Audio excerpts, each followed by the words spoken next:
Roger, based off of what you said, I'm surprised. Yeah. Okay, no, wait, I see it. Okay, I see my Like preview. what you said about whole cake, I'm surprised you don't have it. Okay, my preview's there. Oh, it's on my top 15.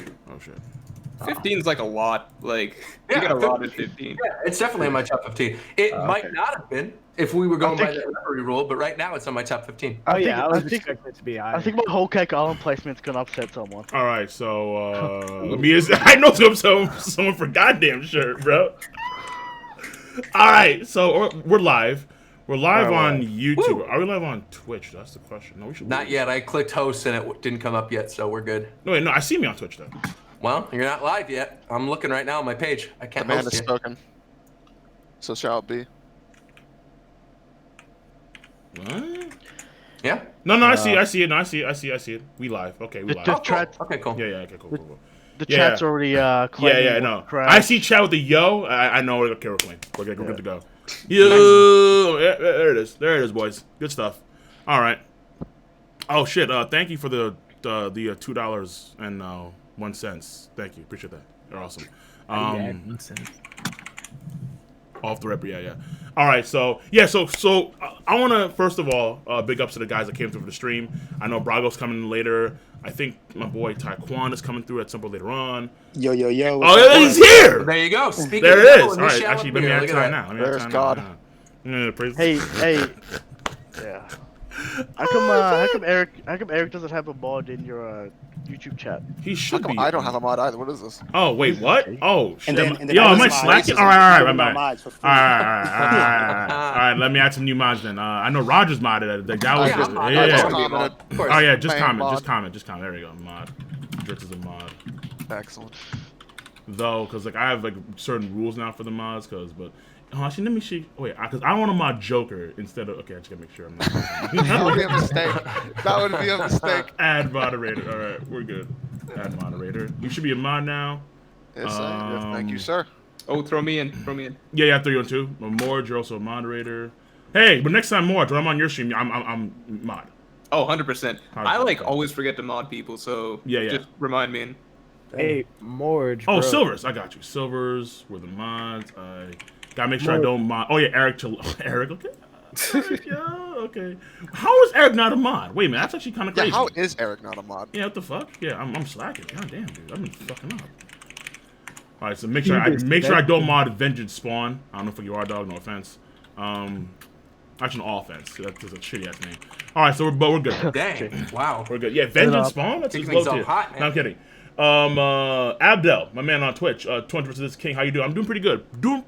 I've been feeling pretty good. I've been going through a little bit of a fast, so I'm feeling pretty damn good right now, dog. Pretty good. Yeah. And also, Arch, my man, resub, Twitch Prime 11 months in a row. Yo! What up, dog? 11 months in a row. So, as you guys can see, we're good to go. Reiju is above me because Reiju's awesome. And then you have me, and then we have the guys underneath me.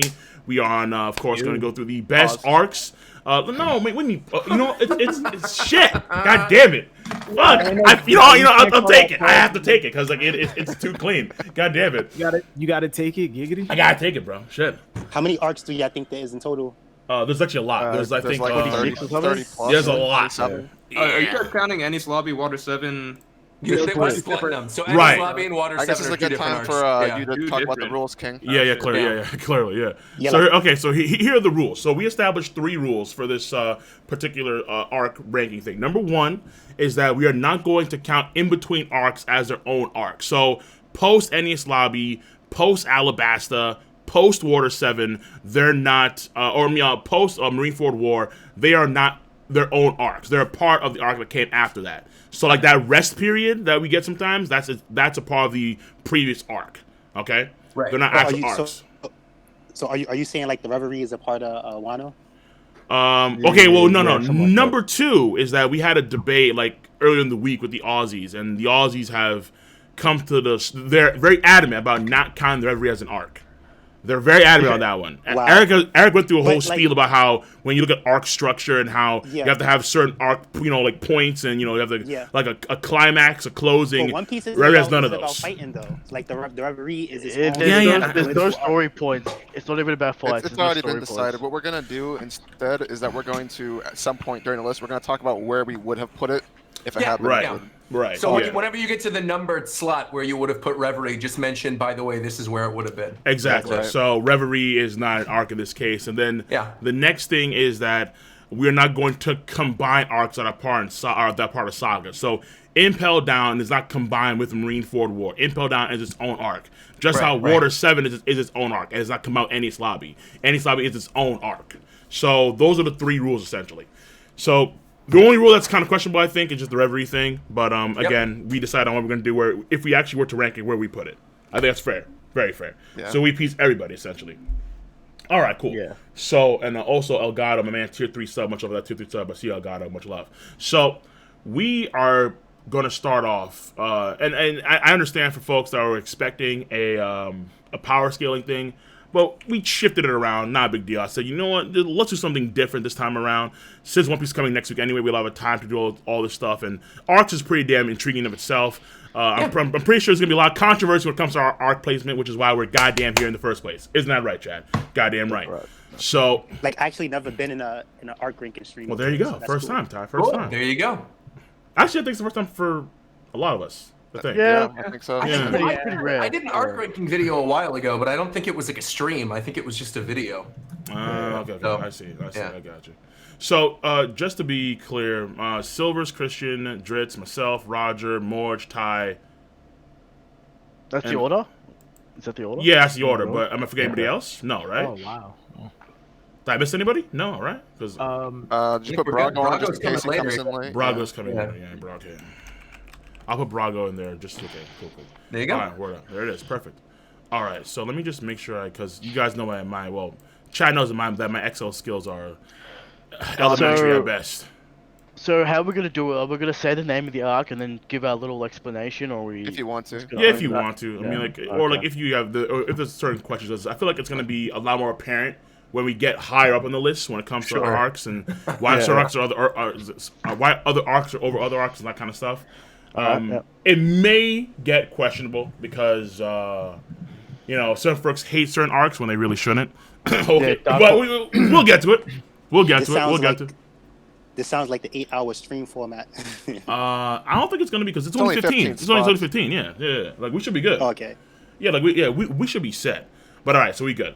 So we're gonna start this off with Silvers, since you responded first in the actual goddamn thing. Silvers, my man, talk to me about your first arc that you have on the list. First arc in my top 15, I actually have Long Ring Long Land. I know we were talking about it earlier, and Key to Size, I already heard it. Okay. It was enjoyable. I laughed. I enjoyed it. It was a nice departure it was a nice little cool down from Skypiea, where everybody was literally about to die. Yo, this is mad. Okay, we're starting off scuffed, bro. Like, wait. To be fair, I'll give Silvers this. It does have a very good Zoro Sanji moment, so I'll give him that. It has a great Zoro. It's got Aokiji. Really funny. Like, let's just work together. Aokiji, go. Thank you, Jerts. I actually count Aokiji to the next. But everything arc. else is like, whatever. Whatever. All right, fine. Long Ring. I'm next. So Yeah. don't talk about Long Ring Long Land. Yo, Chad, it's okay, man. We're good. Chad is over here. 15. Oh yeah, Christian, we have Punk Hazard at 15. Great start, terrible middle, great end. All right, it's the arc of side quests, and it has some good payoffs, but it's good, but it's got flaws. So Punk Hazard 15. All right, word up. Dritz, talk to me about your 15. 15, I have Orange Town. Orange Town. Wow, Surprised you made your list. I'm shocked at 2 of these already. I'm like, there's a lot of One Piece story arcs, and so I feel like for you guys to have Orange Town even on your top 15 is pretty wild. Well, Dritz has got a certain body pillow of a character that appears in. Do you like?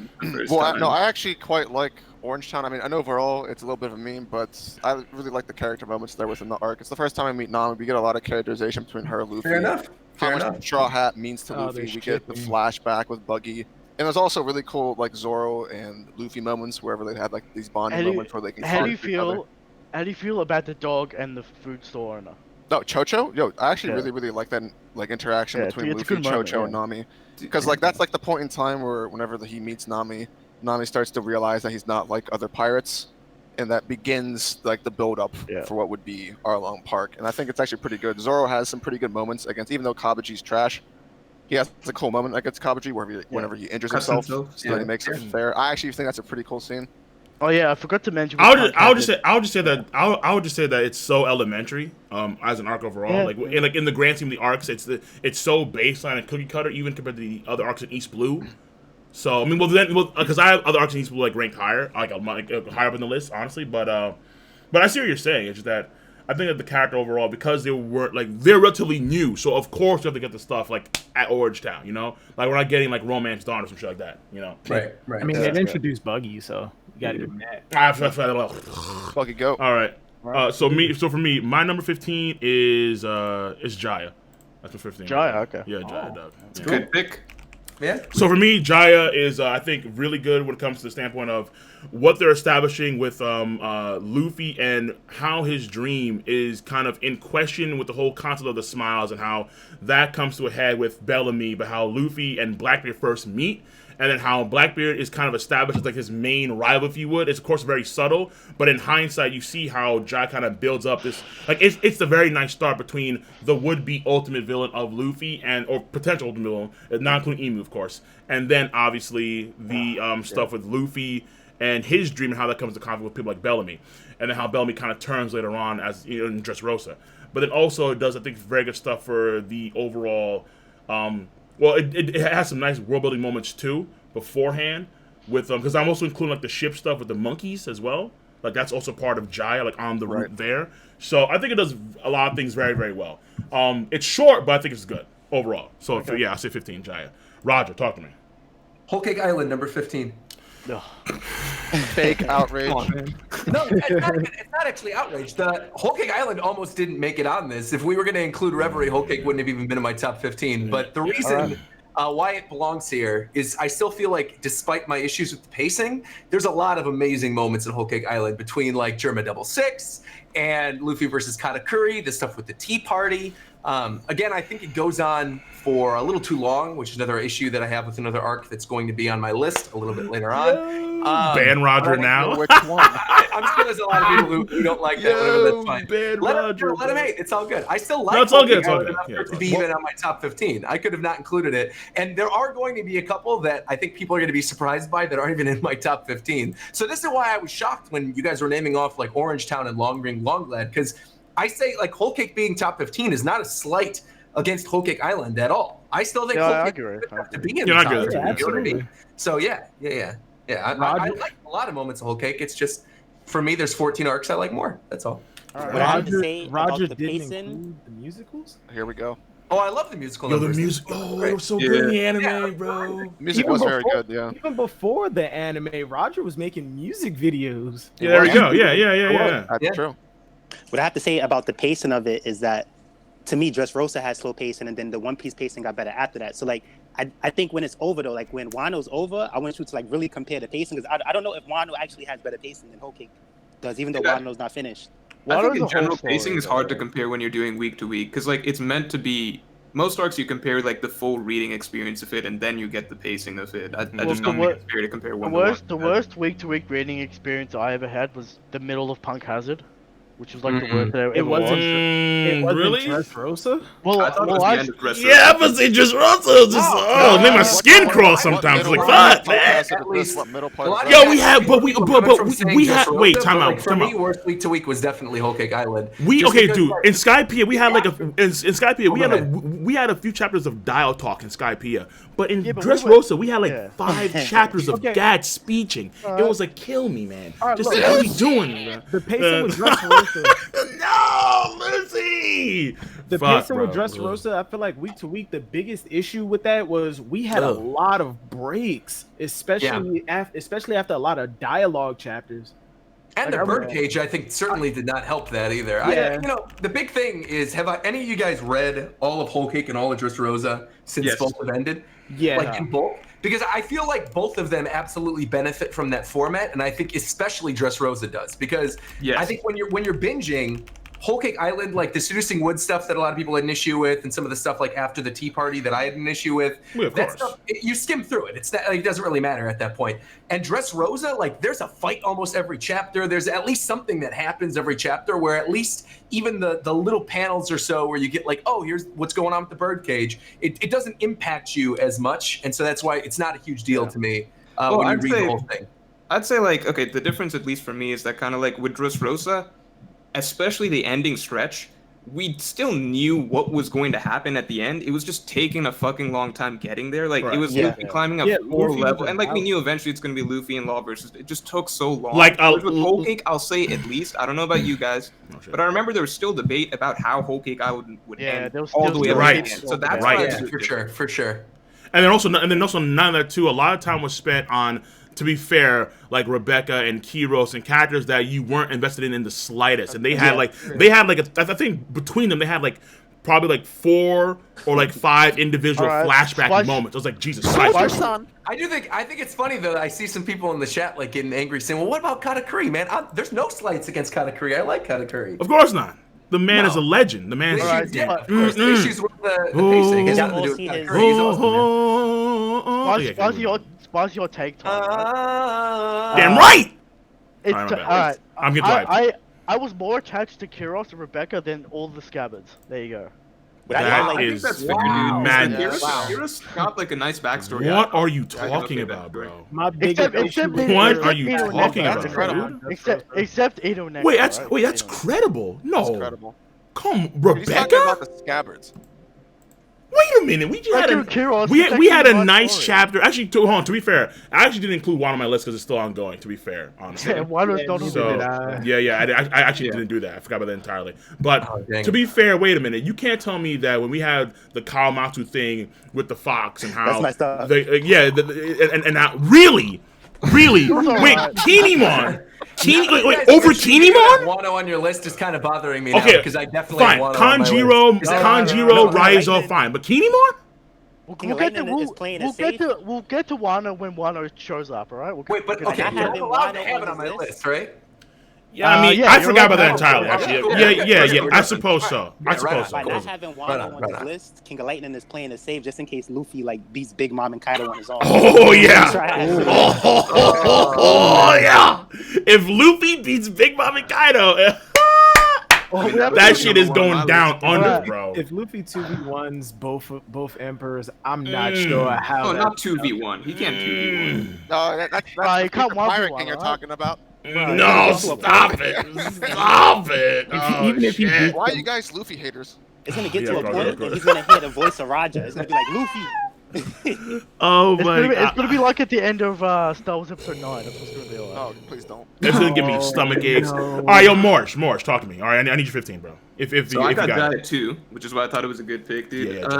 Jai's just okay. So across the board, the character stuff, Luffy and Zoro in the bar. That scene was great because that's the first time you see Luffy act in that manner, period, in the series, basically, and it's a great callback to the first. Then it's followed up immediately by the Blackbeard moment, which was awesome. Then the end of the arc is discovering that entire group was the Blackbeard pirates that Ace was following the entire time.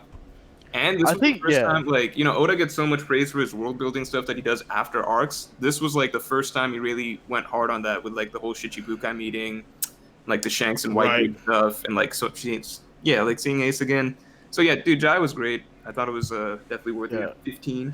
If you go reread arcs, you forget how much Nami is integral to the plot on every arc. Oh, dude, Nami's big. Yeah. She's one of the core 3. Oh, yeah, no, you always forget. Talk more. The core 3 are Luffy, Zoro, and Nami. In Punk, Punk has its probably one of her best arcs, just because what she does in that arc. She's always doing things and having good moments. I mean, hell yeah, dude. Well, the child stuff is very prolific during that arc, and it is good for her character. It's good for her character. But the problem is that it's not in the future. It's not necessarily revisited. For example, with Toko in Wano Country, it's that's. In fact, Robin's the one that's taking care of Toko, not Nami. So it's if it was a consistent thing, I feel you, but it's not consistent at all. It just kind of was there. I agree with that. Yeah. But either way, Taekwon. I knew you came in late, so yeah. So do you think you have your list or not? Nah. You might have to come. You might have to come back to me. I don't know. Loop back to Silvers then. Yeah, Silvers, talk to me. Well, what's your number 14, dog? Number 14, I have Fishman Island. Oh, I feel like it was. Hey, Christian. I'm hearing the sound coming from everybody. It does not belong on the top 15. Fishman Island. Silvers, we used to be friends. I hear what you're saying. Like pretty much besides the Jinbei and Luffy fight, and then besides the final fight, it wasn't all of that. Fishman Island, for what it was, I enjoyed it. Bruh. It was literally there just to showcase what the That's not even the tribes problem had with the arc. learned. That's not even the problem with the arc. The I problem with the arc understand is, the problem with the art. let me I just know say the one thing, truth. Silvers. Fukaboshi, what's the truth? Let me just say one thing. He's nobody. What do you mean he's nobody? Nah, you gotta put some respect on Fisher Tiger's name, man. Hell no. It was two really sad backstories that arc. I thought. Like if you go back and just read those two, The saddest that's some of the backstories? best in One Piece, I think. Yeah. Wait, Dressrosa has the best size backstory. It's not Fishman Island, dog. Dressrosa. King. Let me just say two Dressrosa. things. What? Yeah, Law. King. Dude, Corazon? Yeah. Corazon's like top 3 flashback in the entire Oh, series. no, Come on, bro. No. Axe. Are we talking? Robin, Nami, Chopper in that. Yeah, I was order. about to say, are we just gonna ignore Robin and Chopper?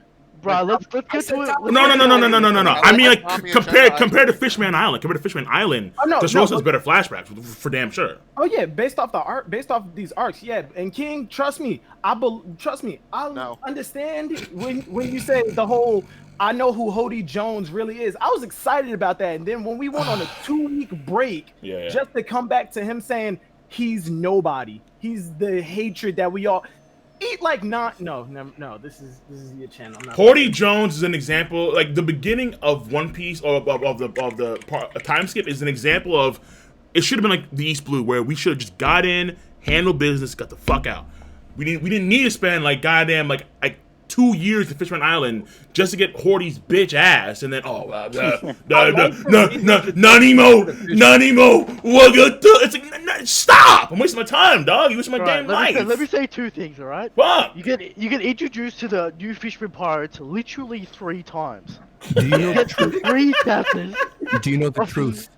And one more thing, all you have to say is Van der Decken, and this arc does not belong in top 15. Hody Jones should have gone the Omaiwa Mo Shinde Nani, and then that's it. And we call it damn day. Van der Decken I like is the just a reintroduction neckbeard, to all right? Do you know the truth about Hody Jones? Or have you always known? But it was great commentary on like Take it away, say steroid it. abuse in the NFL. He was nobody. He was a filthy junk trader, sold off to you for drinking money. The fact He's that dead we in the got populous grave in reintroduced to Jakku the Fishman Desert. as You well, come from like, nothing. You're nothing. Let's do this episode. Let's have Don't do fork Star sex. Wars. to continue. All right, spare me, Christian. Of the racism with the. It's 14 lukewarm. It's so lukewarm, dog. The racism stuff was actually better done in the Reverie than it was in the fucking goddamn. What? Put respect on That's more classism than racism. Oh, It was alright. It didn't go hard enough, but it was fair alright. enough. Fair Yeah, enough. Fair enough. I fair will enough. say that 14. There are some cool moments in that arc though. Yeah, there are some cool There ones. were like every arc has good moments, just that like as a totality, like come on, Fisher. Alright, my 14. Yo, what's your 14? My Don't do it. 14 is Baratier. Bro, what? Baratier 14. Yes. Nice. Yes. Alright. Sanji is good in the That arc, is way alright? too low for me, That's honestly. like But almost Sanji's an oxymoron. Well, it's too low. Alright? well, way too low. Good Luffy moment, good Zoro moment. What's his Good name? Zoro Don Cru- moment? Good Zoro moment? I mean, Blake good. Zoro I'm moment. about to say like Well, that's probably one of his best, if not the best moments. Alright, for Zoro.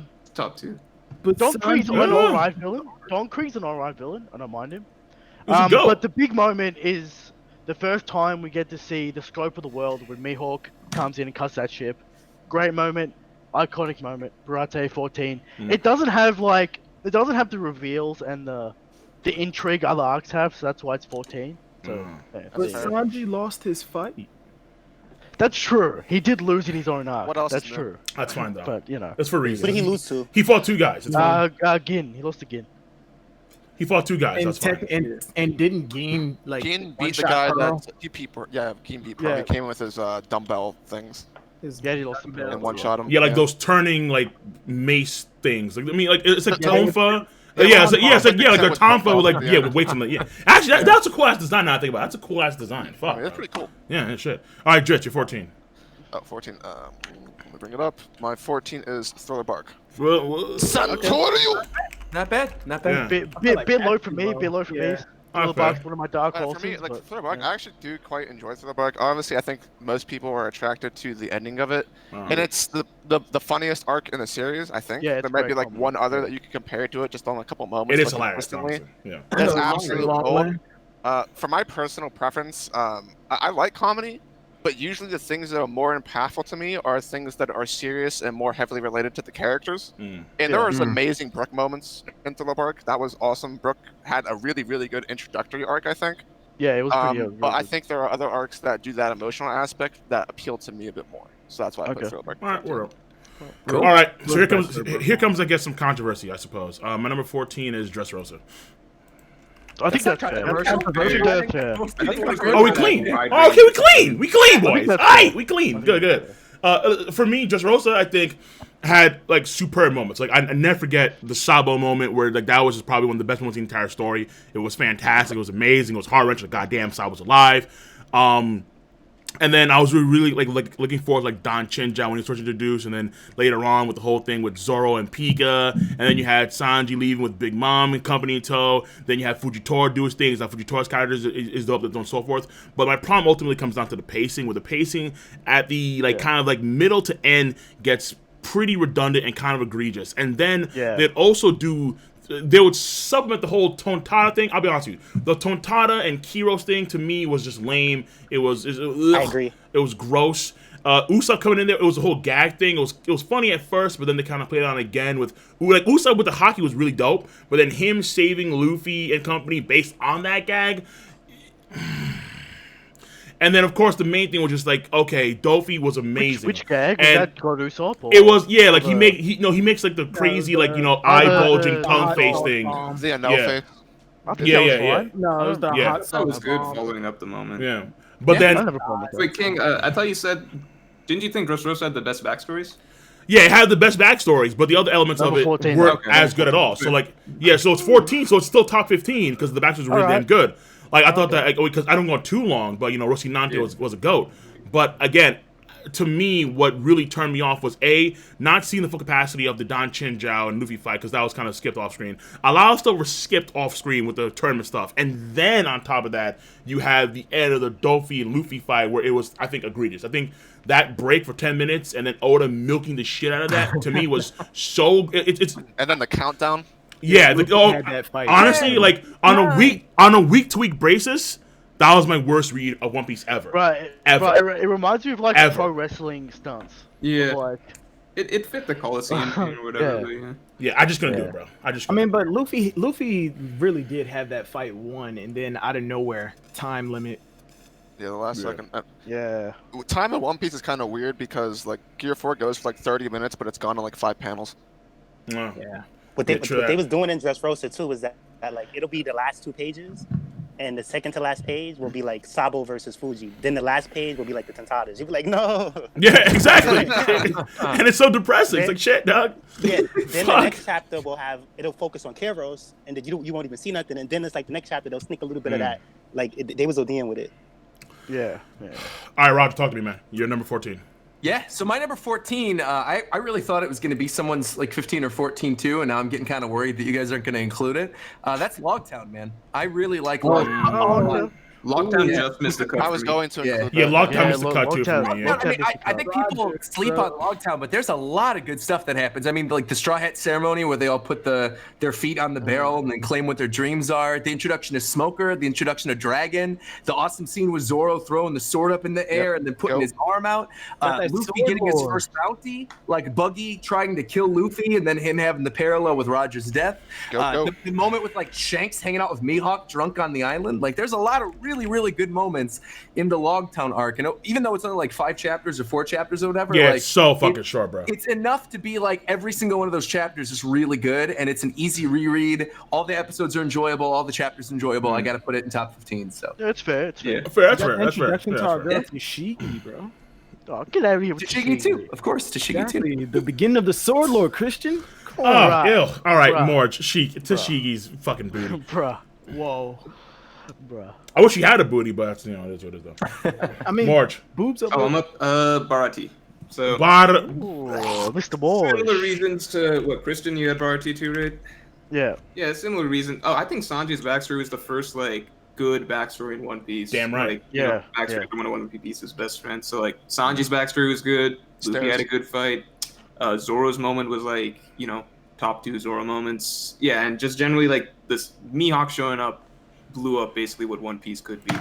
So Bar T is definitely there. All right, Taekwon, do you have your thing or not? You're not still prepping. Yeah, I'm still trying to work on it. Oh, the suspense for Ty's list is. No. I'm gonna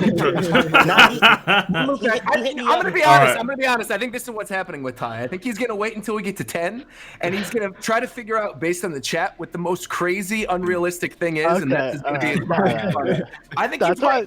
He needs to test the room first. No. Okay. I don't do that. King of Lightning got to tell people that he just hit me up like out the blue. Yeah, I got him, bro. I got him. Like, you got him. All right. Yeah. I knew folks wanted Ty. I'm like, yeah, let me grab Taekwon. Let me see what's what. It is what it is. So before we get to Silvers, there's some folks that did drop some donuts real quick.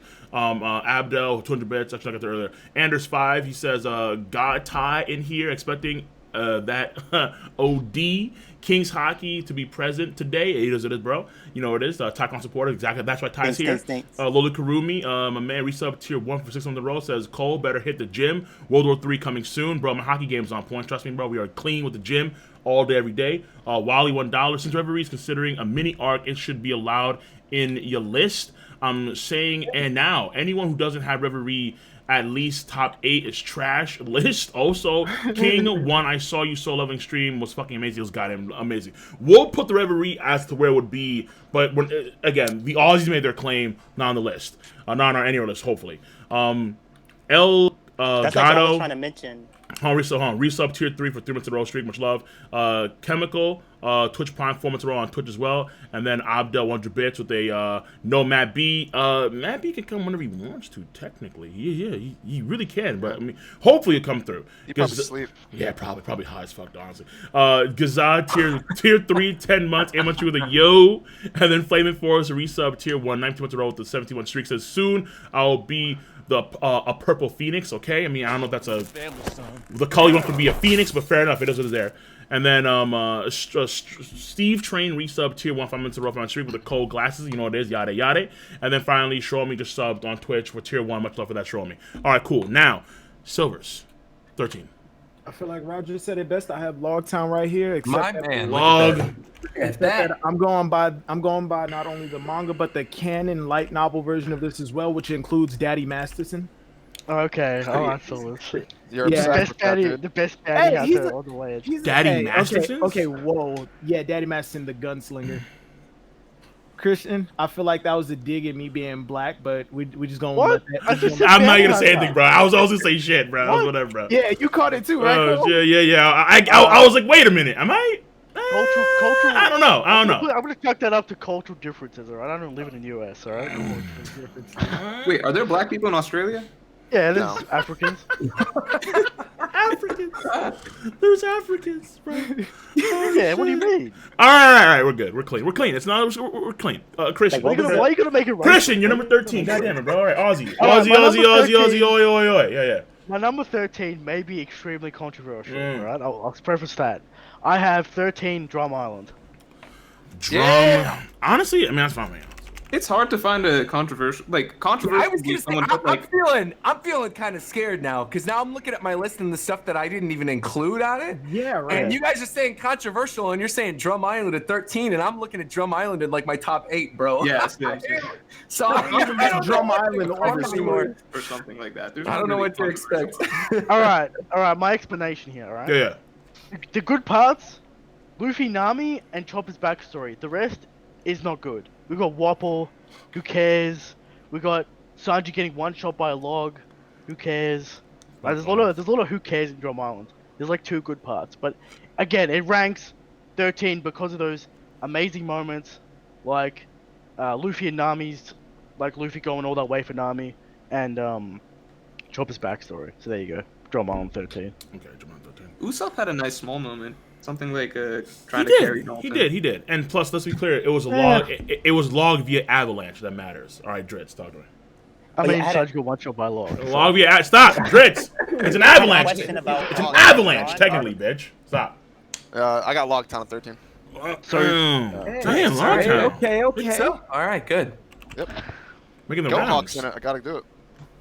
So Sorry, same reasons as every else. I mean, yeah, I can go in depth through it, but yeah, basically the same reasons. Yeah. All right, cool. For me, my 13 on real quick. My 13 is Punk Hazard. Okay, yes. Yeah. Cool. Does Zoro have 3 swords in Romance Dawn or not yet? What do you mean by 3 swords? He's introduced with 3 swords. Yeah, he has 3 okay, swords. got it. Yeah. Okay.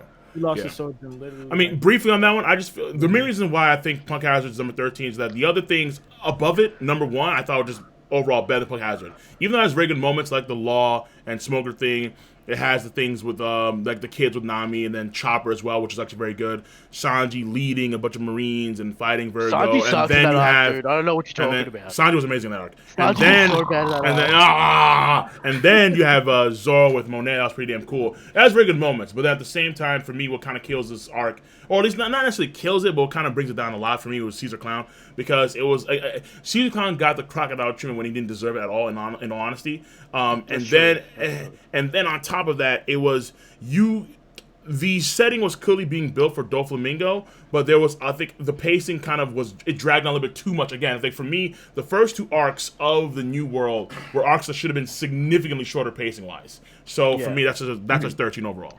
But you do have Punk Hazard above Dressrosa, which is gonna annoy a lot of people. Yeah, so I appreciate it. No, I think it is what it is, bro. You're not a real One Piece fan. Yeah. Oh, of course not. Roger. Yeah, I mean, we were just talking about Dressrosa. Dressrosa is my number 13 too. I feel like, again, you guys have already talked about it. There's a lot of amazing moments in Dressrosa, but I think the pacing really does bring it down for me. Yeah. But I was looking through this list again, and there's certain arcs that are really big, long, interesting story arcs that I actually didn't even include in my top 15. And so, like, the highs of, and I think this goes for Whole Cake Island too, I think, like, the highs of Whole Cake and the highs of Dressrosa are both incredibly high, but their lows are really low, like some of the lowest lows in the series. And I think just for me, the moment where it gets revealed that Sabo's still alive is enough to put Dressrosa in my top 15. That one moment alone, I adore. It's really like what got me into making content on YouTube too. So, like, respect on Dressrosa's name. There we go. Fair. Yeah. Fair. Actually, we got one word. Easy. All right, more. Talk to me. I got Thriller Bark. Similar. I mean, obviously the ending. Ending's like one of my favorite One Piece moments ever. I call it like one of those One Piece only moments because I couldn't imagine that nothing happened scene being in any other series. You know what I mean? Yeah. For sure, yeah. Agreed. And then the rest of it, fun to see the Strahds team up and everything like that. That's about it. Morge, are you the same with me where, like, if Moria had been a good villain, would the arc be a lot higher? Dude, I think yes, but like Moria wasn't meant to be. You know what I mean? Like, yeah, but it was a comedy arc, right? So, Yeah, I mean, yeah, like comedy-ish, but like when Oda goes intense with one arc, like Enies Lobby, he's gonna pull it back the next arc, basically. Especially because it's like the breathing space between that and Marineford. But don't you feel like Oda kind of already subsequent to that with Kuma at the end, where the tension was probably at its highest by far because Kuma came in afterwards? But a bit of the arc instead of making Moria like a crocodile, sort of like extreme, like personal threat for Luffy the entire time. You know what I mean? But Moria was, I think, a threat for Luffy because, he was because recall how, because he was trickier. That's why, and then so like that's something I think Zoro noted where like because he's so much trickier as an opponent, Luffy's probably going to have a hard time dealing with him. And so we see when he's reviving Oars, he's kind of sitting there chilling, letting his double man take care of Luffy the entire time. Yeah, so, I think that Moria was like an easy villain for Luffy or anything, but like this was a dude who was broken already. From like the start of the story, basically. So like, I just didn't feel the same tension to Kaido arc as like Enies Lobby. I think Moria was like, obviously Oda was trying to tell a different story with Moria, so I don't think it's fair to say that it would have been better if he was the same as Crocodile, because we already got Crocodile. Yeah, I mean, at least it's something different, He was the warning for the New World. That was his purpose. Right. Yeah, he was the salty villain that got stoned by Kaido. Yeah, which I hope he returned to Wano just to end that arc. Dude, Moria's like his ability is shadows. Luffy still a shadow of his former self. Like Oda thinks these things through pretty well. Luffy still had to. Y'all can correct me if I'm wrong though, but Luffy still beat Moria in a way similar to like how he beat Crocodile, and similar with Crocodile where like he beat him in a power up kind of like a temporary power up kind of way. Whenever he beat him with Gear 2 and Gear 3. Yeah, he came out of the together. Well, I count when he had to turn Nightmare Luffy for that fight. That was for Ors. Yeah. Or I mean, Ors Moria did take it. Ors was because of him. If you get what I'm trying to say, like you know, like that Naruto guy Kankuro, and he's the puppets. Yeah, the puppet master. Yeah, that guy Ors was like his puppet, so I still count that. It's like Luffy needed extra skills to beat him, so it's like he might not have been much himself, but he was able to do stuff. Ty, speaking of your list, do you have your list on deck or not? Not yet. I can say, it'd be better if you give me one. Oh, yeah. No. And then also real quick, for Super Chat, Last Panda, Ty, #1, Amazon Lily. I don't know, Ty. We'll have to wait and see. Amazon Lily is a dope art. Oh shit! There we go. Okay. It's coming. It's coming. All right. So Silvers, back to you, man. Talking. What are we on, number 12? Number 12, yeah. I got Punk Hazard right here. I was gonna drop it to move everything else and make space for Drum Island, but I'm gonna stick with my list because I really just realized I did not have Drum Island up here, and I love that art. Okay. Oh, that's fair. Now we all know you have it on the list because of Tashigi. Christian. Boy, of course. All right. I mean, my number 12, we've already talked about it. I'm putting Dressrosa. Great art, great moments, pacing issues. You know, we've talked about it. Yeah. Yeah. Yeah, we got that. Easy. Yeah, easy. Yeah, this is actually easy. Drish, talk to me. Number 12. My number 12 is where I would have put Reverie.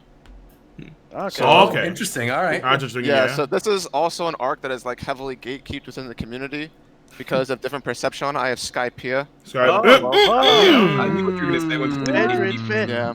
I agree with that. I agree with that. Skypiea is kind of low. So I mean, this is not to say Skypiea is bad. A little bit too low, but I feel you. Yeah, I mean, Skypiea has a lot of great things to it. I think Anel is probably one of the cooler villains in the series. Wish he would have been done a little bit better, especially in his Raigo form. That was a little kind of underwhelming. You mean the Amaru? Yeah, basically. I mean, it wasn't really much of a contest there, as you would see. He did a lightning ball against Luffy, so it's kind of like, Luffy had the goal on his fist too, so shit. Yeah, there are a lot of cool aspects of the arc. It actually includes one of my favorite fights in the series, and that would be Robin versus Yama. Yeah, I actually thought that was actually a pretty good arc. Oh, this man is bringing up my points. Yes. Yeah, like the only fight Robin's ever had in the series. Right. Really, and it was actually a pretty good fight because Robin got messed up a lot, and it kind of showed a resolve to protect the things she believed in, which was, the history, which I thought was pretty good for her. And also it tied with Jaya, so there's a lot of romantic themes. It's kind of like the epitome of adventure, which a lot of people kind of say. Yes. I would say the things that kind of stopped me from putting it higher would be the fact that I don't really think the Straw Hats were particularly invested in that arc. I think that's I don't think there was a whole lot of emotional connection outside of like later on when Luffy found the City of Gold and then wanted to prove Cricket right.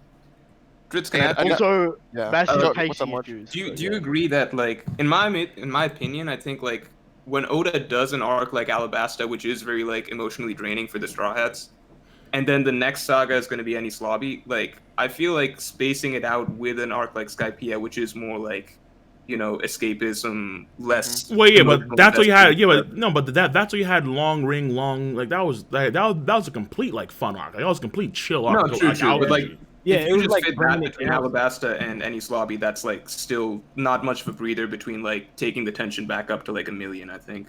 So I don't know. Like I view it as he like paces out the intensity of his story pretty well. Plus, they needed time to bond with Robin, stuff like that. Yeah, I think that's probably the case. And it's still like a great arc.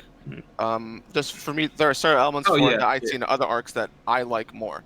And totally. Yeah. All right. Did anything was there any fights or anything that you remember that standed out about the Reverse Mountain arc? Or that's like not was it Reverse Mountain arc? That was remeeting. I mean, I remember Crocus giving these guys the death stare and people getting pissed. We'll clarify. Reverse Mountain. Vivi Mr. 13. Is that the only fight in that arc? Oh yeah, like Vivi. Yeah, wait. It's still something like that, bro. Does like the hypnosis thing or whatever, but yeah, that is good. I don't even know what happened there. Wait, Taekwon, you're actually looking. Reverse Mountain is literally just meeting Crocus and Laboon. Got it. Not because I was thinking, I'm like, yo, that's like a trash arc. I just wanted to make sure like I was missing something important that happened. No, there's nothing. No, you're good. I'm about to say like, yo, wait a minute. Reverse Mountain is being analyzed. You know, like when Shanks met with Wago. Shit. Hold on. All right, so like, I'll give Ty that. Laboon, like the dream eventually, especially top now 15, Roger. Top 15. Okay, bro. I'm just saying I like Laboon. I'm a Laboon stan. He's cute. Yeah, he's cute. Exactly. Later on in the story, I feel like Reverse Mountain. I mean, yeah, actually, Luffy did fight against Laboon. I remember that he fought against Laboon. So there's that one fight. Brook tying in. First learned about Rastal. Brook is being about Roger and all that. Yeah, Reverse Mountain's okay.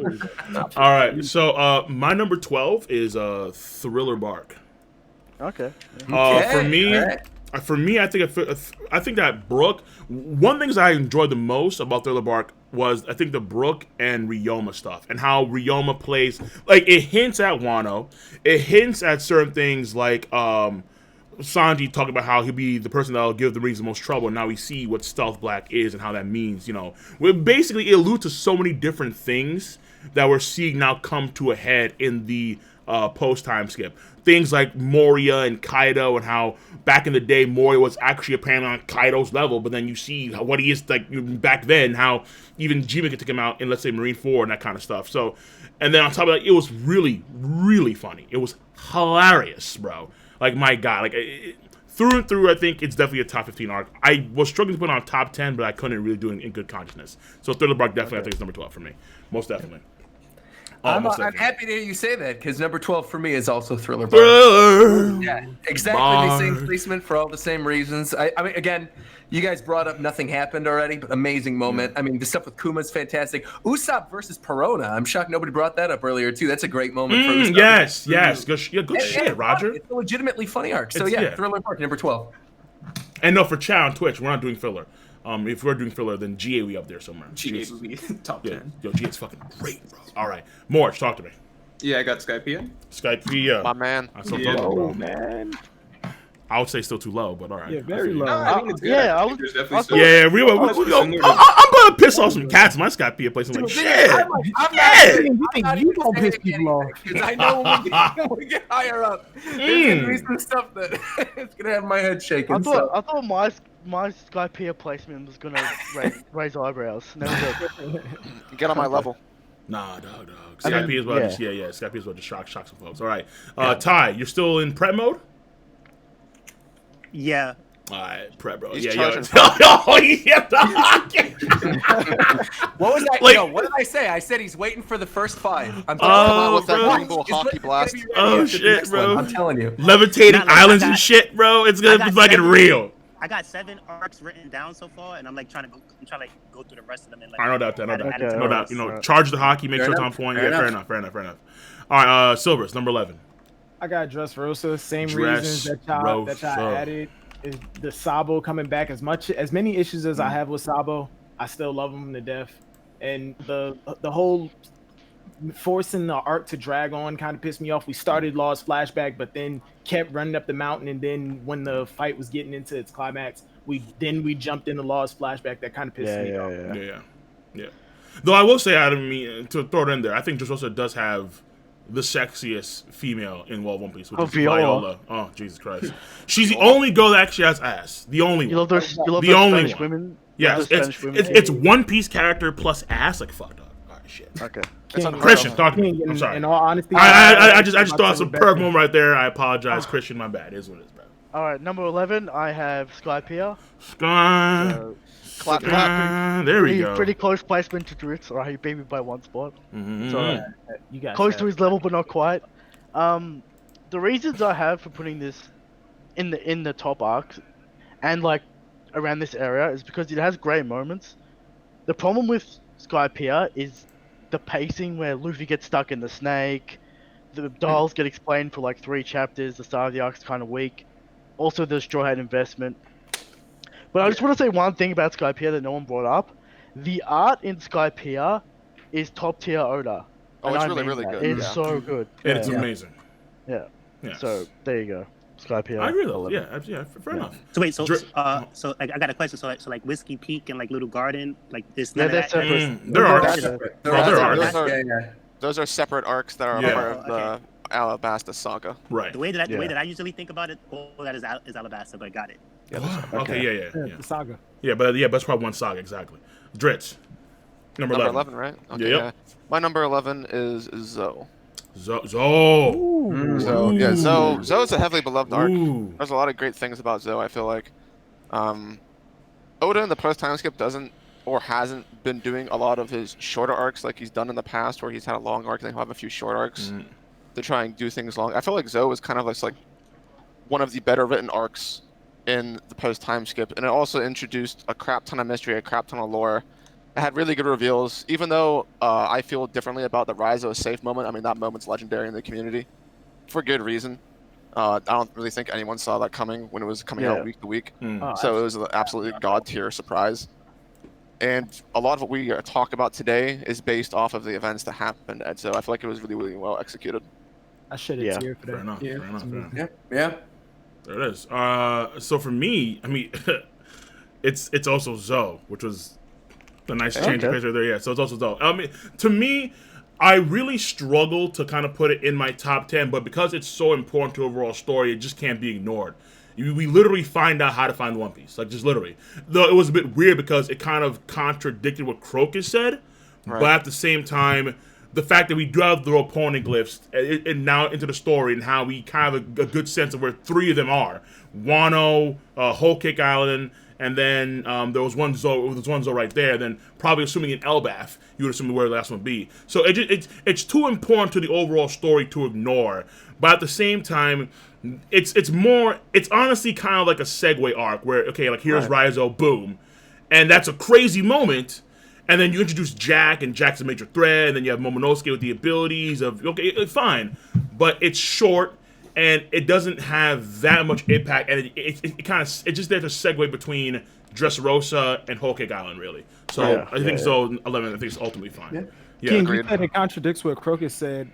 How? We've discussed that. Yeah, it's a long conversation, though. Yeah. Roger, number 11. Yeah, I think I'll probably be the one with this arc in the highest spot. I'm going with Jaya, man. I really love Jaya. I think the Bellamy moment, like when Luffy just one-shots Bellamy, and the whole introduction of Blackbeard with him, talking about the dreams, and then even like the back and forth between like the apple pie tasting delicious or the cherry pie tasting delicious or whatever, and them having their own fight and getting to see the differences in their ideals. I like legitimately really, really love Jaya. It's one of those arcs that I keep going back to and rereading occasionally, and especially like rewatching the scenes. I really genuinely love it, and I think it just missed out in my top 10. It would have been top 10, but I was having a really hard time, and I think the 10 that are there, and one of them might be a little controversial, but that's okay. I think the 10 that are there all deserve to be there, so I have to put it at 11. Fair. March, 11. Yep, Dressrosa, a lot of what other people have said. The pacing was really long. It had really high highs, but like the low part of it, like Dressrosa is weird because it's like 100 chapters long, but it's all in one day on like a pretty small island with like a bunch of characters stuffed in, and there's not a lot of like rising action. Like it kind of just starts and then just keeps rolling. So over Skypiea, over Thriller Bark, and Body Yeah, I put Dressrosa over Skypiea and Thriller Bark still. Alright, fair enough. I mean, I can understand why. Ty, you're still in prep mode, right? You're still charged to hockey? Yeah, but I had a question though. Like, what up, talking? The arc, was it Orlong with the Orlong arc? That was the arc that Mihawk showed up in at to fight Zoro. No, that was Baratier. Yo, Ty. That was Baratier. Ty, how you doing? Like I don't remember. No. Like, that was exactly. Oh boy, exactly. Like, you remember like exactly like when that with like the arc that it went down in. That's Luffy's fighting Arlong, and then like Mihawk just shows up and beating Zoro down. No. Look. To be honest, right? Like he cuts the park in half. Like yo, Zoro, step your game up, dog. The major fight, like the final fight of that arc, I don't really care about, but the Mihawk moment was dope, so I gotta put that in my list. So I was trying to figure out when that was. So that was Baratier, right? I got you. Arlong Park starts, I think, when they're headed to Kokoyashi Village when Yosaku is explaining about Jinbei and Arlong. I know. I know One Piece isn't all about the fights, but then like those bosses, those earlier ones, they're so trash that it's like. Hey, Arlong's pretty good. Hey, Don Krieg was fine. Arlong go. Don Krieg was fucking I'm gonna when I get the body T, you're gonna see, man. Don Krieg. Ooh. Okay, all right. Hold on. If Don Krieg was at Marineford, what is he doing? Nothing. Exactly. He's probably taking Kizaru to an Gassing the extreme. entire battlefield. Yo, that is the topic video, bro. Yo, if Don Krieg is at Marine 4, what is he doing? I think to be fair, there's a lot of I can fodder roll in with that, Marine bro. 4, so- Yo, MH5, baby. Okay, all right. I want to see Pearl fight Peckhams, dude. I want to Hell see yeah, like bro. Pearl versus Hell yeah, Turtle bro. form of Peckhams. Man, that'd be a clean fight. Yo, chemical warfare is illegal for a reason. Facts, bro. Respect that shit. All right, yo, Silvers, number 10, bro. I got Thriller Bark. Like I said, it was comedic. I have it a little bit higher than some other people because it was one of the true introductions to how terrifying an emperor can actually be. Like looking at Moria's face, that shit scared me. That shit, it really did terrify me. Yeah, no doubt. All right, cool. Christian, 10. I had Zoro. Similar reasons. I just want to talk about the structure of the arc with the constant flash to Jack, come back to the present.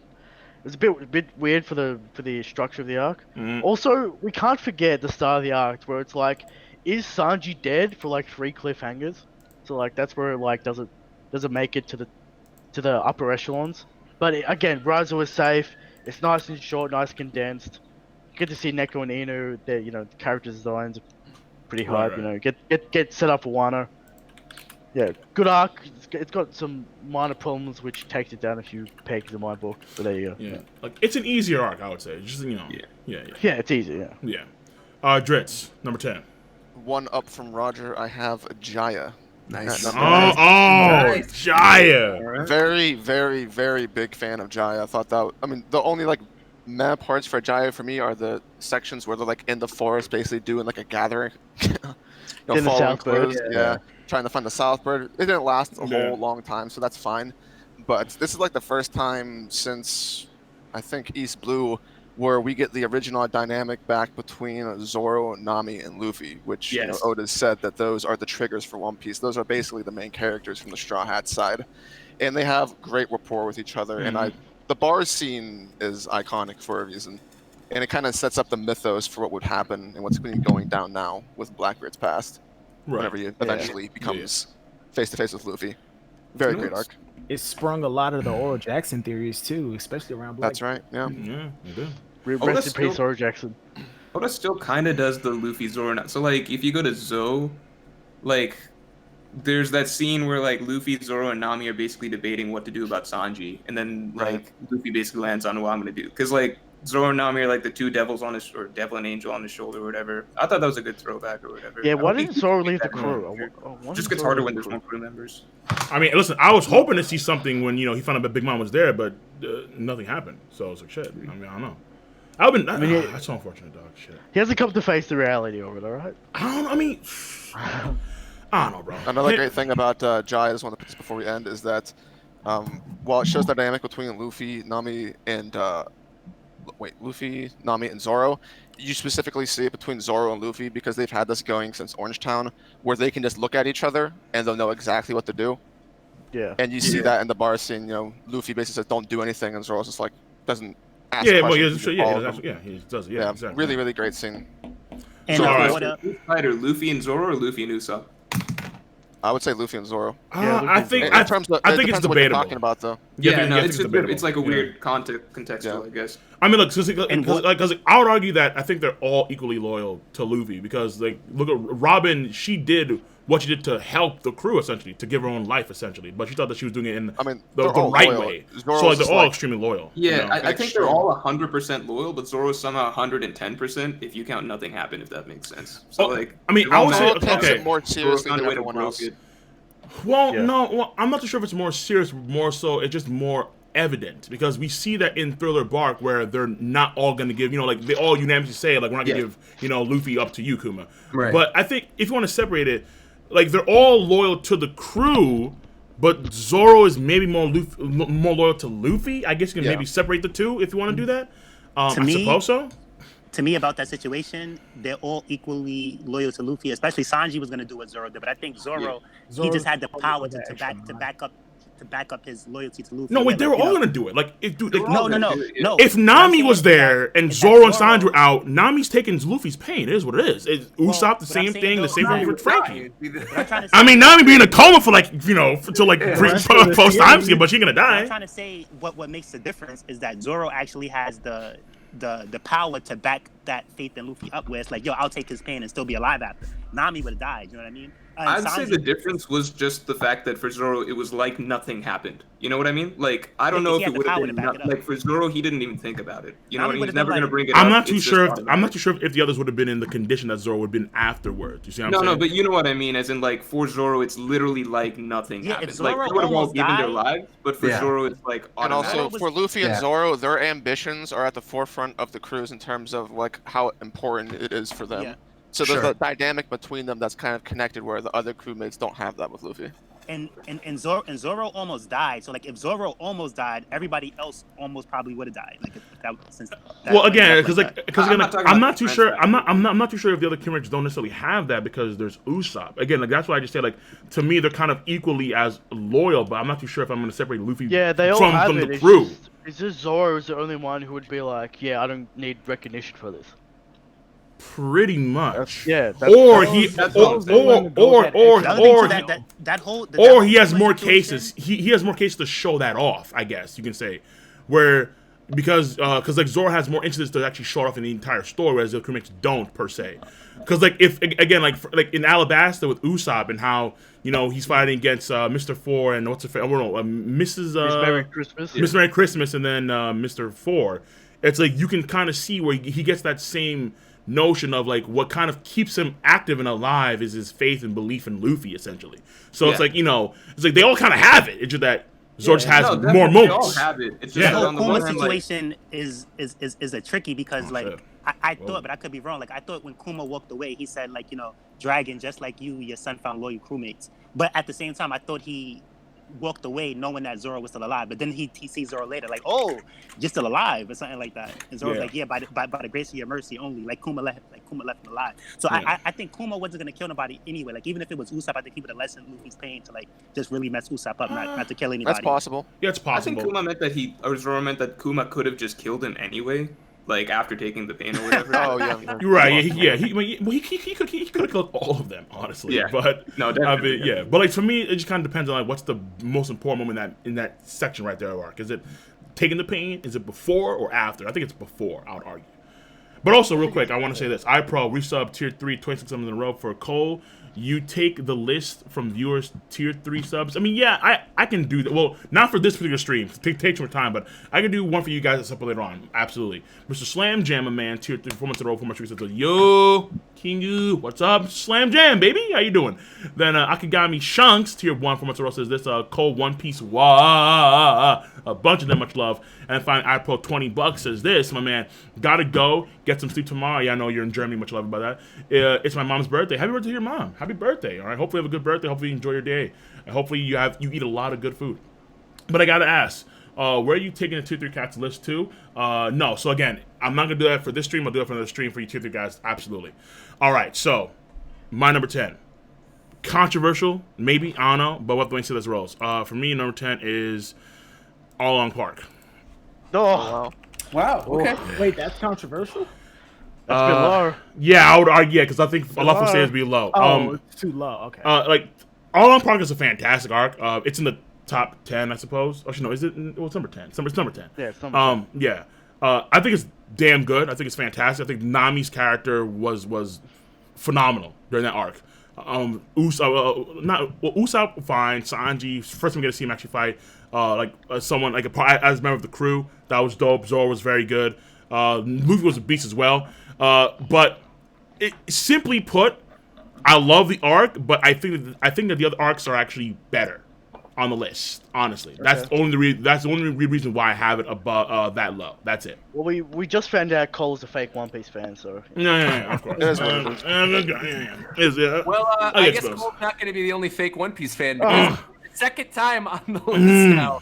I agree. Actually, Arlong Park is also Okay. There you go.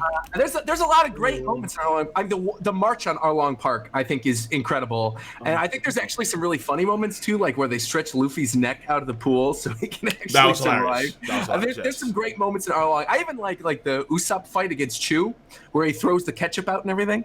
But I feel like there are still a couple early story arcs in One Piece that hit home a little harder. There's one other one that I'm thinking of that I haven't brought up yet. Yep. But I got to go with Arlong Park. Still top 10, still an amazing arc. So, and I think it's like the one big arc where I tell people if they want to get into the series, like read up to Arlong Park. And if you're not feeling it by Arlong, like you could drop it by that point. Because I do feel like it's a really good spot for people. I think people either know by Arlong if they really love One Piece and if they're really going to like it, or if it's just not their thing. Okay. All right. Is post Enies Lobby's arc or no? It's with Enies Lobby. It's probably Enies Lobby. Yeah. March, number 10. Yeah, I know this might not be popular, but Whole Cake Island, for me, it was like it's kind of a breath of fresh air after Dressrosa. Better than Roger. Like, Dressrosa was a very it followed the One Piece arc structure pretty tightly, and it was really long, and it got grindy towards the end. Whole Cake Island, I didn't know where it was going for the most part. I felt like Oda was flexing his creativity with doing some musical stuff, doing some wacky character designs, location designs. I'm honestly surprised this is higher for you.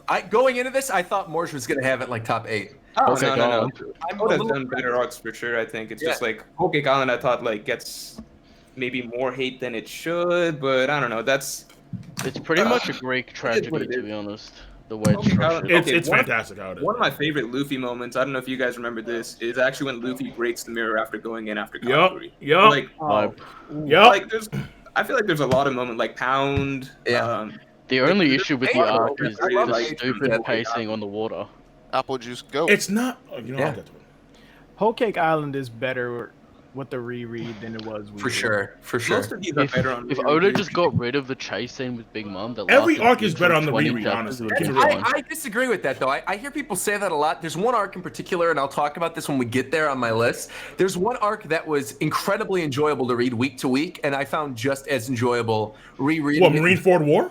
Marineford, I definitely thought Marineford is definitely one of them, but there's another one that I'm thinking of, and I'll bring it up. We'll get to it. Yeah, we'll get to no doubt. Being a weekly reader for Marineford was wild. It was phenomenal. It was just drop. Taekwon, you still charge your hockey? Well, what did anything happen in the what's the Summit War? Because I was trying to Oh my God, Ty. What's that? Wait, is that an arc or the Summit War is not an arc? Yo, Ty, your arc game is flimsy. Of course, Marineford is an arc. No. Marineford. No. Okay, the Summit War is a combination of Amazon Lily, Impel Down, Marineford War, and then post Marineford. And then post Marineford War. But post Marineford War is probably Marineford. If it included everything, are you kidding? Got you. Okay.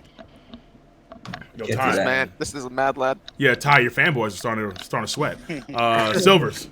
I got Baratier right here. Yeah, that's what I'm talking about, baby. Baratier. I absolutely love Gin. I hope he's not dead. Bring him back. And of course, Don Krieg. What would he have done at Marineford? Everything. Everything. MH5 gold armor. I don't know about this. I would have came with a contract. Ace would have gotten away clean and clear if Don Krieg was there.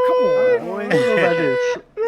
I think Don Krieg would have done equally as well as Vista, which is nothing. So, I mean, he walked away from Mihawk, so. He did nothing, right? In whatever context you want to put it in, he still walked away from Mihawk. No doubt. Hey, Don Krieg, go over there and stop Mihawk. Yo, gold armor, baby. Okay, Christian. No, but in all honesty, he was on his way into the Grand Line. He just had the shittiest. All right, so he did. I don't really know what the Summit War is, but I know the individual war. So I want to make sure the Summit War wasn't something on its own. Separate. Is there anything else you want to ask about what the arcs are, Ty? Yeah, Ty, might as well ask now. Nah, I'm good. Oh, you said okay. We clean. All right. Christian. Number 9, I have Thriller Bark. I love this arc. Okay. I thought I had it high. One of my all-time favorite fights is in it, which is Straw Hats versus Oars. I just love to see tag teams.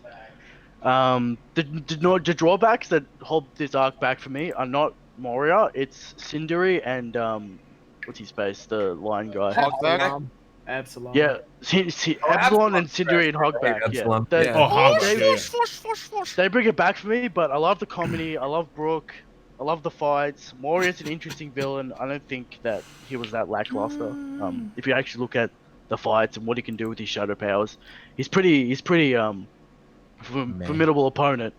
He just can't be fucked. So Hogback, I think, was solid from the. Pretty impressive. Every single one of us has Thriller Bark on our list already. Oh, yeah, of Every course. person. Yeah. I think But, like, Bark appreciates. I was worried that. But Hogback was actually there more so for Chopper's sake. Yeah, but Chopper Chopper didn't even get the final blow, and it's like Chopper didn't even get his revenge. But Hogback dipped. But he dipped. Yeah, I know, it's weird. Like, Yeah, Chopper he didn't even just- get his revenge. Sindri makes no sense. I can always go back to that. I mean, makes Hogback was like, what the really fuck? like just some crazy obsessed stalker, and I actually Right. liked his whole character. Yeah, but yeah, Thriller Bark, I think it deserves its spot. Sindri-chan. I think it's Thriller good to Bark? appreciate. I think it's good to appreciate in its.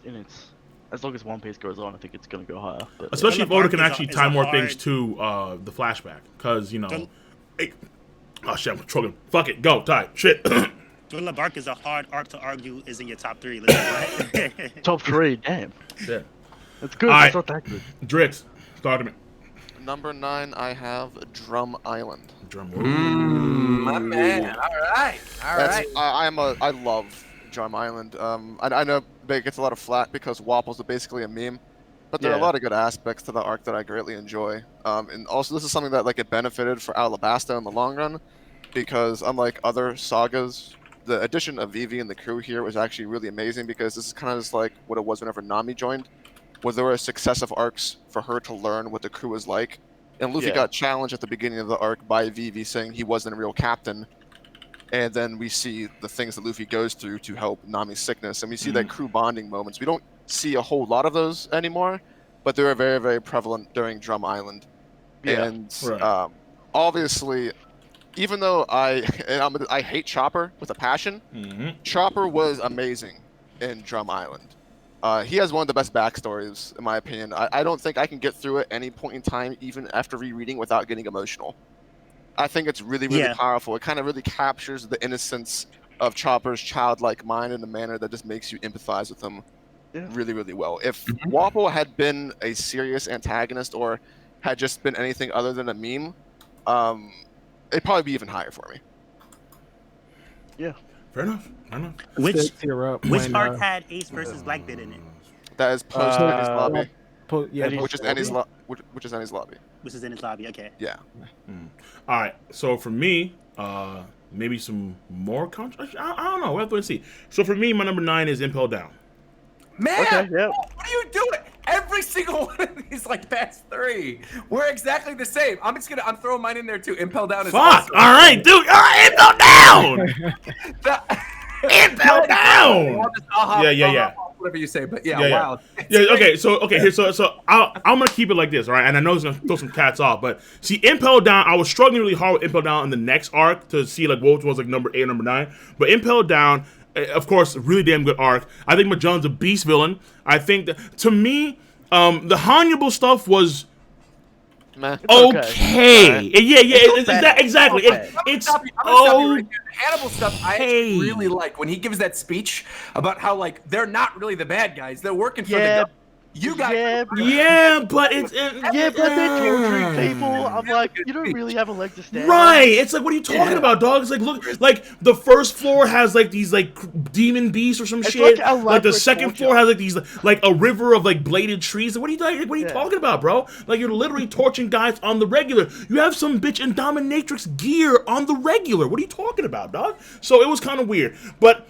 Luffy was tremendous because it was the first time we kind of see Luffy like truly like focusing on something else outside of the crew. After Shibuya and Capella Gun, it was kind of like, whoa, like Luffy's really gung on Ace, and how Ace was still like he failed to get Ace there, and then how he had to give up like his life force in order to you know combat Magellan's prison. He took a hard L from Magellan, and then Blackbeard coming in there was a whole other tremendous. It was stupendous. It was stupendous. But I mean, Magellan is the villain alone. I think. Right. Yeah, that alone was just fantastic.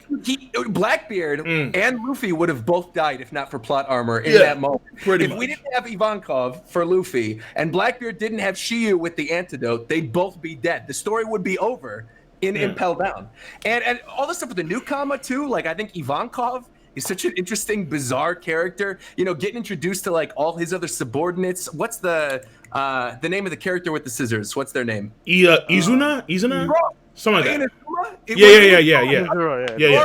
It's doing like those crazy waves, right? And Ivankov's riding down it, and then Mr. 3 creates the wax wall, and then like the chemistry between Mr. 3 and Buggy during Impel Down, it's amazing, man. Okay, see, that's the only thing I said though. So it's for me, Mr. 3 and Luffy at the end took it back against Magellan. That was really damn dope. But the Mr. 3 Buggy stuff as a whole, I wasn't a tremendous fan of. I'll be honest with you. Like it kind of seemed like the comedy element of that was clearly there, and of course Bon-Chan being a beast was phenomenal.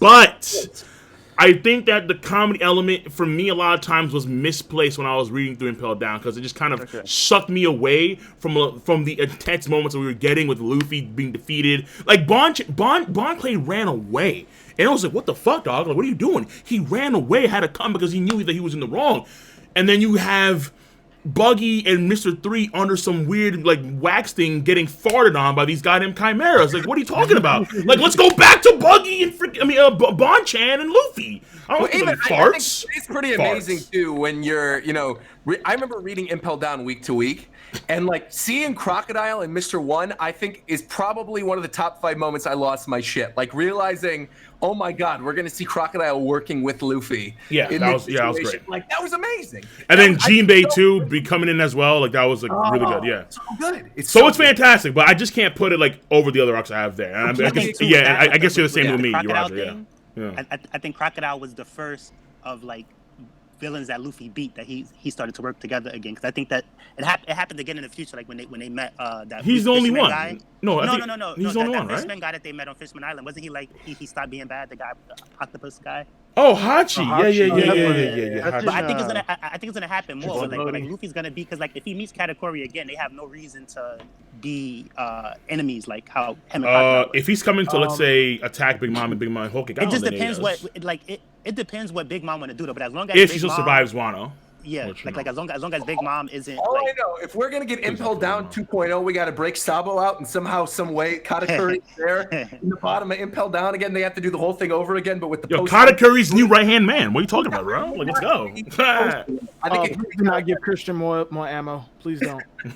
All right, Katakuri, my dream, my dumb dream that's not gonna happen is Katakuri join the Straw Hats, but that's not gonna happen. Oh, that's never gonna happen. No, dude. That's not gonna we happen. already know who's joining, man. It's already it's Caribou. He's in. Oh yeah, the thing about like Sabo going to jail and then Luffy having to save him. I don't even know if that would even happen, because it's like with Akainu being the fleet admiral and he's grinding. What do you mean? Sabo's dead. What do you mean? We seen like what he did to Robin's village. Like Akainu's the kind of fleet admiral that he might just like. Yo, they're too far away though, right? Like he might just kill Sabo on sight when he sees him, and that could create the next big. Wait, hold on. But if he were to do that, I would assume that number 1, the Grand Fleet comes with. But then number 2, aren't they too far away? Because like when they I'm not too sure about the actual like geography of it, but like they're in Wano right now. Like how are they getting from a week away by travel?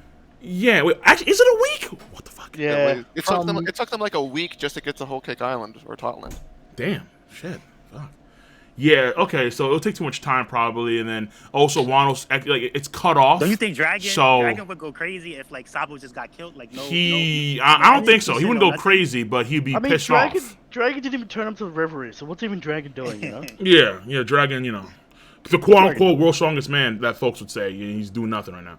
No, I'm sorry. He's sweating buckets. That's what he's doing. Shit. Yeah, March, talk to me. Yeah. Bro, that's such a lame wait. So what happened with that? Because we seen him at the Reverie, right? Seen who? Nah, he was no. He was still in Kamabaka Kingdom sweating. He was still in Kamabaka Kingdom, but when this man was sweating more in Kamabaka than Sanji was. It's like shit. When Stelly was rattling off all of his worries, he did say that there's some strong winds blowing indicating that Dragon was there, but Dragon never came. Oh, okay. Right. Because I remember Dragon saying that It was like just Force Ghost. he's supposed to start war, but then we don't see the panels of him starting the war, and then it's not mentioned. So And then he didn't turn up, so I don't know what happened. All we do is that we just see them just chilling there, waiting for they have to confirm if it's actually true or not. So, which of course we'll get to at some point. Morch, talk to me about your number 9. Thank Hello? you for talking, Morge. Hello, Moto. Hello? Morch. all right, Morge is gone. I'll donate $10 to the king if you come back in the next 5 seconds. Yeah, okay, yeah, there it is. No, fuck it. Ty, are you ready, Ty? All right, look, I'm gonna tell you this. Like, I started from the first arc and I worked my way up, and I'm up to Zoro right now. So I'm like going. All right, so you still charging the hockey. All right, so Ty, chat, relax. Ty. Here we go. All right, Morch? He's gonna drop that spirit bomb on us. All right, fuck it, it's Silvers. Let's go. Silvers. All right, before I give my next one, King, did you notice that Brago's been in here since like number 11? What? Brago? Brago, he had his mic unmuted. He's muted. I think he's still like setting stuff up. All right, yeah. All right, He's charging his hockey. I wasn't gonna say So anything, Brago but- and Ty charging hockey. All right, so okay, so And more. so Brago's, he's coming BDA right now, and then Ty's he's doing his thing. All right, Ty comes as usual. All right, fair enough. All right, Silvers, talk to me. 8. All right, I got at number 8. I got Arlong Park. I'm black. I'm black. I like the whole tackle on racism. I love Bellamy. She was amazing. I wanted them to go the 4 kids route, and she was actually still in the dungeon. Oh my god. Yo, that's actually good. Well, Arlong's ridiculously large hands. Go in the dungeon and you're never gonna see the light of day again. And Roger, you are absolutely right. That march to Arlong Park was amazing. I got goosebumps. And of course, my boys Johnny and Yosu was holding down the fort, making sure nobody crossed the line. They were the Trump wall, bro. Yo, clowns, bro. Absolute clowns. But they were great. Probably top 15 swordsman. Yeah, of course, no doubt, bro. So wait, Together, they're deadly as fuck. Christian. Now, this may be controversial, all right? Some people may be upset about how high this is on the list. Mm-hmm. But I have Whole Cake on number 8. God. Alright, it has problems. I'll give you that. There are a few dud chapters. But let's remember the start of the arc. Intrigue, mystery, the whole wedding cake stuff, not the whole I was gonna say you can't even argue that. No, the whole wedding ceremony stuff, greatness, alright? We all know that. First half of the arc, absolute greatness. It comes down a little bit during the Big Mom wedding cake stuff, but it is substituted with the greatest fight in the series, Luffy vs. Katakuri. There you go. Number 8, Whole Cake on. There you go.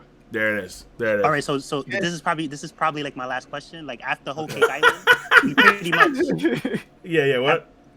After Whole Cake Island, we pretty much went straight into Wano. Wasn't no in between arc, right? The referee, but we're not counting referee. Oh, that was it. Okay, cool. Yeah.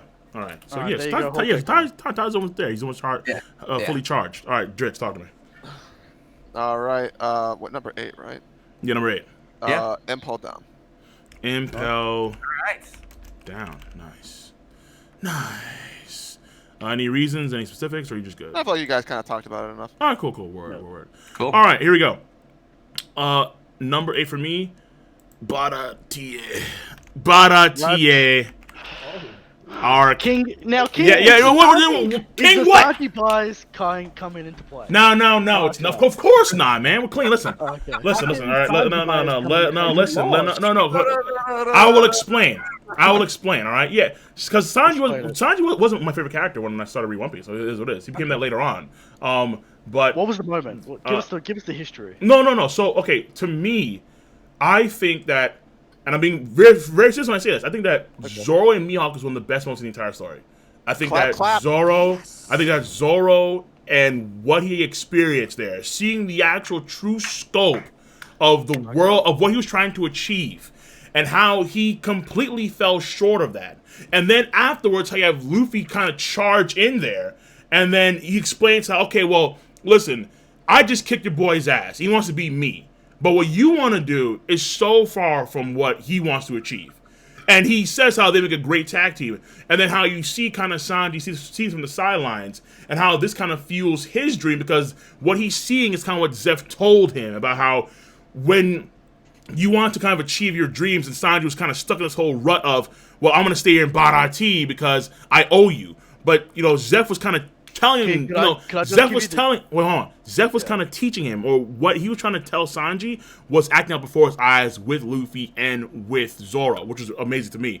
And then how Nami kind of pulled some bullshit where she kind of did Johnny and forgot his name, Yasu. Yeah. How she pulled her shit. King, put some respect on it. Yeah, but like at the time, it was like, what the fuck? Like, whoa. Like to me, BragoDAce, I think, is the best arc in East Blue by far. Like by far. And finally after that, Don Krieg, I thought Don Krieg was a beast. Like I like Arlong. But honestly, I'm not gonna lie to you. I inched Don Krieg a bit of Arlong. As in because to me, the man was a true blue pirate. Essentially that's what it was. He got the food and he pulled some scumbag shit. He was able to take over the BragoDAce, make his new ship, go back to the goddamn New World. He was a true blue pirate through and through, and he was very effective. And so I enjoyed Don Krieg tremendously. Okay. So I'm gonna leave it at that. BragoDAce. Can I give the chat okay? He just had a shitty crew. All right, Morja update. He had to leave, and he dropped his list in the Imukubal chat. Oh fuck. Okay. Gotcha. All right. So tell me his list then. His number 9 is Drum Island. Okay, so Drum Island. Oh, it's okay. So just like you then, Drum Island. You want me to tell the whole thing? No. The number 8. No. Number 8 is Zoe. Zoe. Okay, yeah. Fair enough. So then now you have Roger. Talk to me. When do you think people die? When they're shot through the heart by the fuck. Yeah. All right. Goddamn. By an incurable disease? No. When they drink a soup made from a poisonous I'm not on my list. No. It's when and only when they are forgotten. Drum Island, number 8, right there. Yeah.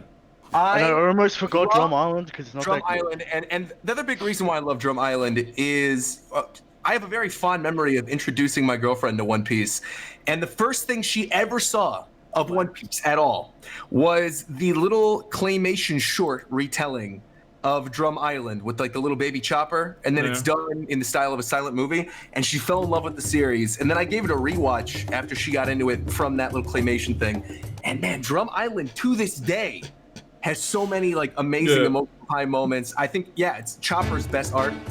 Obviously it focuses on him, but I mean the growth he shows as a character. I think just seeing Dr. Huey Lux, seeing the village, like everyone, man. I like the fact, I think people forget like zones were introduced during Drum Island. Like before Drum Island, none of us knew what zone devil fruits were. And then we get this dude who's like this ox, and then this reindeer turning into a human, and it changed the game. I love Drum Island. Gotta be my number 8, man. Fair. I'm down with that. Also, is Brago there still? Brago, BDA Law. BragoDAce. BragoDAce, there you go, yeah. Calling all the aliases. All right. Dofi sucks and he's a piece of shit. Ooh, okay. Okay, fair enough. All right. No, I'm not seeing that. Okay, fine. No reaction. All right. That's because he's prepping the news. Yeah, he's prepping it. All right. Hockey. Jesus Christ. Ty, is your hockey chart? All right, look, I narrowed it down to like my top 24 arcs, and I'm cutting it down. Okay, so he's almost ready. Wait, dude. Okay, all right. All right, fine. So we're almost there. We're up. All right, Silvers, number 7. I have Saboti Archipelago. Introduced one of my favorite characters in the series. Hell, my entire channel is named after the man. Silver's motherfucking Let's go. Absolutely. Silver's I mean, he's technically in the Roger flashback in Orange Town, so technically, but he wasn't introduced. Yeah, we saw a guy. We didn't know who he was. Okay. Oh shit! I spoiled it. No. Sabaody. Saboady. Nah, I just know I spelled it, so I just grabbed my list, but I spoiled it. It is what it is. All right, number 7. Christian, talk to me. We have Impel Down, number 7. Impel Down. Okay. Great arc. We've already talked about it. Prison Break. What's left to say, you know? Great arc. Yeah. Dritz, number 7. Number 7, I have Baratie. Thank you. There we go. Now, is that the Mayhawk bias? Well, it's a damn good moment. Actually, whenever I first started watching One Piece, I didn't really think the beginning was that good when I was watching it. It's whenever we got to Baratie and we saw, like, as people would say, the first introduction to real power in the series. that's whenever I started to get invested and looking forward to the future, because Mihawk is literally like a game changer for me. Yeah. And for as much, like, even though Sanji's like my most hated character in the series, he was great in this arc. I thought that was Chopper. Not factual. No. It's Sanji and Brook. Chopper's down. What? I don't know why Brook gets the hate. I don't know. But so I thought this arc was great for basically every single character involved. It had a lot of great plot points, good character interactions, specifically with Sanji, Zoro, and Luffy. Lots of connections there. Mihawk's GOAT. Godhawk.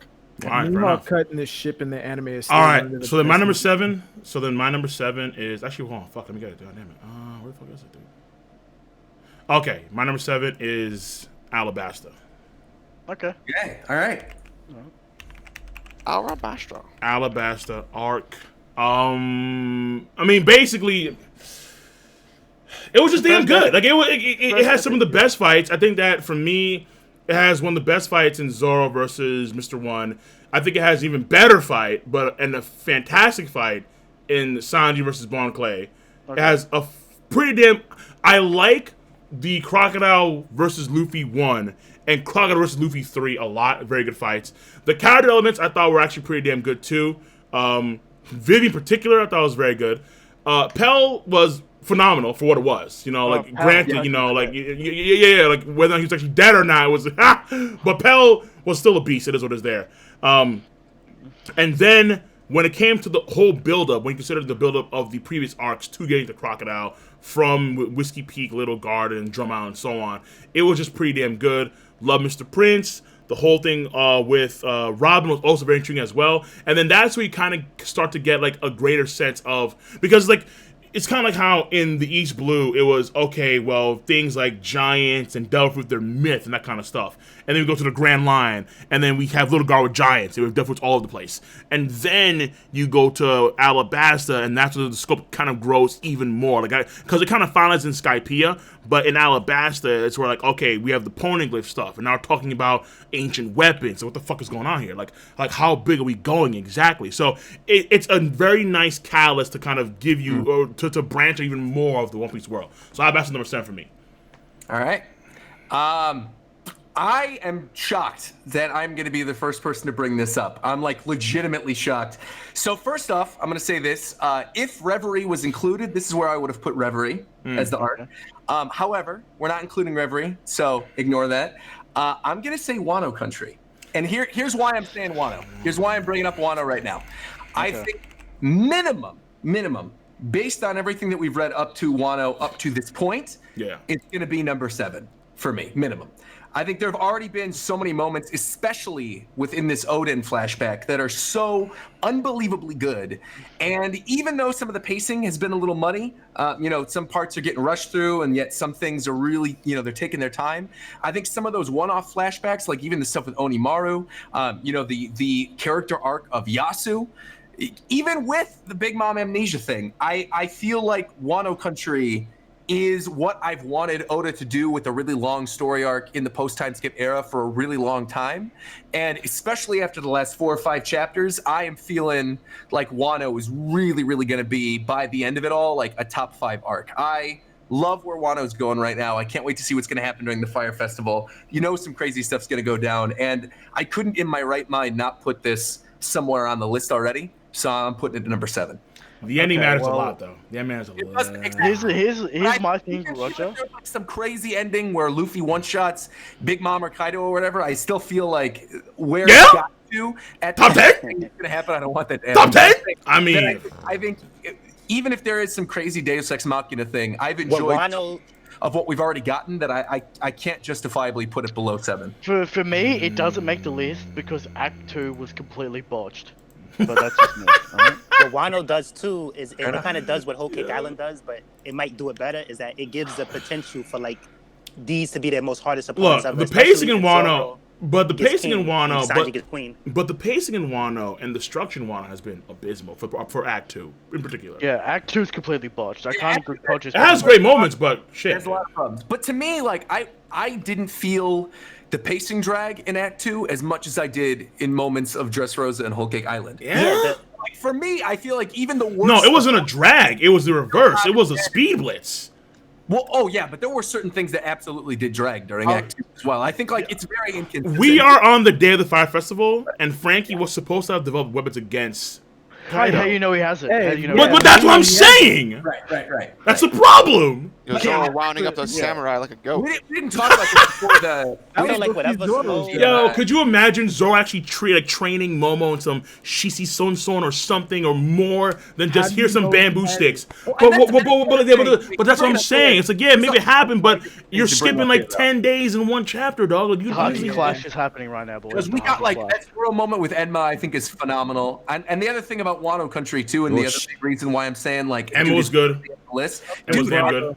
The in-between chapters, the beginning and end of the X, are so good, and I can't justifiably remove those. Yeah, they are so good, though. But Roger, They are so good, though. Shit. I understand it's still ongoing. I know, and things can absolutely change. But tentatively, right now, it's at number 7 for me. Wano is the only arc that has made me blood red mad. So I'll just say that. Wano is allowed? Yeah. Oh, there he is. BDA Law, Where my have you man. been, What bro? up? What's up? What's poppin'? Yo, what's up, bro? Cole, he attempted to summon you by saying Doflamingo is shit, and you didn't show up, and so. Oh, damn, Cole. kinda We fair, gotta bro. fight now. Yo, Dofi's getting loaded by Cracker. I gotta tell you, bro. Oh, that's not fast. King, bro, I'm too close to you. No, Those okay. nuke strikes hitting me too. Oh, man. No, we're good. Morge. I mean, Morge's not here yet. So, you hold on. He left. Never mind. Morge Morge left. Yeah, so Dritz, what's Morge number 8? What's number 7 then? Number 7 is Impel Down. Impel down. All right, so Brago's hockey is charged as is Taekwon, so I'm assuming you guys are good to go for your list.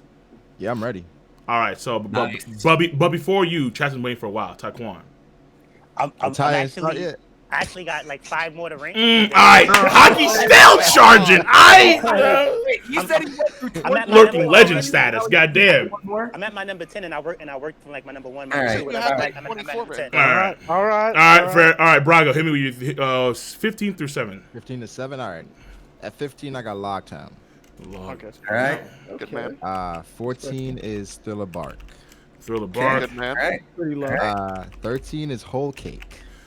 Too low, but okay. 12 is Dressrosa. GS. That What? Doflamingo bump. Dopey. Yeah, you know it has to be. Yeah, it has to be. Yeah, bro. Considering Because Dopey this is like, outside we're too trying to high. be at least somewhat objective, right? Yeah. Because when my favorite list, like Dressrosa, is a lot higher, but Well, I mean, honestly, I think most of just kind of. Yeah. is it favorites? I or mean, just... It's It's better. like- It's It's a little bit of both. Yeah, it's a little bit of both. Okay, okay. Yeah. I had Dressrosa higher than Brago, really? Yeah, because let me continue. 11 is Drum Island. Drum. Yeah. Okay. 10 is Punk Hazard. Punk. Nice. Oh, wow. Wow. Okay. I think Punk Hazard is phenomenal. All right. I mean, like okay. Yes. I mean, that one I want. Would you agree? Yeah, it like drags why? in the middle? Why is it so Would you high? agree that it drags in the middle? So what? Would you agree that the arc drags in the middle with all the gas and running and? Oh all that yeah, kind it of does. stuff? It does. Yeah. But I think just the characters with Law, Dofi, Smoker, Yeah, it's great. It's Virgo pretty is good. great. I think Punk Hazard. And again, I'm looking at the arcs from just knowing what happens. Sure. So I Correct. can't dismiss that. But Caesar Clown and- never like threw you off because the guy was like pretty much a bitch. I actually but like he was still. Caesar. You do. Fuck. Yeah, I think Caesar I think savage. I think he's menacing in the right kind of ways. He's just like not that strong, but that's the only. The thing is, he can catch you off guard. Yeah. He can catch you slipping at any time. So I Yeah, like but Caesar. the man's he's a 3-chapter villain. Like, just call it a damn day. You know. Caesar is threatening. It's just that in a close quarters fight, bet on the other guy. Like if you don't know, if you don't know, Okay. All right. If you don't know what his power is, he could overwhelm you really quickly. Like You know he's it's threatening in the way that good. he's like savage and he'll do whatever it takes to get his work Yeah. done. That's why he's threatening. It's not necessarily his like overall. You want the character that would do whatever it takes. Yeah, So, I yeah, like it's a great villain. He's a good villain. Yeah. he goes Alright, into the Fred. fight thinking he's the smartest person. 9. 9 is Impel Down. Impel. Yep. Nice. Yep. 8 is Zoe. Zoe. Okay. Yep. Yeah. And 7 is Arlong Park. Hey, Nice. Not alone. Cool. Word. All right. Word. Yeah. I don't Sounds see good to me, yeah. Baratsky up there, but okay. I'm actually really happy that this is actually a nice flowing stream. I'm really am. I mean, it's there's actually like a you know, good yeah. going on here. I feel Yeah, like. yeah, like for real. Yeah. Silvers, talk to me with your number 6.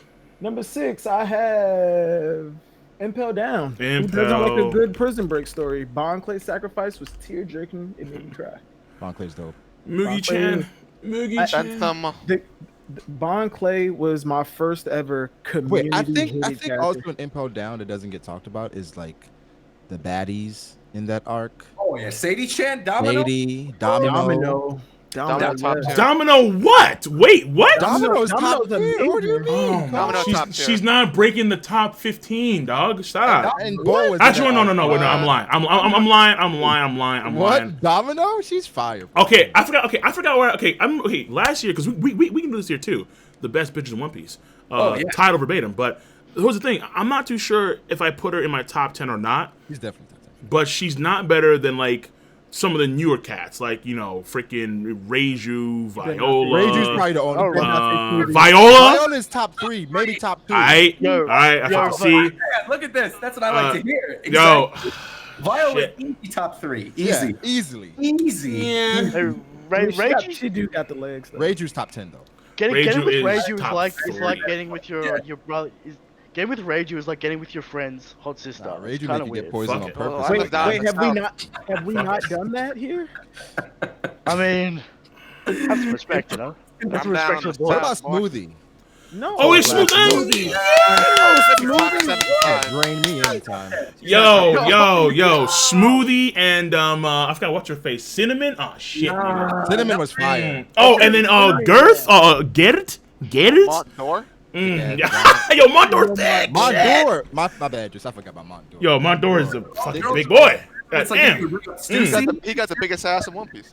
He does. I think he kind of Stussy's does. way better than Smoothie and then Cinnamon and stuff. Actually, I don't know, cause I mean, are we forgetting about Foxy's like big round? Like seriously? I mean, do we care? I mean, I think I do. He's got a point, man. Yo, I mean, Marco has that giant schnoz and like the nasty bangs, but she doesn't. Yeah, bitch, with the blue hair. Rev, anybody else is injured? Does Koala make the top 10? No. Yeah. Where does Galette Koala? Okay, Koala's over Nami, so I'm not too sure if. On what? Chris, I knew I'd like. Yo, what up, dude? All right, Silvers, your list. Silvers. I mean, Christian. All right, my number 6 is Alabasta. Alabasta. First One Piece epic arc. Great arc, great villains, great fights. Do not underestimate the Nami Miss Double Finger fight. And very entertaining, very good for Nami. Everyone gets a fight, and we love to see it, and we hope. Is that our best fight? I would say, probably, say the CP9 fight's better. In my mind. We swapped out one half of the Wano report for the other. How's it going, guys? O'Hara's here. Welcome, O'Hara. What it do, baby? Okay, O'Hara, you're on the list, all right? Give us your 45-7. Oh. Dude, I literally just got up, so. Oh, you're charging your I house. hear it, man. I hear it. Oh, should I go? Yeah. Okay. Whoa, wait. Okay. Wait, Cole, you're gonna have to move your screen and a bunch of stuff too, because we got. Yeah. Shit. Okay. Put them at the bottom. Leave Reiju. Yeah, no, I'm leaving Reiju. Like, I'm gonna take my screen. I'm gonna shift it over. Like, we good. All right, O'Hara. No, check and see. All right, O'Hara, talk to me. Below the names with everything side by side. Yeah. Put it all below the names. Yeah. Can you put them side by side with beneath the names? Put our like the camera and everything. Okay. Yeah. Reiju where she is. That's good. Yeah, Reiju's fine. I gotta move my ass. I'll move. Go. You need to get a Tashigi one, bro. No, yeah, just get a. Tashigi with the smoker Tashigi? Oh, it don't matter, just Tashigi. That's a man. That is a woman's body. Not a man. No, stop. That's a man. Stop. We ain't doing that here. Not in the realm. In the realm, we call it like we see it, boys. It's a man. All right, goddamn. Man, you do know she was in her body with her shirt open, right? That's like I'm gonna that's like, oh yeah, like look at you, like Sanji or Nami Sanji. It's like, no, what? Yes, no, stop. I sent you that panel. Ew, that's a little weird. It's a little. When she got her body back, the shirt was still open. It's like you might as well do Okiku. It's like, fuck, dog, shit. Okay, Kim. All right, we can move on now. All right, yeah. O'Hara. Yeah, we can move on now. Exactly. Right. Nice. I like this stream. Now I'm already. trolling. All right. Great stuff. All right, O'Hara, talk to me. Right. Start with 15. Yeah, 15. Okay, I have Thriller Bark at 15. Thriller, damn slow. No, I'm kidding. Too low. My man. I mean, I don't know. Is it because Bronco has it at 14? Yeah. The majority has lower. Bark though. I brought that up earlier during the stream. Every single person here brought up Thriller Bark. Every single Thriller person. Bark isn't bad. It's just not as good as the others. Yeah. So yeah, Right. Thriller Bark. Right. It's the funniest One Piece arc to me, though. It's hilarious. It is, and I guess it got a lot better now with Wano in retrospect. But it doesn't change the fact that when it came out, it wasn't that overwhelming, I guess, for me.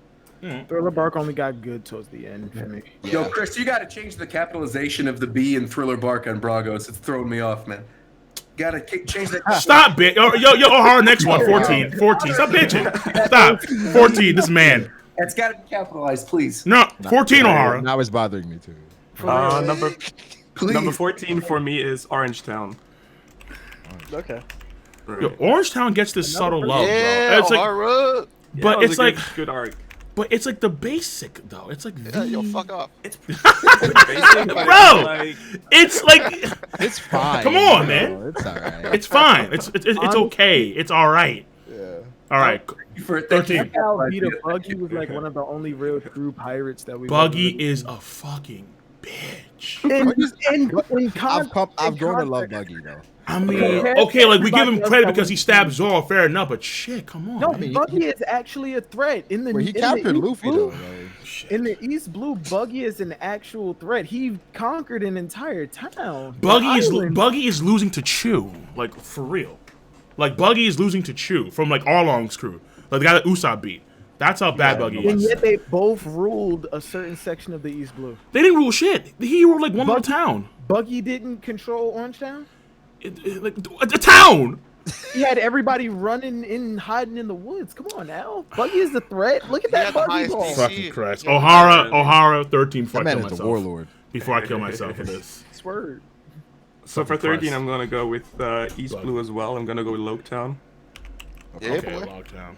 Wait, Yeah. we counted Logtown and not. Nah. What do you mean? Hey, whoa, Brago. Well, I mean, Brago, It don't yeah, matter. it doesn't matter. Wait, Yeah, it's not Brago, just so you know that we did a thing that we did it so that if you got to the spot where you would put Reverie, just say this is where you would have put it. Okay. Oh, okay. Yeah, the One Piece Illuminati, they tweak the stream and they can't rank the Reverie. Well, I mean, confidence on fire. Just give them. Is Wano okay? Because I put it in the list. Yeah, that's fine. Yeah, it's fine. Okay, that's cool. fine. Okay, but like no, for, but like no, like post, like post NES lobby or They all post connected, right? Reforward. Yeah. No. All right, yeah. So for number 12. I have Zoe. Zoe. Ooh, okay. Zoe number 12. Number 11. Then I have Whole Cake Island on 11. A little low, but all right. Okay. Number 10. What's decent? Cake. Dressrosa. You'll see. Stop. I mean, Christian, stop it, man. We're good. King, are you gonna put Whole Cake number 1, King? Well, if he's gay. I think me and King might have the same. Yo, man. Might get a little sweaty in here. Might get a little sweaty. I'm already sweating, bro. Talk to me. Number 10, bro. O'Hara. Alright, Kwai, what's going on? Right. Number 10, Dressrosa. Number 9, I have Drum Island. Drum. Chopper. Okay, all right. Love. It gets love. All right. Number 9. So I think that was number 9, right? Yeah. So number 8 is Arlong Park. Yeah. Good man. Good argument. Wait, no. It was Dressrosa, then Drum Island King. Yeah. Oh, okay. Dressrosa. Okay, I didn't hear Sorry. Dressrosa. Yep. No. Dressrosa, then Drum Island. Okay. And then Arlong Park. Then Arlong Park. Okay. 7. Then on 7, I have Alabasta. Alabasta. And then we are now going through process number 6. Okay, so we're all caught up there. We're all caught up. We're good to go. All right. I mean, we're actually now doing this. Taekwon, you ready? Are you ready, bro? Dog? You done charging the hockey? I'm ready, but I got some bad news. Just hold on, please. Sorry. So you're not ready? I'm ready, but hold on. Hold on, yeah, bad news. Oh well. The theatrics are killing me. It is killing me. All right. Look, so I'm ready, but I'm like scared because Okay. like Dressrosa doesn't make the list. All right, fuck you. Let's go. All right, I like this. All right, 15 time. 15. Let's go. My nigga, stop with the music. Let's go. What is this? I heard that, man. Hold on. Like, goddamn. Like, give me, yo, I'll be back for real. Ah, God, wow, this guy. In like 30 seconds or whatever. All right, okay, fine. Hockey's still charging. All right, Dritz is up. All right, yeah, Dritz. Fuck this guy, bro. What number are we on? 6? We're on number 6, yeah. All right, number 6. Number 6, I have the arc that has my favorite villain in One Piece. I got Alabasta at 6.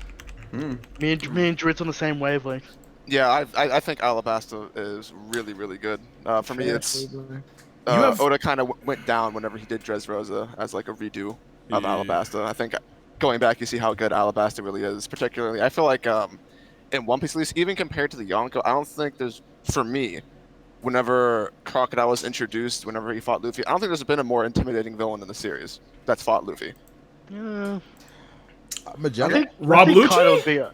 I think Kaido and Big Mom. Does Magellan count? Just from a power. Magellan does count, but Magellan was intimidating. Crocodile just had that swag mystique to him. I mean, Magellan had Crocodile, Jinbei, all these cats running. Well, I think Crocodile I'm saying, but like during that point in time, like he was ridiculously intimidating because he was so far above. He was so cold-blooded.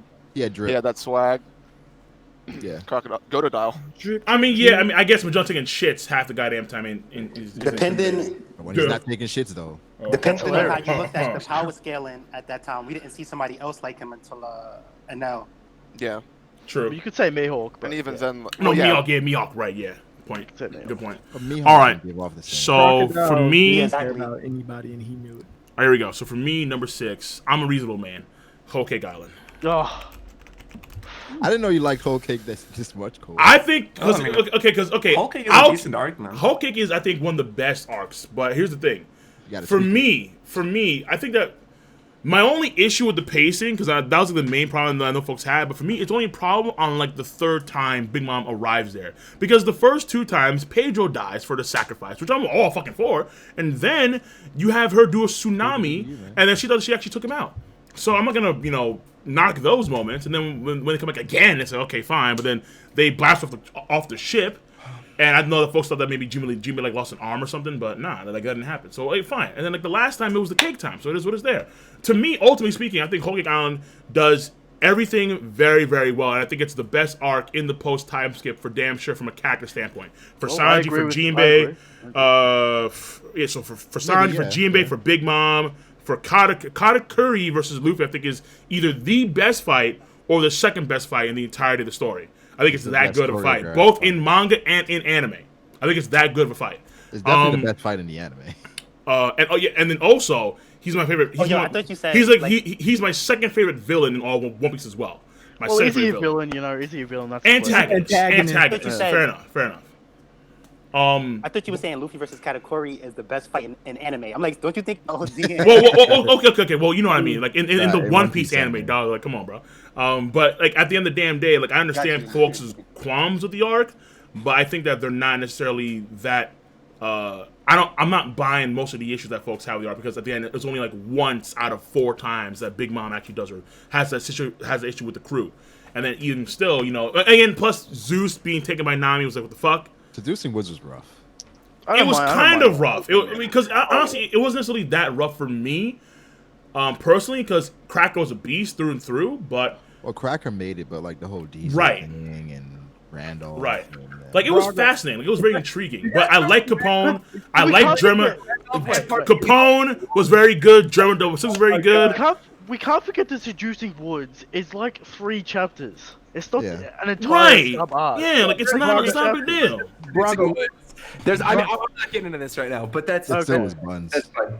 Yeah. Brago, let me ask you this: do you think that I don't want to say hate for the Seducing Woods, but for lack of a better word, do you think your hate for the Seducing Woods comes from your hype for Wano, you're wanting to hurry up and get to Wano? Very good. I was one of the people that said stop with the Wano bullshit. I hated people bringing up Wano. I don't know. We have to fact check that. We have to fact check that. So that's the point. I think what happened was we had the whole, it was like a drag before Cracker, and then the Cracker fight started like amazing, and then it went to shit. They skipped it. Yeah, that's what I'm saying. But it was alright. It was alright for a sub arc fight. Like, it was okay. Yeah, it's like how can we ignore Brooke and Big Mom? And that to me I thought was like fantastic. That was a good moment. It was skip, but it was very good moment for Brooke. That was a good moment. Wait, hold up. Was the Seducing Woods really only 3 chapters? It wasn't long. It was longer than that. But I could have fucking around with the Seducing Woods. It's like 10 or 11 chapters. Seducing Woods, I don't just mean the Seducing Woods. I mean like the Mirror World, the return through the Mirror World, like that kind of stuff. I mean, there was a lot of Mirror World Seducing Woods stuff. Like a lot of the things with Brûlé in the first half of the arc were like a lot of that could go. Like that to me was always masked by the tension that we got with Sanji and his family. So like, there was always like a German side of things, and then there was like a Luffy side of things too. And I thought that like the German side of things with Sanji's family was very, very well done. And and again, like, the only problems really come afterwards, and even afterwards, you still have Luffy versus Kakarot fight. Like to this day, chapter 895 is fucking godlike, bro. That fight was stupendous, man. Shit. I mean, Katakuri was a beast, bro. This man was tight, bro. Yo, man, the Snake Man was going clean, and the observation was still clean as fuck. I think the outcome does take away from the fight a little bit. I also think that Sanji's character arc is a lot more underappreciated than it actually was. Of course, I would argue Sanji's probably the best part of Whole Cake Island, in my opinion. He is, same. I would say so too. I think the reason why Whole Cake is so much lower for it, like again, it's still in my top. Category is the best part. It's still like it's in my 15 favorite.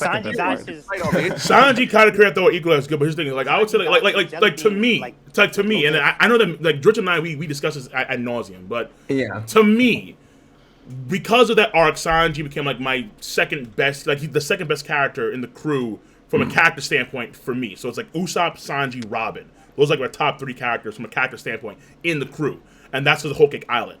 And the whole point here is that it's underappreciated. But I think that because a lot of folks were like, and Oda himself was also making the issue worse. He was exacerbating the issue where it's like, you know, Wano's coming, guys. Don't worry, this year for sure. Wano country, Wano country. I was watching the show that Zoro Fanboy did, and he was talking to one of his subscribers, and one of the guys literally just said, and it was like during the Kakarot fight, he's like, man, you know, I just want to get the Wano, man. I'm like, fuck, like these niggas just don't care now. They just Wano. Like I never felt that within this side of the community at all. Like I never was like rushing to get to Wano country. I think the thing for me was that like my main issue with Whole Cake was the stakes of everything and the way in which certain situations were resolved. Right? Like, a man died. 2 men died actually. So I mean, I love. I'm not downplaying Pedro or Pound. Like I love those moments. It's okay. How does Luffy beat Cracker? Well, he uses Nami's help. How does Luffy beat Katakuri? Well, Katakuri stabs himself and what's her face like shoots the like. But that's what made Katakuri but that's part of the reason why Katakuri is so good. But that's part of the reason Katakuri. Okay, every other chapter near the ending, Big Mom's gonna get him, and they're all gonna die. Oh, Big Mom's gonna get the Straw Hats. Oh, she's on the ship right now. Big Mom's gonna get him. Oh, there we go. Oh, the Thousand Sunnies sunk. Oh, there it is. Oh, the Thousand. All right. But those details matter though, because the first time Pedro died, the second time she made a tsunami. It was dick teasing. It was exactly, and it was. You could do that once in a while. Wait, time out. Hold up. Wait a minute. Are we really gonna believe? Well, hold on. We say it was dick teasing, but are we really, or do we actually really believe that Big Mom was going to obliterate the Strat crew? Like, come on. What? That's I think when you have her land on the ship and not really do anything. Who knew she wasn't gonna do I mean, she did something. It wasn't like she didn't do nothing. She did something. She got loaded by Chopper, baby. What's up? Again, it's in my top 15. I'm still saying I like parts of Whole Cake Island. I really like Whole Cake, though. Spoiler alert, Whole Cake Island, you'll notice, is on my list. Alabasta's not. So fucking there you go. anime with Chopper. Whoa. So like, there you go. But I still think there's really great moments in Whole Cake Island. But that was probably annoying, like the Big Mom stuff. The Big Mom stuff and the Seducing Wood stuff was probably annoying, but I'll take that any day over the Dressrosa stuff. Like, yeah. Well, I'm a lady, bro. Bro. I would take that. I would take that shit any day over the fucking Prisoner Minds. The Prisoner Minds is fucking atrocious. It ends off nice with Luffy, but it's fucking awful. Queen is a fuck, man. Because at least, really, Udon isn't that bad. But I don't like. Queen's funny. What? Udon is bad, bro. Udon is bad. But yeah, like Queen's hilarious, but the Prisoner Mind sucks. No. They come in literally saying, hey yo, man, you know what? If you talk back to a person, you're getting like your arm cut off. If you do it again, you're getting your legs cut off. We see none of that shit. We literally have zero tension coming into the Uno Prisoner Minds, especially when Luffy and Kid are fucking around, carrying blocks, eating guys. Well, that was before Queen got there. Even when Queen was there was no tension because the man was massively incompetent. When Queen got there, Queen is massively incompetent, bro. No. Are you serious? Queen was like, all right, look, Queen is massively incompetent, bro. Queen. Calm, like, Queen. Like, yo, I got this. How is Queen incompetent? He had like Big Mom on his ass. That was no. Beforehand. And then even after Big Mom did when all you're doing, he did the appropriate thing by taking her to only get. If you hold on, the parallel of the Prisoner Minds.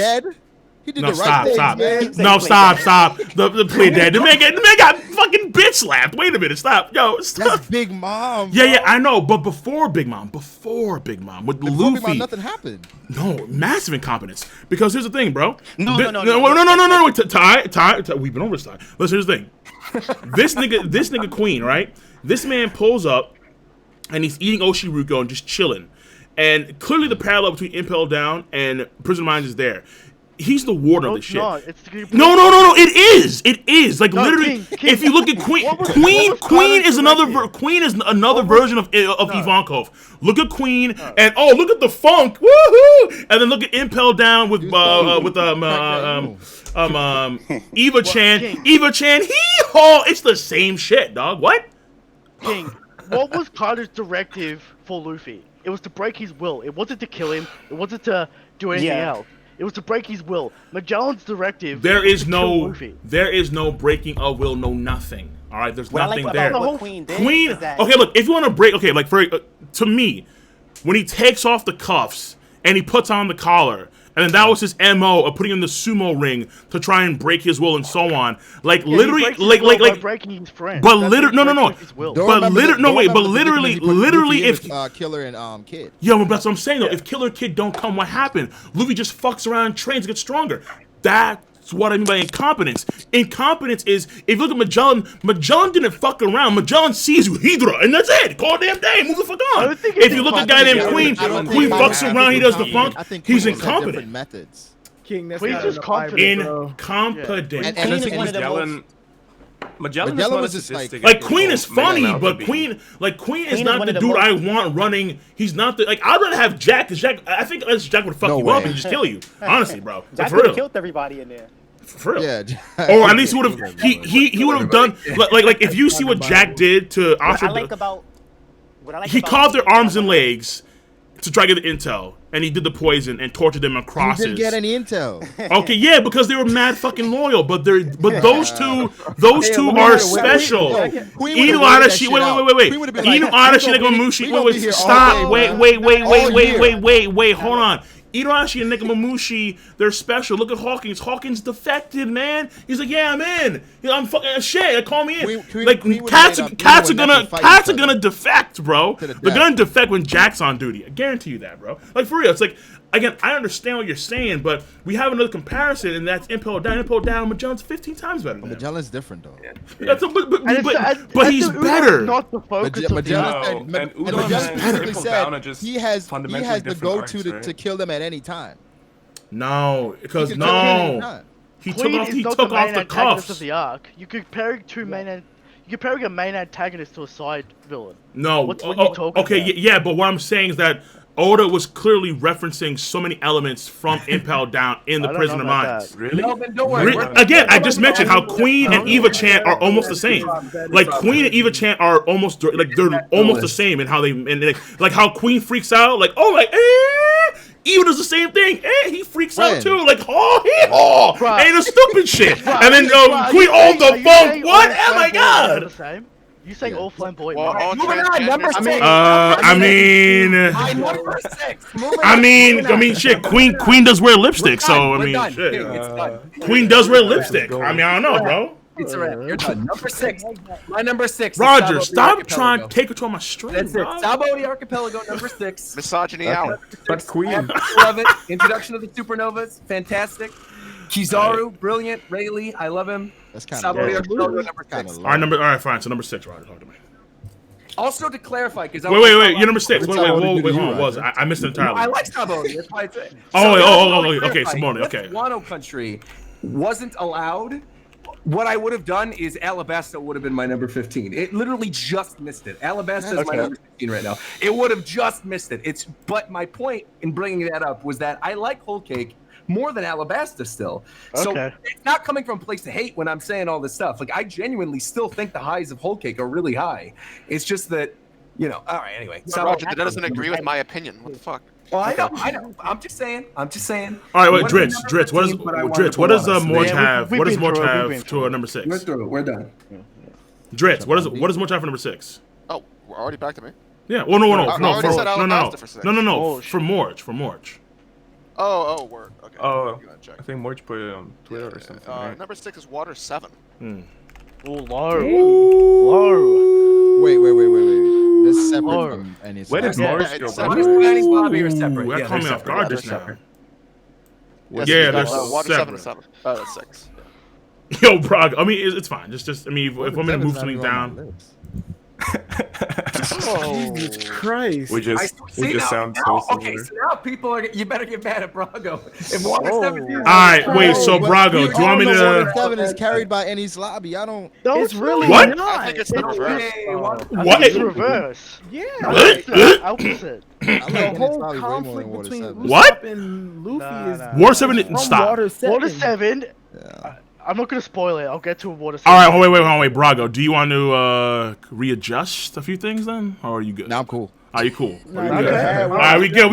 Okay. Jesus. Cool. All right. Taekwon, are you ready? All right, yes. Cool as a ready. All right, there we go. Here we go. All right, here we go. Taekwon, shoot. So my number 15, and it was tough to not have Dressrosa on here, but my number 15 is Punk Hazard. I actually enjoy that better than Dressrosa because of how it was packaged, like the whole package. Not like, of course, Dressrosa, like, you know, the fights in Punk Hazard has nothing on like Sabo versus Fuji, or probably Dofi versus Luffy and Law, or the Zoro fight. But I like the way that it was packaged from like a writing perspective and stuff, and the way that it went, like how Smoker was there and how he made quick work of Sanji, and stuff. Sanji broke his leg or he almost broke his leg. Like, Virgo was no joke.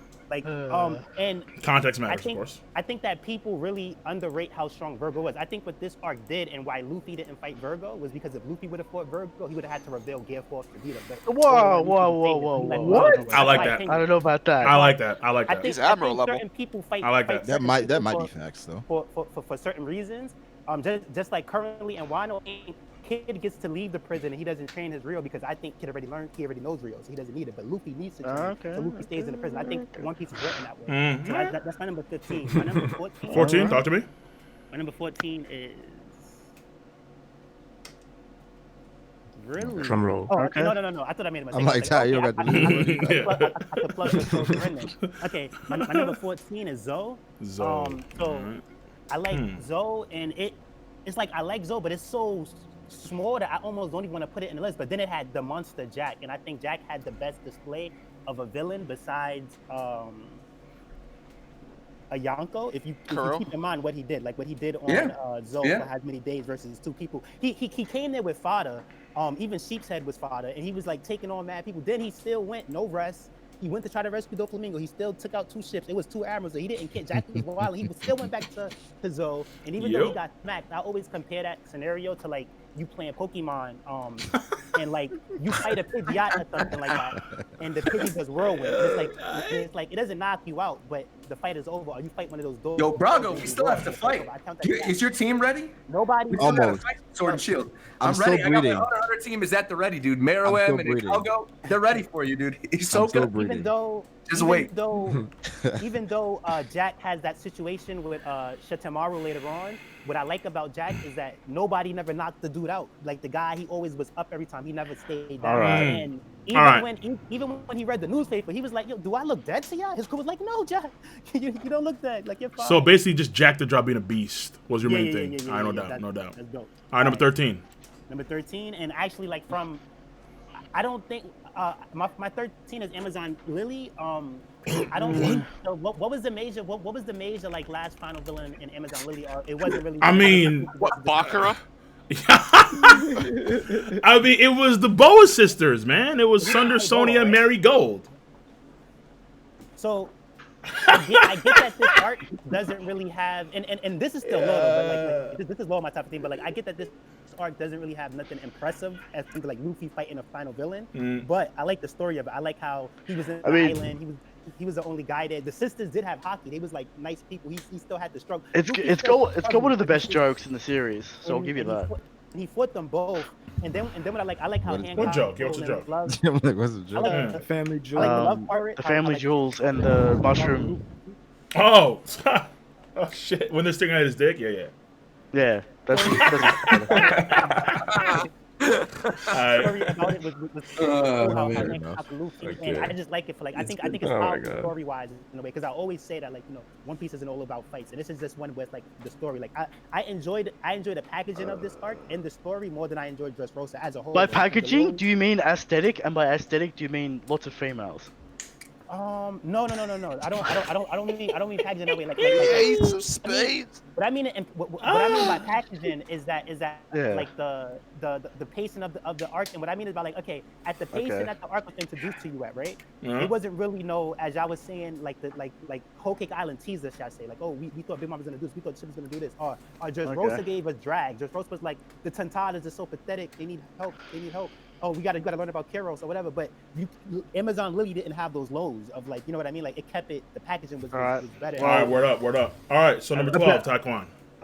Number 12 would be the Baratier arc, but only because that was the Mihawk moment when Mihawk pulled up. Y'all said, and we get that dope, you know, Zoro wanting to like test his skills versus Mihawk thing, and he finds out, nah, you know when they're ready.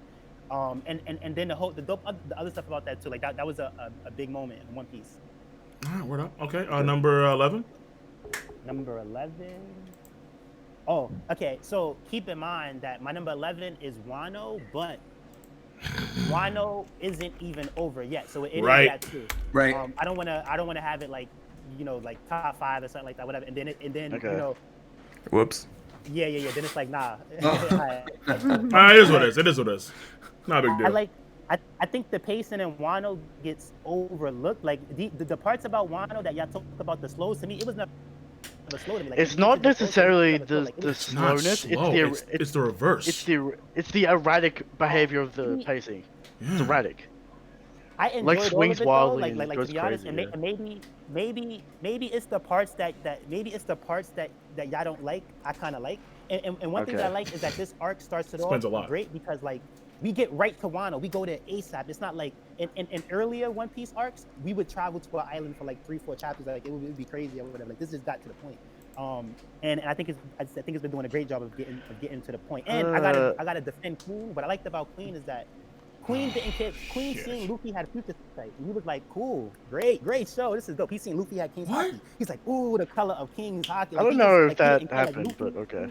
Luffy, no, it did. Queen noticed, like, Queen seen for Luffy a top tier abilities, and he wasn't what it's called, like, he didn't care. He was like he was treating Luffy like he was a scrub, and then even when Luffy, when was that part of the arc, and Luffy called him Balloon Man and all, and he was like, yo, and I think Luffy tried to hit him. And he was like, who do you think you're talking to? That's like one of my favorite One Piece moments, where he tried to punch Pain, and Queen just like caught his punch. Wait. Like, yo, son, like, who do you think you're talking to? Out of all the One Piece moments, that is one of your favorite. Ty, stop trolling. Ty, stop trolling. Number 10, Ty. Number 10. Stop trolling, my nigga. Shit. That's right after his Luffy punching Charles.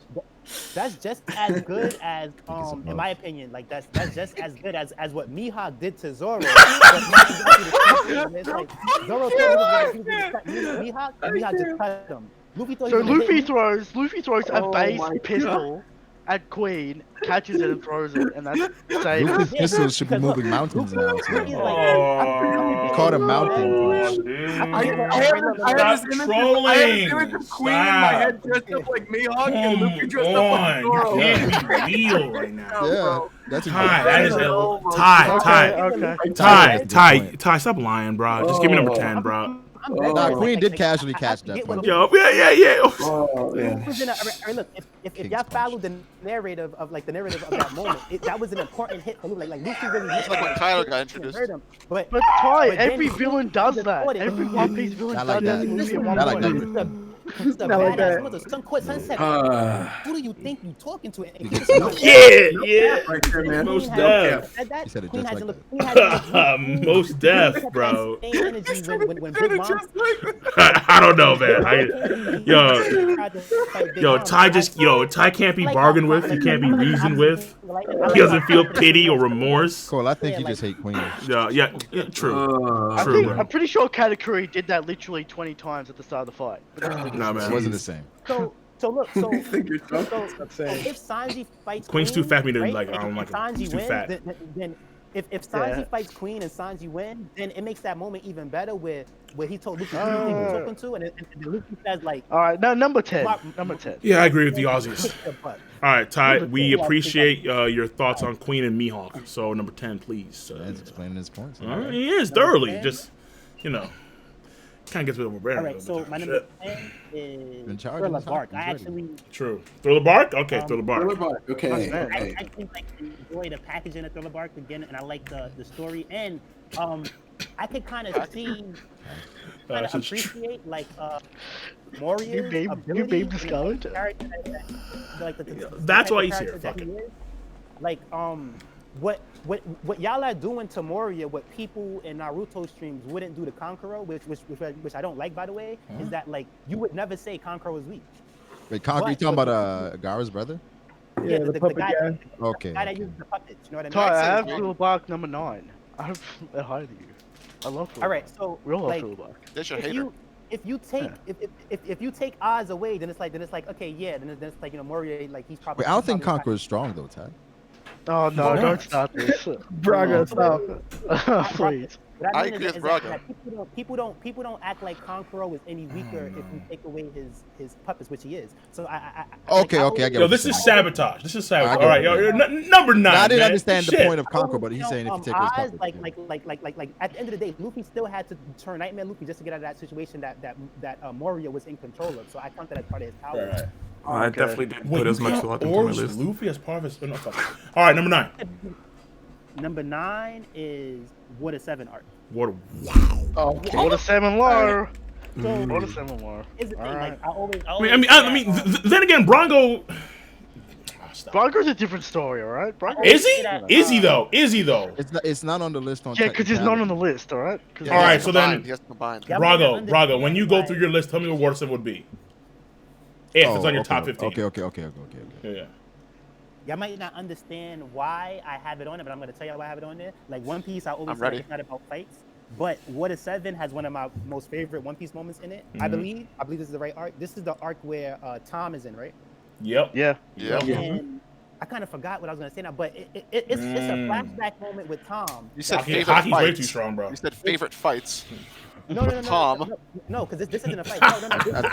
He said One Piece isn't all about fights, and then Yeah. This is the story. Okay, look. So the story was sad, like the Yeah. It was an emotional arc. Like that, yeah. And it was Tom. Tom screamed out something. It was some moment in this. I'm gonna have to get back to it later when I remember it, but it was a dope moment that it like hit for me, and I was like, yo, like this is a dope arc just because of that. Like I think because of the flashback in Water 7. Ty, we're not saying you put it too high. We're saying that you put it too low. I think that's what most people say. Yeah. So here's the thing. Without that moment, and it's a moment, I think that it's kind of trash. Like without that moment. Without a single Tom moment. Not gonna mention the. With a dog. I think we should think about that. What's up? Okay. Reveal of CP9. See, I like when it. I don't like the Mary as much. Got it popping. I don't really like. Mary! Nah, stop lying, man. You cried during. I know you cried during that, Brago. Oh, Mary? Oh no. Yeah. What? Brago, you have no soul. Brago has no soul, man. So even with this, I think pounds. Straight demons.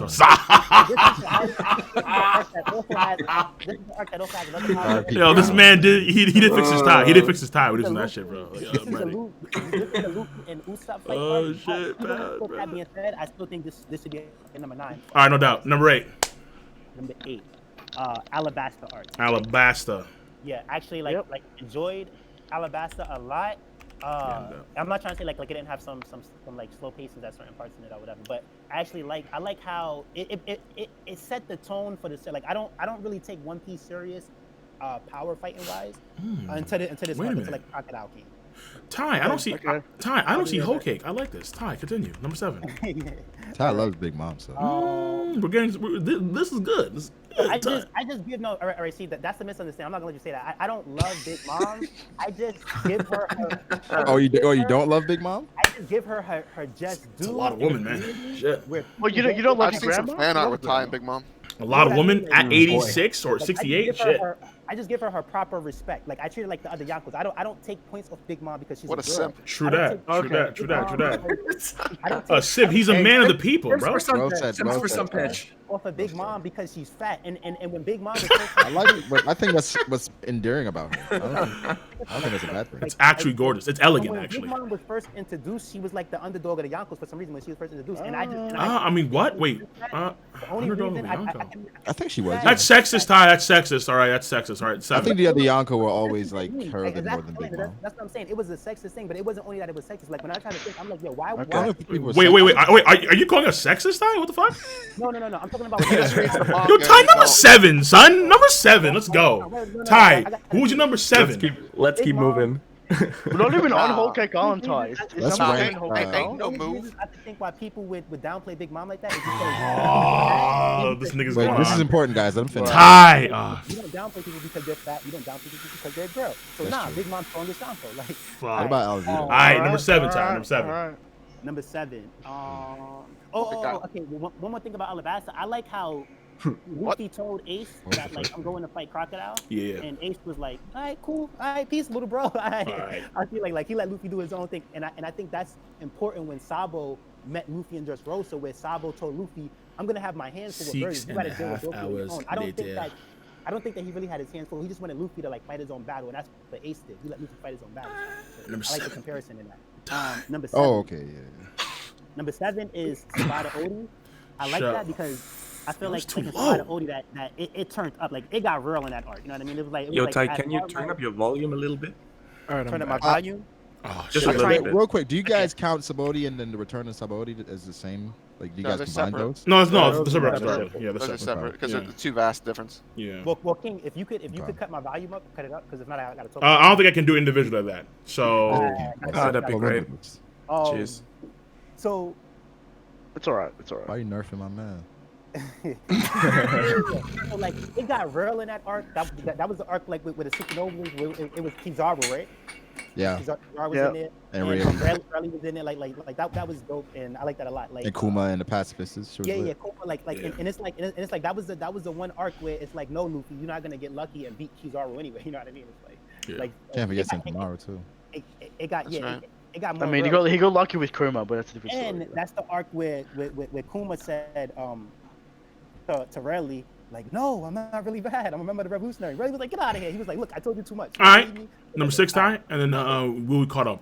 All right. Number 6 is Impel Down. Impel Down. Whoa. Oh, wow. Hey. All right. So like, I think Impel Down is a great arc. Ooh. Yeah, straight up. It's a damn great fucking arc. Fair enough.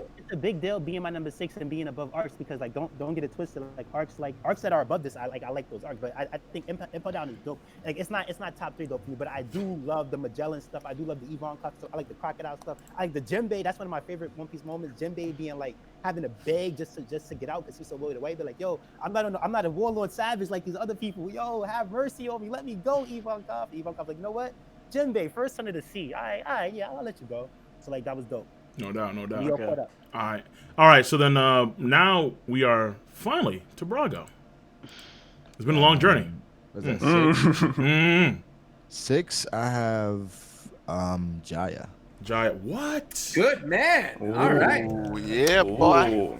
Good. Jaya. Really? Wait, this is a bit too high for Jaya, I think. God damn. I mean, it's great, but damn, 6? I think Jaya was one of the first times in which we saw like a different side of Luffy, where it wasn't all about just reacting. Like Luffy thought about that moment and was like, you know what, we're not gonna do anything. And then Zora's loyalty, where he's like, you know what, Luffy said it, I'm not gonna do anything either. I think Luffy and Blackbeard, that moment they had, that shit was game changing for me. I think that made me like feel differently about One Piece. Like that Jaya arc. It was. You're not gonna put Nami in there for making him do it. I think Nami added to the scene for sure. Because after the fact, because she told him not to do anything. Then when they didn't, she's like, oh, no, beat his ass. I mean, beat his ass, you know, and that was Jaya was fantastic. I agree with you, Brago. I'm not sure if I would say for me personally that one moment defines like or justifies putting the entire arc as high, but I agree with the moment. Like that was great for sure. Yeah, it was damn good. Yeah, it was damn good. Yeah, but damn. But I think more so than that again, it's I'm looking at it from the perspective of I know what's going to happen. Right. And a lot of the words that Blackbeard said, it resonated because he's living out like what he's talking about. Everything he's saying, that's what he embodies. Okay. You know what I'm saying? So Blackbeard saying a man's dreams never dies, even now knowing that this nigga don't sleep is like it's like a lot of shit is hitting differently. So Jaya, it's fantastic to me. Right. No, I agree. Jaya's a damn good arc, son. O'Hara, number 6. So I'm gonna go with Roger here and go with Sabaody for number 6. Nice, very good, very good. Bondi. All right, cool. Word up. Any reasonings, or are we just good? I don't know. I can give some reasoning. I feel like I've been like underplaying it a little. So for me personally, I guess Sabaody being the first arc where the Straw Hats are properly defeated, was like similar to what Brago just said. It was like kind of a game changer for the entire story arc. And I don't know. I really like the characters that were introduced. I like the mystery that was put up, preparation for the time skip and everything, preparation for the second half of the story. So yeah, I think it was a really, really great setup for that. All right, word up. Cool. All right, so what I'm going to do, real briefly, before we get to the top 5, I'm going to just go through some of these drops and bits real quick that folks been doing. So Waffles resub Twitch Prime 10 months in a row. Women's Truth is just to hear the cancer opinions. I mean, it is what it is. Obviously, that's why we're here. That's why Ty's here. Akachi resub Twitch Prime 23 months in a row says introduce your Sekiro videos to my friend recently. He subbed to you on Twitch supposedly. Now we'll need to have you finish Sekiro by the end of this decade, right? Law, I'll get to it. Don't worry about it. Don't worry about it. It's amazing. It is. Game of the year. Stop. Good luck on Sword Sane. All right. Good luck. That's all I'm saying. Bro, good luck dude, on Sword Sane. I'm like the last stage. I'm almost there. You'll never get past him. Sword Sane is something different, all right? I will beat him. It'll be easy. Trust me. I got him. Floor Guardian, resub, Twitch Prime, 5 months in a row. Much love for that. Brohaven, tier 100 versus this. Shamrock 100. Okay, much love for that, bro. And then Starboy, man, tier 1, 5 months in a row as well. And actually, let me get some super chats real quick. Yeah, Starboy, real quick. Some super chats, which I know I've been ignoring. So wait, yo, hold on. So good fighting. I got come off. Sabodi Archipelago is my favorite arc from Good Fighting, and then we have Shinken. $2. My money is ready for the King of Lightning. Hey, listen, man, I ain't complaining, man. Shit, do you? I ain't gonna stop you. Jason Vergas, $2 says Brago be like 4 Yonkos high diff 1 Admiral. Is that accurate? Fuck that nigga. All right. And then it says, yo, Ty, what kind of drugs you on? I might buy some. All right. Ty, want to confirm that or no? I don't do drugs. He's clean. Ty's high He's on clean. life, right? Exactly. But, high on life. Ty lives a straight edge lifestyle. He's good. Serious question right now, King Light. Like, I got a microphone boost on my computer, but it usually like makes it all like distorted or whatever. So like, you're fine, dude. Yeah, no, Ty, I think you're fine. Yeah, it's okay. You're good. Nah, you're good. You're good. Yeah, I think you're fine. Yeah. All right, so now we're up to the top 5, boys. Arcs that matter the most. Ooh. Silvers. Let's go. Number 5, I have Water 7. What? I still think it's too low. The Luffy and Usopp whole thing kind of broke me because they was like best buds. It hurt seeing them break down. This was King of Lightning's #1 arc. Nah, you'll see. I mean, chat already got clips of that because I spoiled it by accident, but it is what it is. Christian, number 5. I have 5 NES. I have 5 NES Lobby. Great arc, great fights. There are some weird pacing issues at the start with like Zoro fighting the 3-headed dude and like fighting fodder and running around. Sanji versus Khalifa is like a bad Sanji moment. I don't like it. It's a great arc. It's number 5. I mean, what else? Right. I think Sanji versus Khalifa is like really important for his character. I think it's pivotal. I think it's actually fantastic. Dritz, talk to me. 5. 5, Sabaody. Sabaody. Same reasons, like like I think, basically. Yeah, to the same point. Really. Yeah, right. Echoes the same thing. Really? Yeah, and it's pretty self-explanatory. Oh, I thought it was probably one of the best written Is arcs in the series. Yeah, honestly, yeah. For me, here we go. All right, here we go. Number 5. That's Cap. What's Cap is actually no, it's not Cap. It's actually Gold. What's number 5 is Skypiea for me. Oh, it's too high. Oh, Skypiea. Skypiea. Nah, man. What do you mean? It's Gold. Talk to me about Luffy being stuck at a snake for 10 chapters. Not a big deal. Not a big deal? Not a big deal. Not a big deal? Not a big deal at all. Not a big because deal? because the entire time, Cats were getting low diff by NL. Talk to me about the well, that's okay. You know what? It makes more sense now. It's an NL. Yeah, NL. NL bias. No, well, first of all, NL is my favorite villain of the One Piece story. Yes, yeah. And actually, also, I think one of my favorite villains of the entire. Actually, I think all anime. Honestly, like I love all anime. All anime. Yo, I'm telling you, bro. Yo, those long ears, bro. Yo, those long ears are magical, bro. No way NL is better than the Twin Dragons. No, I didn't say that he was. I said he's one of my favorite villains of all. Well, not the. He's one. He's like I think I'll say like my top 2.5. Top 200. Bruh, he's like my top. He's like my top 15, top 10. I've pegged Yu-Gi-Oh! Yeah, I mean that's fair. Yeah, cause I got Mad Cats. Like I got Mater over him. I got I won't get into it. Is he top 3 for you in One Piece? For villains, yeah, absolutely. Love question.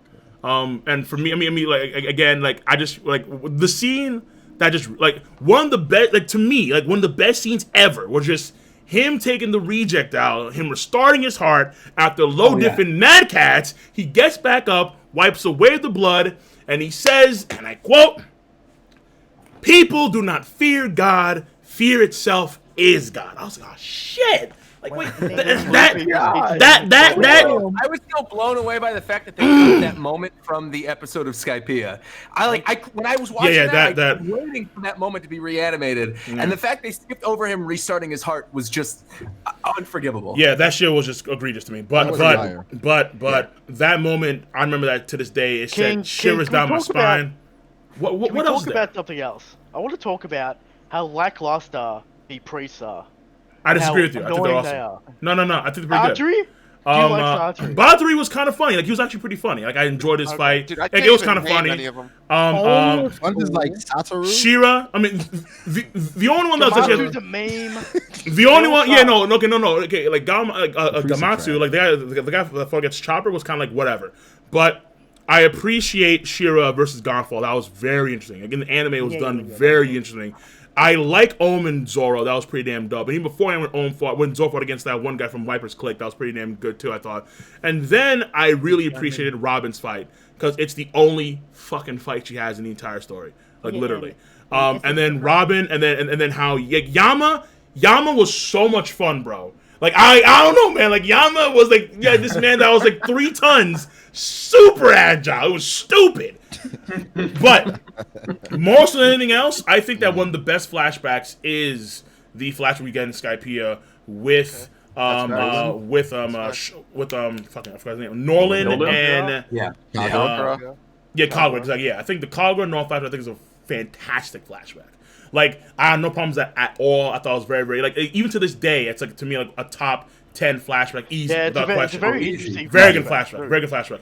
And I think it does. I think the arc does wonders for the story when it comes to the world building, when it comes to the mythos, especially when you have the reveal of Goldie Roger. You know, it's etched out in the ancient language. Because mind you, just how Alabasta introduced the whole point of thing, and it kind of rose our scope a little bit. It was Skypiea that truly brought to like the next level, where you have a sky island, and you have the bell, and you have a history that spans back 400 years, and has ties to the Void Century, and then Robin's there to try to solidify her place in the crew when she saves Usopp from because he was being an idiot, and he was trying to swim through the goddamn clouds, and the whole thing is just majestic. It's a true adventure in the sense of it. Like I think like it's like the first genuine, true like adventure. Like holy shit, this is phenomenal what we're going through. So I get it has some pacing problems here or there, but everything else makes up for it in spades. I guess a small issue I have with it is that I feel Oda didn't do as well of a job as integrating it into the story world as I would like, or I think it would have been possible. Yeah, but he's I done a agree, lot of work to put it in. He's done a lot of work. Yeah, it's fair. Because like, the problem was that I feel like that was one of the strengths of it, though. The fact that it didn't really tie into most of everything else that was going on with the. But the only problem I think was that like because now it's the like Sky Island stuff. Important. Like even the most recent chapter, or one of the most recent chapters, where you actually see them going to Skypiea, and Odin's the one etching the message on there in the ancient language, and getting to see Roger experiencing this, and yeah, dude, that callback was amazing. But even beforehand, when you read the chapters, but even beforehand, when you read the chapters, and you have the cover story of Anna when he's on the moon, and then you have you have the ruins on the move, and you see the different Skypian races, implying that these folks are extraterrestrial in some capacity. That is even more. So then, when that happened, I had to reread Skypiea again. I was like, shit, these guys are fucking aliens. Like, wait a minute now. Like, this is some deep ass shit we're going through here. And then how you have the royals, the dragons, they're wearing space suits. It's like, fuck, wait a minute now. Like, what is going on here? Like, there is something here that Oda is alluding to, and I believe that Skypians play a big role in that. I really, really do, honestly. So, in hindsight, I can understand, yeah, like, Oda missed a few things here or there, fair enough. And, yeah, Luffy and the Snake was kind of, whatever, fine. Like, could do without it. But everything else, I think, is so overwhelming and so important. It's definitely my top 5, without question. How could you not remember and say the best moment in Skypiea is when Enel blasts Sanji and then Sanji says thanks for the light? No, that was amazing. I mean, that was truly. Well, because I don't want to spend too much time going over every freaking moment, dog. But yeah. Like, I don't want to drag on too much, but I mean, maybe someone go back, look at that panel, look at the art. Fantastic, all right. King, how can you say you don't like Shura? Like, he was one of the only. No. He's one of the only characters. No, wait. I said I did. It's the other guy that Chopper fought. The one dude that like bit his lip and shit. That guy. Swap guy. Yeah. Yeah. Like, Shura's beast. The fall guy. You talking about Ohm? He's talking about Gadatsu. No, Gadatsu. Thank you. Yeah, Gadatsu. I mean, like Skypiea starts off tremendous, where you have Luffy, Zoro, and Sanji get their asses murked by Wiper. So what the fuck just happened, dog? Like, remember that. He destroys them simultaneously, and it's like, what the fuck? Top 10. Yo, mate. Now we're talking, bro. I mean, he did one shot Enel, so and Enel's apparently first commander level. So because when you come back from a dead, it's kind of broken, dog. It is what it is. I mean, can Luffy do that? Can Katakuri do that? Beat Luffy's ass, so. I was about to mention that if the Zoro from right now fought that Enel back then, it would still be a difficult fight, and I don't even know who. No, Zoro one shot. True. No, that's true. No, that's true. Enel is not so hacked that he just beats Zoro, but then Zoro's not so nice. He just misdips. I mean, all Zoro has to do is throw a flying slash with Haki on it. Can't hit him. Wait. Can't hit him. Enel had great observation Haki. No, he didn't. That's amazing. Yeah, he did. What are you talking about? He could hear the entire White Sea. White Sea. What are you talking about, dog? That is plus his Devil Fruit, and that is not. Yeah. So he can combine his Devil Fruit with his Haki, but he's real shit. He's real shit. What? Bruh. Luffy does it in 1 sense. Luffy freaking beat him, bruh. I mean, Luffy. All right, let's just move on. I'm not having this Enel debate yet again. I'm not having this Enel debate yet again, which is stupid. Yo, watch Tekking's video on NL, bro. He's right, bro. Watch that shit. Okay, what is Tekking here? No. Nah, but watch that video though, because he's right and I'm right. All facts. People was asking like who wins, Zoro right now or Ace, and it's like the same thing. It's like Zoro can't just he's not trying to just watch a Ace. Yeah, like remember Ace was almost like second division commander level. If Ace has any capacity of armor hockey, he wins. I'd argue. He does. Yeah. Now after Wano Country or after Elbath, like when they get even stronger, then they're fine because now we're near the end game. But not right now. Ace did have armament hockey though. So what I'm saying is that like that. Then Ace wins. Like the Ace is so pretty. Yeah, exactly. Versus Zoro, right? Yeah. Right. Because so if Ace wins, NL wins. But just dealing with the fire is an issue already. But look, if y'all try to say that, if for all y'all people that try to say no, Zoro would be Ace, and that's almost like y'all saying because of the little gaps in power, that's almost like y'all saying that Zoro would have beat Blackbeard, like when Ace lost to Blackbeard. You know what I mean? So it's like, no, Zoro doesn't beat. Blackbeard would have fucked him up, bro. Ace, he doesn't beat him out. He doesn't beat Blackbeard. Kurozu. All right, moving on. Yeah, it's a lot of time. Yeah, my fault. My bad. RogersBase. Yeah, what's up? Talk to me about your number 5. I was enjoying that. I was just letting that ride out. Yeah. I'm gonna say one quick thing. Yo, Ty, wait, hold, baby.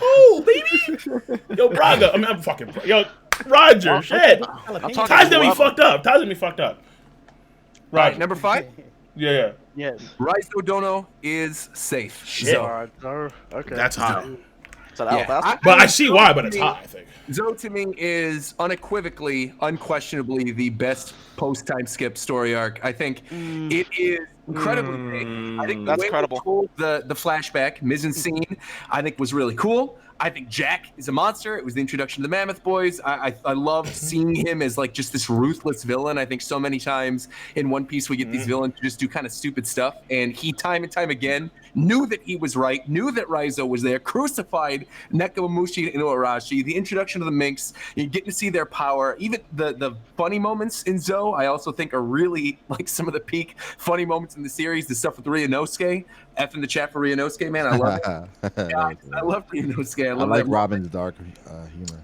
Dude, everything, yeah, and then Robin like loving Ryunosuke as well. I think the stuff that we got near the ending with Luffy and Momonosuke hearing Zunisha, and then also Momo mentioning that he met Roger and all that stuff, and then people being like, "Whoa, what are you talking about? How?" That's where's this going? Where's this going? And then obviously, seeing how that's playing into the flashback we're in right now.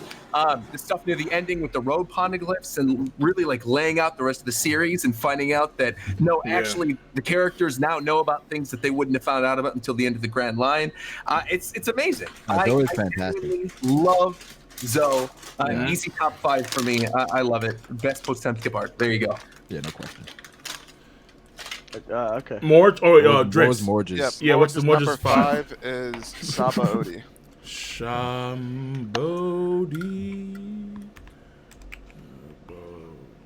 Stop it. Ty, what's your number 5? Taquan? So my number 5 is funny because I wasn't gonna not say my number 5, but I'll finish it. The other thing that we were talking about. But luckily, my number 5 is that arc that actually had that fight in it. In his lobby. Enies lobby? Yeah, that's the arc that at the end had the Blackbeard and Ace fight in it. What's the way? Enies lobby? Just for that? Just for that, or the entire Enies lobby? It's a little. All right, so I do like the that was also the CP9 fight stuff too, right? Yeah. Yes, Ty. So, that just was so long ago, son. That was like 8 years. What? But how could you forget that? It was very long ago, guys. It's like I know, but just to make sure I'm like, like. Wait, hold on. So, which one is it now, Doug? Enies lobby. Enies lobby. Okay. So, it's like it's hard to say what is the best part of that arc. Like if it is versus the Blackbeard stuff, or if it is how Luffy got a dope fight. The whole crew got it. The whole squad got dope fight. So it's just a dope arc in general. But like what I like about that arc is that I thought Ace won that. So I wasn't expecting like we come back to that fight then Ace loses or whatever like that. So that was like a real high diff fight for Blackbeard to win. So.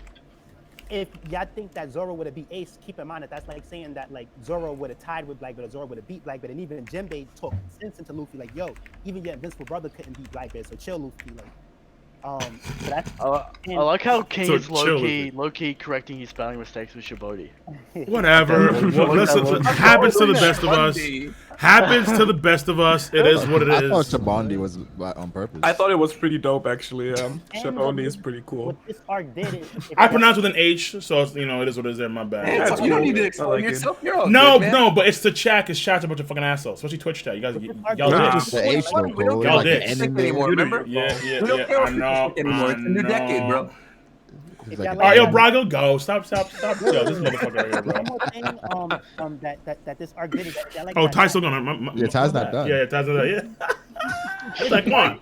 This arc made it like a fact that Luffy can get very, very, very strong in the same arc. Like Luffy jumped mad levels because when he first met CP0 and them and stuff like that, he first tried to clash with them. It was like, there's no way you beat these people. Like you're not. They're way stronger. Then all of a sudden he just got gear second, gear third, and then he wins. So then it's like Luffy could get. I think that's the biggest power gap growth that Luffy ever had, even bigger than Katakuri. So it's like you can't. What? You can't get mad at him learning future sight and stuff versus Katakuri if you didn't get mad at how. Okay. All right. That's fair. Brago, BDA. Number 5, Alabasta. Alabasta. Great arc. Yeah, great arc. Fantastic. Great arc. Go to dial. Top 5? I'm not surprised actually with that one. I'm really not. Yeah, fantastic. Yeah. Ora. I'm gonna go with Impel down here, number 5. All Great arc, great setup. For some reason, I feel like it's high, but it's not though, because I can see why it's top 5. Well, it fell down every I'd time. say yeah, and I love it like just for the inspiration Oda took there, like Dante's Inferno and like all the small things he built in there. Like it's not that the implications are crazy. It's more of a setup arc, right, for Marineford. But I just like how it's constructed as an arc. It feels almost like playing a good game, you know, like approaching through the levels and stuff. Okay, that's fair. Yeah, that's fair. That's totally fair. Even them getting there with Boa, and then at the end with Blackbeard showing up, and then. All right, so now in the top 4, Silvers. Or Silvers eating. Yeah, I ran the White Castle. I ran the White Castle. Shut up, Brago. You went to White Castle? I was about to say, man, something like this. Legitimately sounds this is right now, and it makes me mad. Yo, White. I click on Silver's stream, he's eating, bro. I swear to God. Don't judge me. All right, this is where the man's hungry, man. Right? Yeah, just make sure. Just make sure to wipe the side of your mouth though with that sauce. Oh, why you got wipe the side of your mouth? I don't get tartar sauce. All right, also go get some gummy bears. Shit. You're number 4, man. Number 4. Fuck, bro. I would have had Reverie. I would have had Reverie right here, but instead I got in this lobby. Okay. I absolutely love it. No, I don't think that it needs much explanation. I mean, Christian has it like right below this, so no doubt. Great arc. Everyone loves Enies Lobby. Christian, number 4.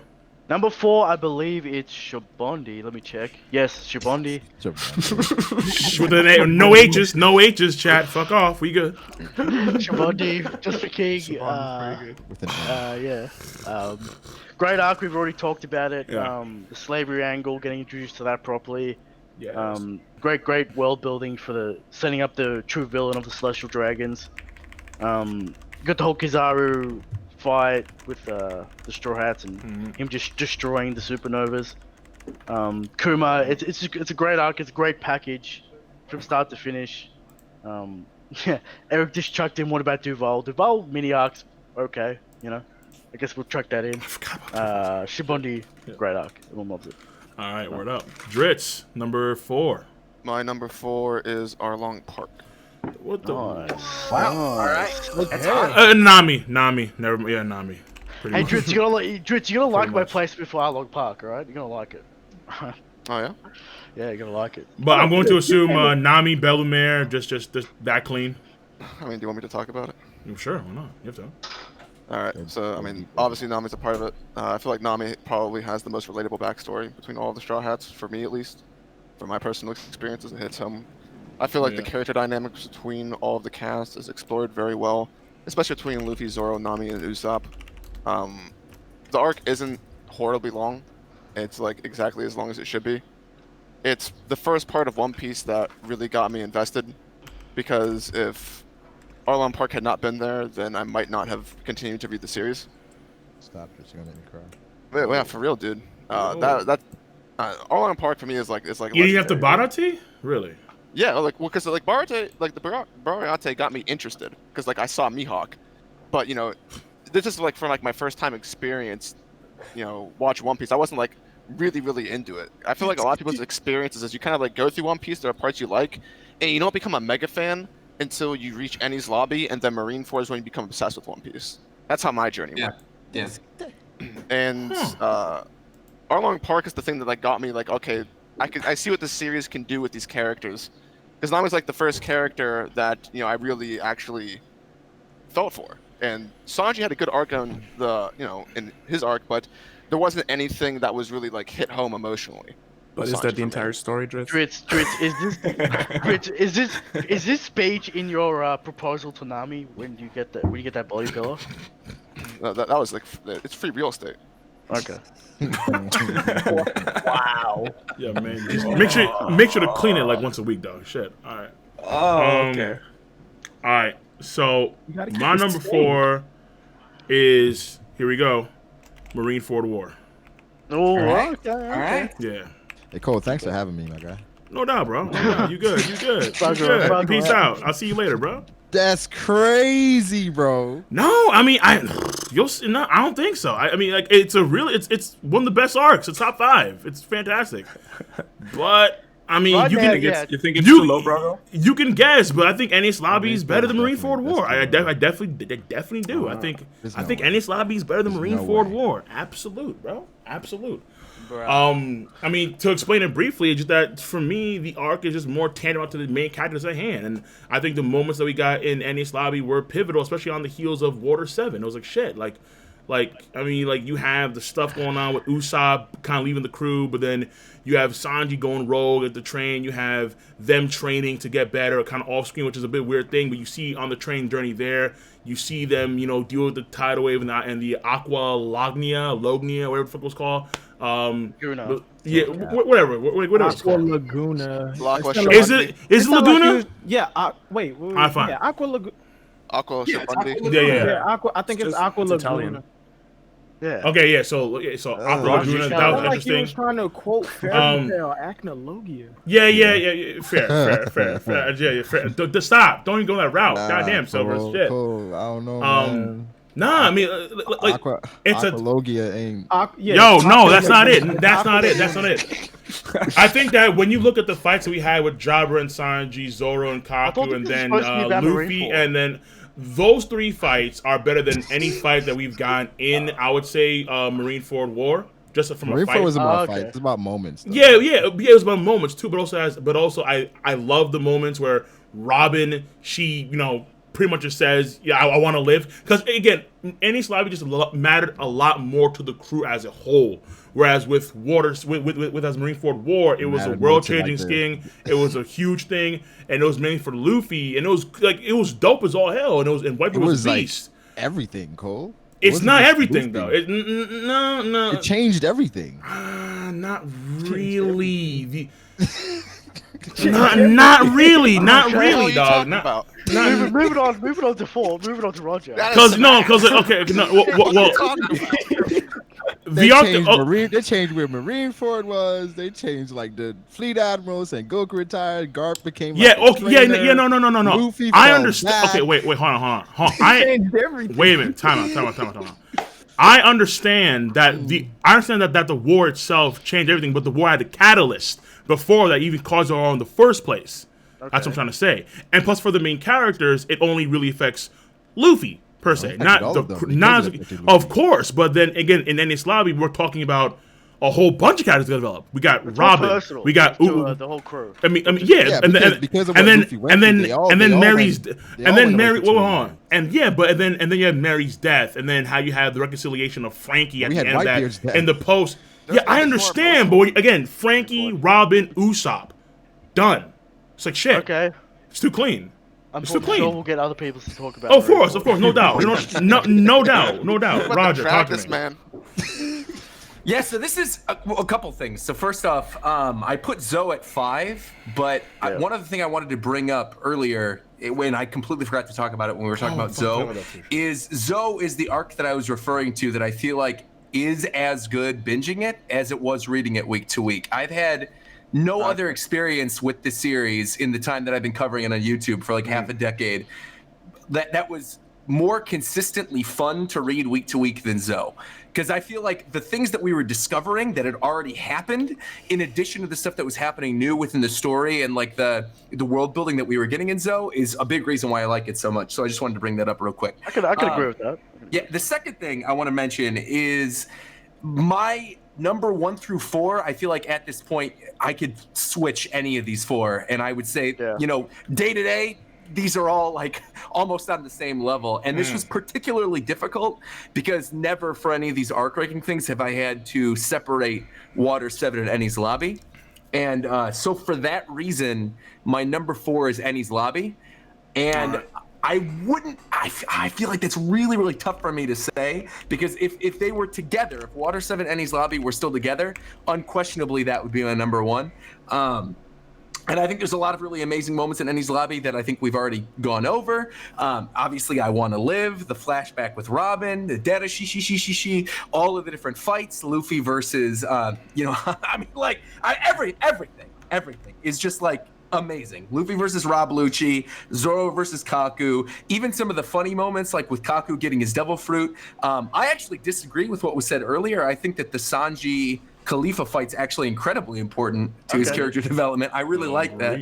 And I think some of the, there are some lows there with like, what's the name of the judge dude with 3 heads? Yeah, the 3-head judge dude. Yeah, like that thing was a little meh. Even the stuff with the Giants, I thought was a little meh. Even though I think it was really cool to get another flashback and be like, "Yo, oh my God, can you believe these guys know Dory and Brogby?" Oimo and Kashi were meh. Oimo and Kashi, yeah, it was kind of meh for what it could have been. I think for what it could have been. I think Oimo and Kashi, there could have been a lot more there, especially with the stuff that we got with Dory and Brogby, because I think that's a great moment as well.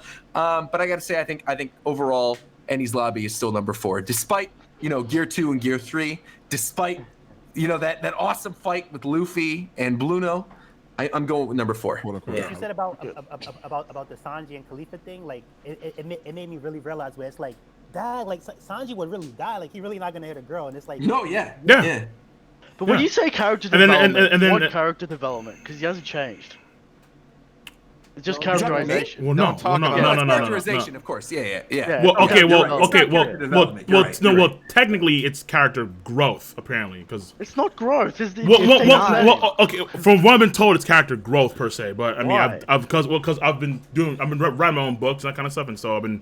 Apparently, it's development is actually characterization. I do genuinely. Whatever. It is what it is, though. It is what it is. Sanji and Jabra, I think, is amazing too. Like I love them flying through the sky. It's great.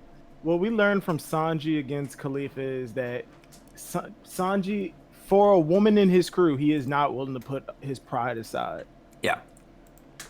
Which is, and then like the onus is kind of more of like let's say a religious element to it too, where it's like it matters just as much as everything else in the crew. He has these aspects that matter more to him just as much as the crewmates do, which is a very intriguing thing because a lot of times it's just the crew first and everything else, but.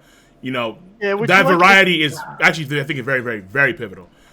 Zoro would prefer not to cut a woman, but if he has to for the crew, he would. Look at Monet.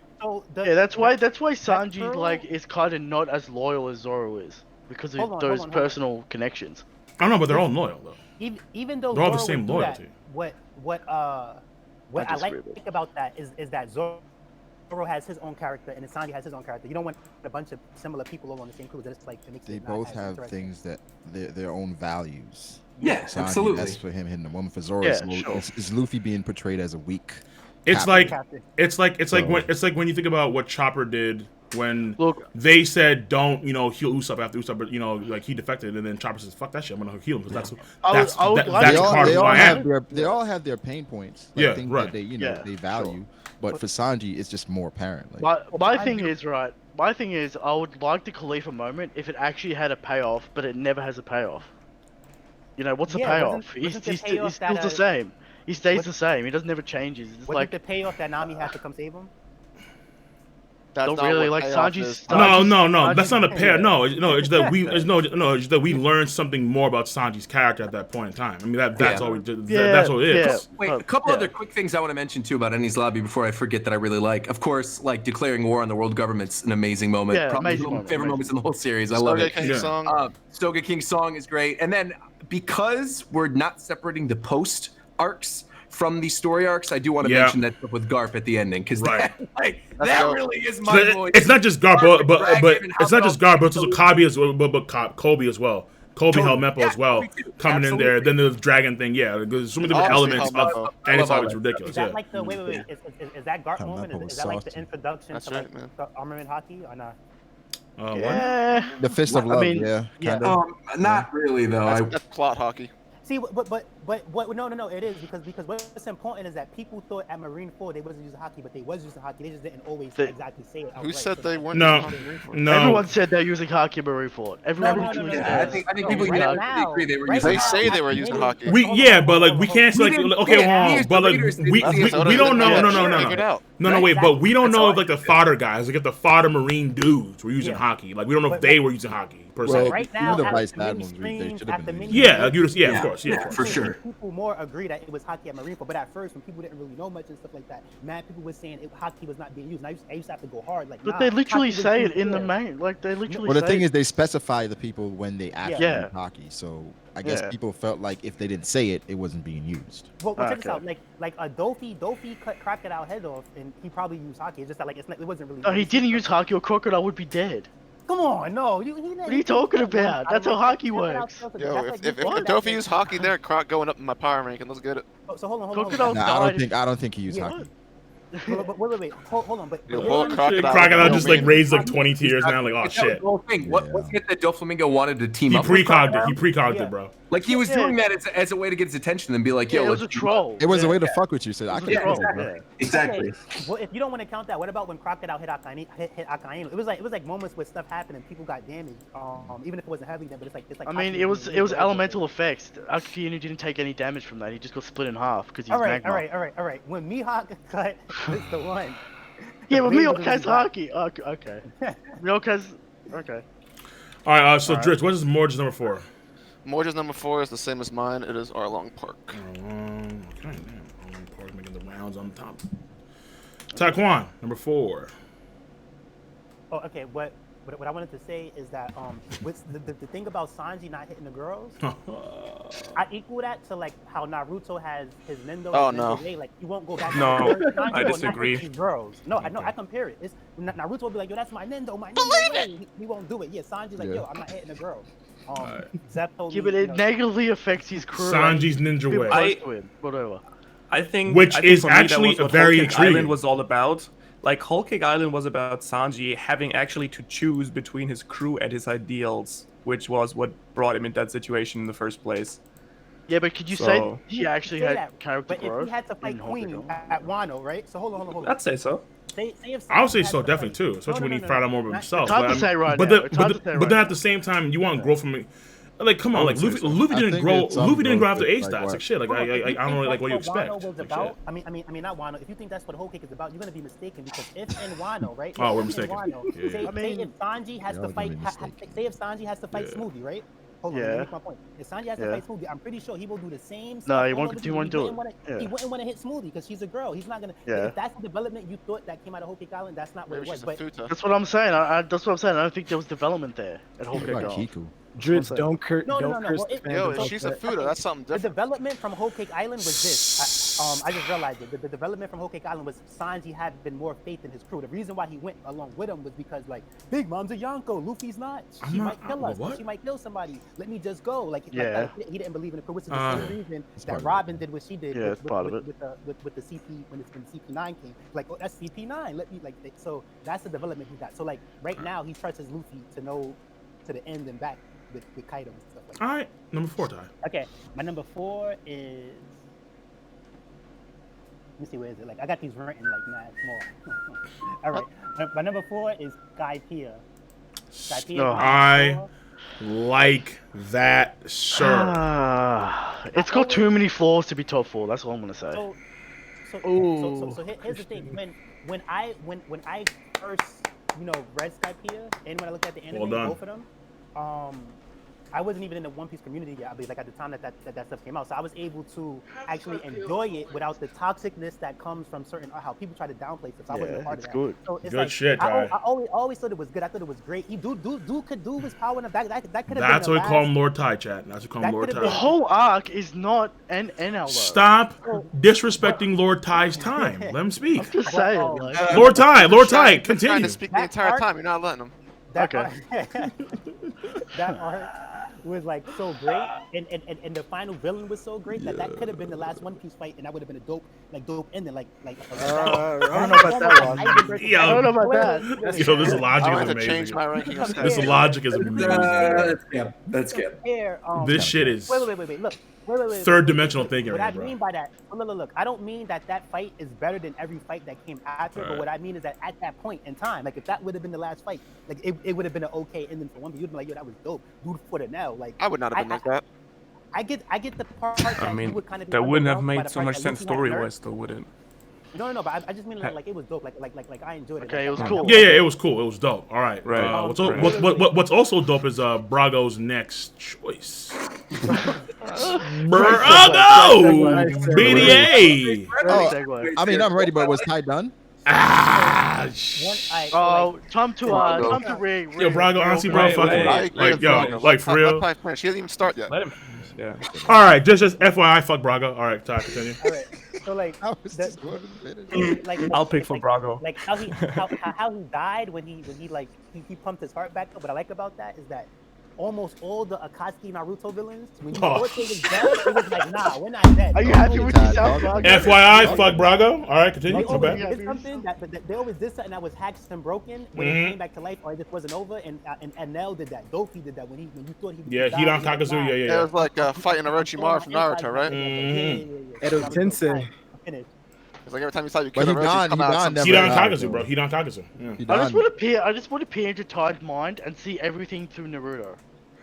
That's a crazy ass world, bro. That's a crazy world. Explain it to Christian. There's also this one moment in Bleach. Yo, bro. All right, Brago, we good. Brago, number 4. I'm good, Brago. I get it. I get it. I remember why I put Water 7 and number 9. Yeah, boy. Oh yeah. So my best moment in Water 7 was. If you're on YouTube, make sure to thumbs up the video, Water please. 7. Wait. No, because I forgot exactly why I put it there. So the best part in Water 7, hands down for me, because we're thinking about the fight. The best moment in Water 7 is someone's doing dishes. That's gotta be Roger. Is how Tom made the shit for like cooking something, Roger, cooking some pasta. It was getting executed and stuff like that, and he punched Frankie, and Frankie said like, sorry, my ship, and he punched Frankie. Like that whole thing. He said, yo, like, probably is there. Like a ship isn't good, a ship isn't evil. Yeah, Eric's having a soak, right? Never like disown your ship. Like if you make a ship, like that whole speech was like dope. That's some like some dope emotional stuff. I like that. Like that's dope. All right, word up. All right. Once again, that Rogers making. Yo, real quick on YouTube, make sure to like the video, like the stream, or dislike the stream, whatever floats your boat. Make sure to rate the video, rate the stream, and on Twitch, of course, make sure to follow me on Twitch.tv, the place to be. Very important to do that, please. Now, Brago, shoot. All right. Number 4, I have Baratier. Yeah, I like that. That's high. That's very high. That's good. That is very high. That's a man. I think Baratier is a perfect arc, man. It's not low. I think from Sanji's backstory to Jin, Mihawk showing up. I think Don Krieg is fantastic. He is. Like, people don't realize how competent Don Krieg was, where a lot of shit had to go wrong for him to kind of fail. He ran into Mihawk at the end of the day. That's where he kind of fucked up. But Don Krieg was really impressive. How so, man? Just got unlucky. He relies on weaponry and has no fighting skill. Yeah, but he's in the East Blue. He does have fighting skill. What? Really? Luffy easily beats him. I mean, he was doing pretty damn good punches and spear thrusts and so on. He was smart with the stuff. I mean, yeah, he's a very good. No, he's a gimmick fighter. He was doing mochi thrusts. That doesn't mean you're not a good fighter. And he had diamond knuckles too. So diamond knuckles. I'm sorry. Diamond knuckles. Diamond Jozu knuckles. Playable character in the Burning Blood. Christian, I'm sorry. We all can be the hyper homoerotic is JoJo. Like JoJo's greatness. Yo, wait a minute. All right, bro. Don't wait a minute. Listen. You know I'm about to diss JoJo's, man. Stop. Stop that. Christian likes erotic. Respect the poses, but what does it have to do with Don Krieg? Does anybody know if Don Krieg was the playable character in Burning Blood? No, he's not. I'm just saying, Don Krieg. I heard that across room. That was funny as hell. He was on the character voting poll, but he didn't make it. He didn't make it. I think Caesar beat him. Jesus. That's one of the. Yeah. Caesar beat him. Caesar, Rob Lucci, and Garp. That's one of the things that I don't like about Burning Blood is that like at the What? time. What the fuck are you talking about? Hey, yo, real shit up. No, cancel that shit. Wait, yo, real that shit came out up. in They reverse. had those characters made before that voting. I think Burning Blood was fine though. I enjoyed Burning Blood. Wait. I mean, that's the problem I have with the arc that Brago mentioned, is that like at the time it was dope, but then as the story progressed, you start realizing that like no matter how much credit you want to give Don Creed, he wasn't nothing or whatever like that. And I remember playing the earlier One Piece games where he was a playable character, and it's like, but Burning Blood, it's like, nah, he was a playable character in the old games. Yeah. It's all right, no doubt. Game. All right, no doubt, Ty, no doubt. Okay. Ty, no doubt. All right, O'Hara. Oh, it's me. I would. Okay, so I'm gonna throw out something that probably Christian's not gonna like, but I'm gonna go with Wano for number 4. Oh no! Oh. Yes, and bro, so, how could you ignore the Act 2 botch? How can you ignore it? I don't know. I didn't. I mean, I understand that where there are do you certain. feel like it was a botch?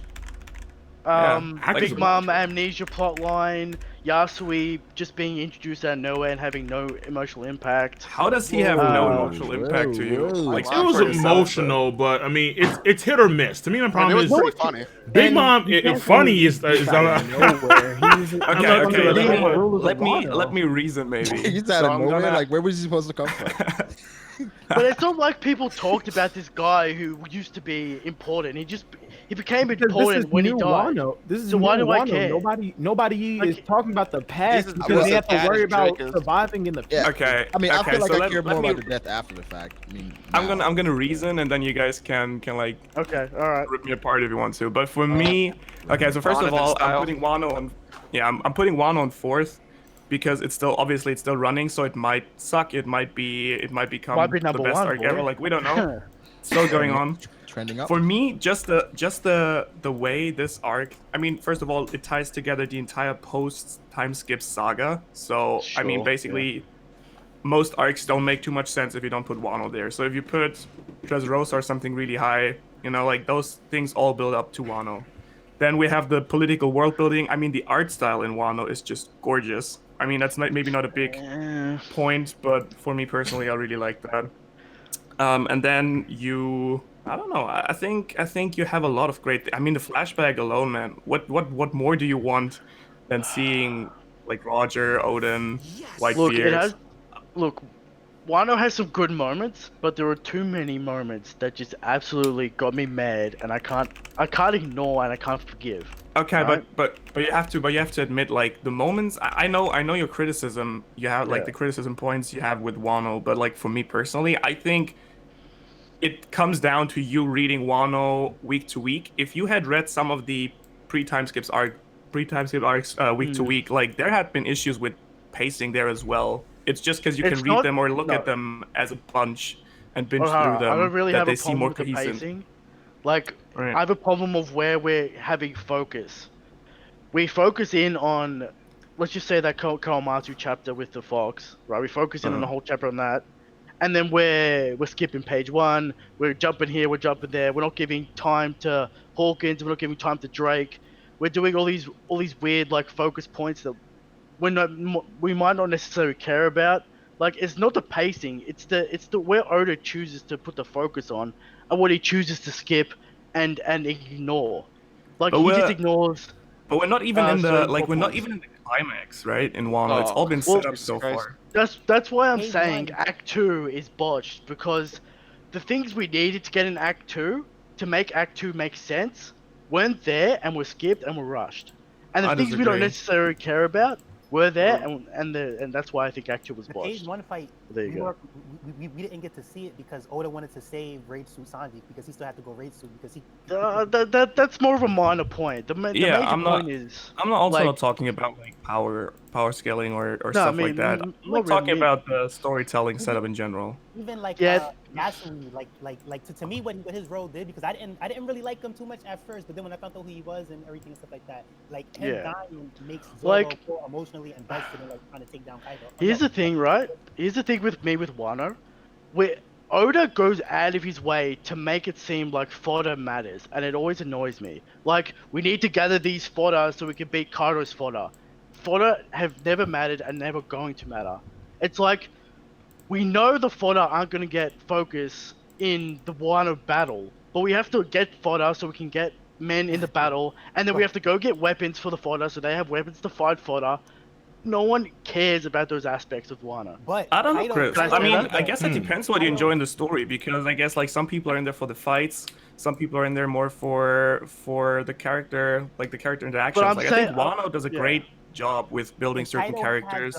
It gives us great politics. It's done a solid job with some, not all, but some of the scab. Yeah, some are okay. But it's a giant.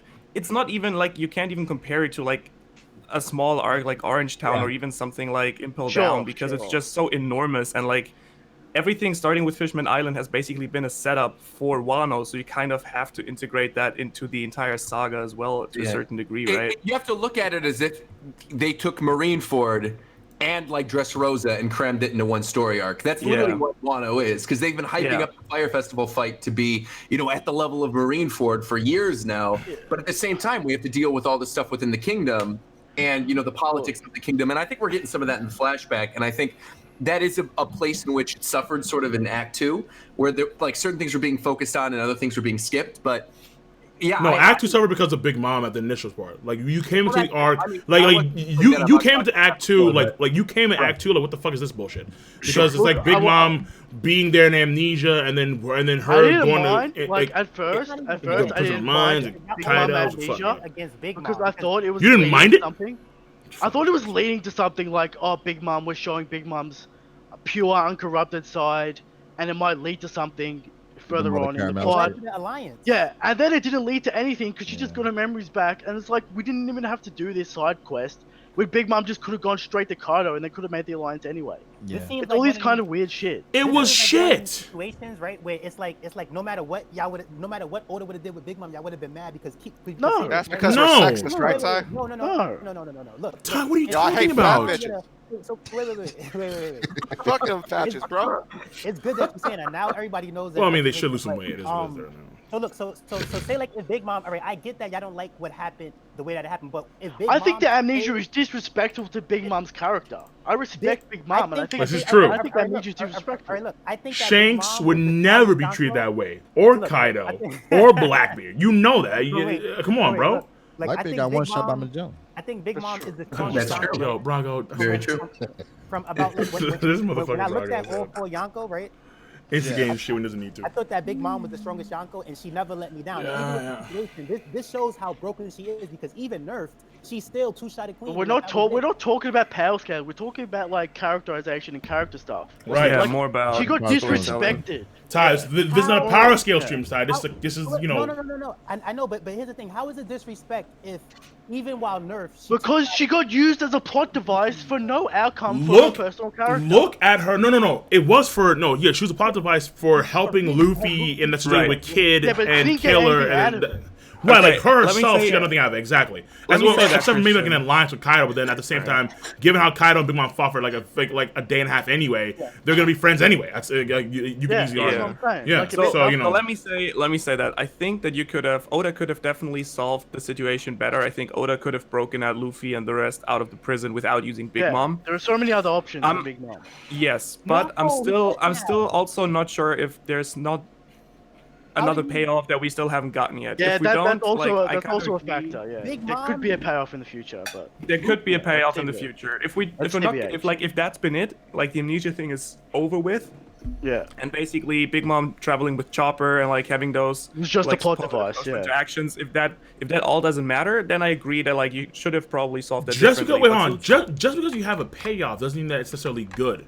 Per se. Oh yeah, no. So it's like it makes it better. Like, it makes it better. I don't. No. I got for example, like if you look at what she actually did during that time period with Chopper, Oshiruko, and so on, it could easily be a whole. Okay, you help me out in this dingy town. Get some Oshiruko. I'm gonna help you. I'm gonna give you guys an assist when you guys need it. So no. I think it's rather that Oda seems to have set up Big Mom as a character that needs like a character that needs character change. It needs a proper character arc. That's what I thought it was going for. Exactly. So I also I personally still expect that Big Mom is gonna get some kind of character development from traveling with Chopper and remembering that. Oda went out of his way specifically to show Big Mom in an uncorrupted, pure state, and to show that she's nice and that she's pure at heart, and that she was corrupted by people around her because she's so strong. And then nothing happens with the amnesia plotline, and she's back to where she was. So, Like, well, like I thought it was leading somewhere, and then the rug was pulled under me, which is like, come on. So what? I don't know what you wanted me to say. And I mean, the memory thing is also not completely out of character, right? Like we've been introduced to Big Mom having her hunger strokes, right? Like you can think about it what you want, but it's not like it's completely. Like yeah, I didn't necessarily had a problem with the amnesia. I had a problem how it was handled and how what Right. happened. So far, Hence the problem with the amnesia. I'd say that was. What? Wait, no. That's indicative of the amnesia. You know, fuck it. I'm not even about. Bro, no, King. Because it is. Like, how can you say, okay, like, I have a problem with this, even though the byproduct of this is whatever problem is? No, dog. In of itself, the amnesia leads to this shit. The amnesia plotline could have worked to make Big Mom a sympathetic character, but it didn't. A lot of plot lines could have worked and been better, but they sucked ultimately. And this is one of them. That's what I'm saying. I didn't mind the amnesia to begin with. Because I had hope for a character moment, but nothing happened. That's what you So I hate it. Yeah. All right, Silvers, top 3. Let's go. Number 3. Wait, you just want to give the last? Oh no. We can just kind of. I mean, we're not in a rush. We can. You know. Oh, all right. Yeah. Number 3, Alabaster. Love Alabaster. Crocodile has massive drip. I don't know what it was about him, but it was like, damn. It was a jacket, bro. Keep it real. I don't know. It's a cigar, man. What about that plaid shirt? That plaid vest? It's that scar across the face. He got to you wet. Maurice Beverly, the hormone monster, he makes my bussy go. Whoa. All right, Silvers. And with that fingertips, he dries up all that moisture, doesn't he? Shit. Fuck. All right. Christian, talk to me. What's a bussy? 3. Number 3. 3, I have Marineford. What is it? See, like one. Come on, Marineford. Marineford. Where's Brago's wet? Oh my god! Like yo, Nani? I just personally enjoy other arcs better. Roger, watch Big Mouth and you'll understand. What? I ain't watching Big Mouth. That animation looks like shit. It is. There you go. It's hilarious though. There you go. All right, so you like other arcs more? Dude, Roger, what did you make? Yeah. We want to know. Cheese and crackers, bro. It's delicious. When Ty was going off on this power scaling thing, I just like like you knew. Yeah, you knew. Yeah. We heard. He knew. He knew. Yeah. I'm happy. So. I drove the White Castle. All right, Dritz. So top 3. What tingles your pussy? That's what my dad asked me. But my number 3 is gonna be Annie's Lobby. Annie's Lobby. Yo, shit, son. Yo. Oh shit, dude. Oh man. All right. For me, Annie's Lobby. All right. Excellent. Yes, and it's over Marineford War. Even though I love Marineford War, it's too clean overall. Just the character development, the stuff. Mary, I cried like a bitch, bro. Fuck, man. Like Whitebeard was the man's death. I was like shit, but Mary made me fucking just. Like Ace was tear jerking, but I didn't cry per se. But Mary, I was like, no, Mary. I was like, shit, baby. Marineford War stuff was tear jerking as well. It was great. That's what's top 4. That's Lucy broke down, but Mary's funeral kind of hit everybody. Bruh, man. I mean, come on, man. Rob Lucci's that's my nigga. Shit. Over Akainu? Akainu's drip, but like Akainu ain't no fucking. Listen, man. Akainu just gets fucking mad, and he has Magma Fist. Shit and had the time to like slick his hair back, like. But remember Rob Lucci's hype? Like, remember how we had? They had like 9 battleships surrounding one little tower, and like, no, wait. Rob Lucci's there. We're good. I'm like, oh, wait a minute, Rob Lucci. Surrounding Akainu. Yeah, but these niggas could have destroyed the tower. They could have destroyed. Wait. First of all, they were all wounded, so they weren't at full capacity. All right, number 1. Number 2 is that Marco Whitebeard. I mean, how can you do deep Bendenita Shanks? So look, Rob Lucci was built up for 2 arcs. All right, he was built for 2 arcs, bro. He would have kept going if Sengoku didn't say nothing. Come on, bro. Okay. Yo, Rob Lucci threw Zoro into a chimney. And Luffy between 2 buildings, respect it. And Nami got the work. Yeah, my boy. All right, 3. It's fine. We're good. Rob Lucci, respect. I understand. Yeah. Respect. It is. No. Look, I love Nami. She's great and all, but we have to respect Rob Lucci. It is what it is. Okay. I'm just saying that I would want to 7, but whatever. All right. Yeah, you're fair. You're right. Yeah. Still, Rob Lucci. Oh yeah, Roger. My bad. All right. This is gonna be controversial, I think. No, it's not. Go ahead. Unless it's like freaking like Orange Town or some shit. No, it's not. It's not Orange Town. Okay. I'm not gonna lie, man. I didn't love this arc the first time I read it, and then Foxy. the more I read Foxy. We got it, I go, boys. man, I absolutely fall in love with the story arc, and that's Skypiea, man. I love Skypiea. When you read it, when you just binge it, if you just want to go through a story arc and just reread a story arc by itself, it's Skypiea, man. Enderu is, I think, one of the best villains in all of One Piece. I cannot wait man. when he comes back into the story. I can't wait. I know there's all this talk about, people were mentioning this earlier, the introduction of hockey, like when hockey started. Dude, Mantra is hockey. Yep. That was the introduction. Yep. You say what you want about Skypiea. One of the best in the verse. Yep. Dude, it's Mantra. Yep. Mantra being introduced was the introduction of hockey in the story. Getting all this stuff with observation and observation hockey, to be fair. Enderu restarting his heart. The flashback with Nolan. I mean, the Nolan flashback is so good. It's so good. The ringing of the golden bell. Oh shit, yo, this drip is too much. Fuck, man. Goddamn. I love my pussy wet. My pussy is all over the place right now. Shit. I'm gonna say it. My pussy wet. My pussy. Woo! I love Skypiea. God I damn. absolutely positively love Skypiea. So, and that's what I'm talking about, bro. Shit. Some of the minor stuff too that a lot of people don't like. I know you guys already brought it up, dude. The Yama fight with Robin. Yama's my nigga. Fantastic. Fuck. Dude, the stuff with the Club Otterman that gets yes during that. Yes. I forgot about the cool part. Yeah. It's a rap. Yo, Christian, shut the fuck up. It's over, dog. It's over. With Ohm, even. Look, all right. I'm tired of these Aussies, bro. You guys left. And then like Luffy being inside of the snake, and then having Nami there, and Robin, and Ohm, and Zoro. I mean, like, Skypiea is awesome. So wait, yo, isn't there a fire in Australia? Go take care of that, man. Shit. I'm gonna let King and Roger have their moment. I've already said my piece. Christian, Aussies, bro. Yeah, let them fan out together. Moment after moment after moment in Skypiea, I adore it, and I go back to it all the time. I love godlike, no pun intended. Godlike. This is all I'm gonna say. This is all I'm gonna say. CP9 is 10,000 times better than the Skypiea lineup, alright? And the priest and fucking Anu get out of here. Alright, move on. Yo, Dritz, give me Morge's number. I don't want to hear this Aussie anymore. Christian, where did you put Whole Cake Island on your list? Whole Cake was 8. Yeah, that's all I need to know about you. That's fine. That's all I need to know about your opinion. We gotta just Dritz, come on, shit. Something that's fucking palpitate. Let's go, Dritz, come on, let's go. Number 3 for Morge is Alabasta.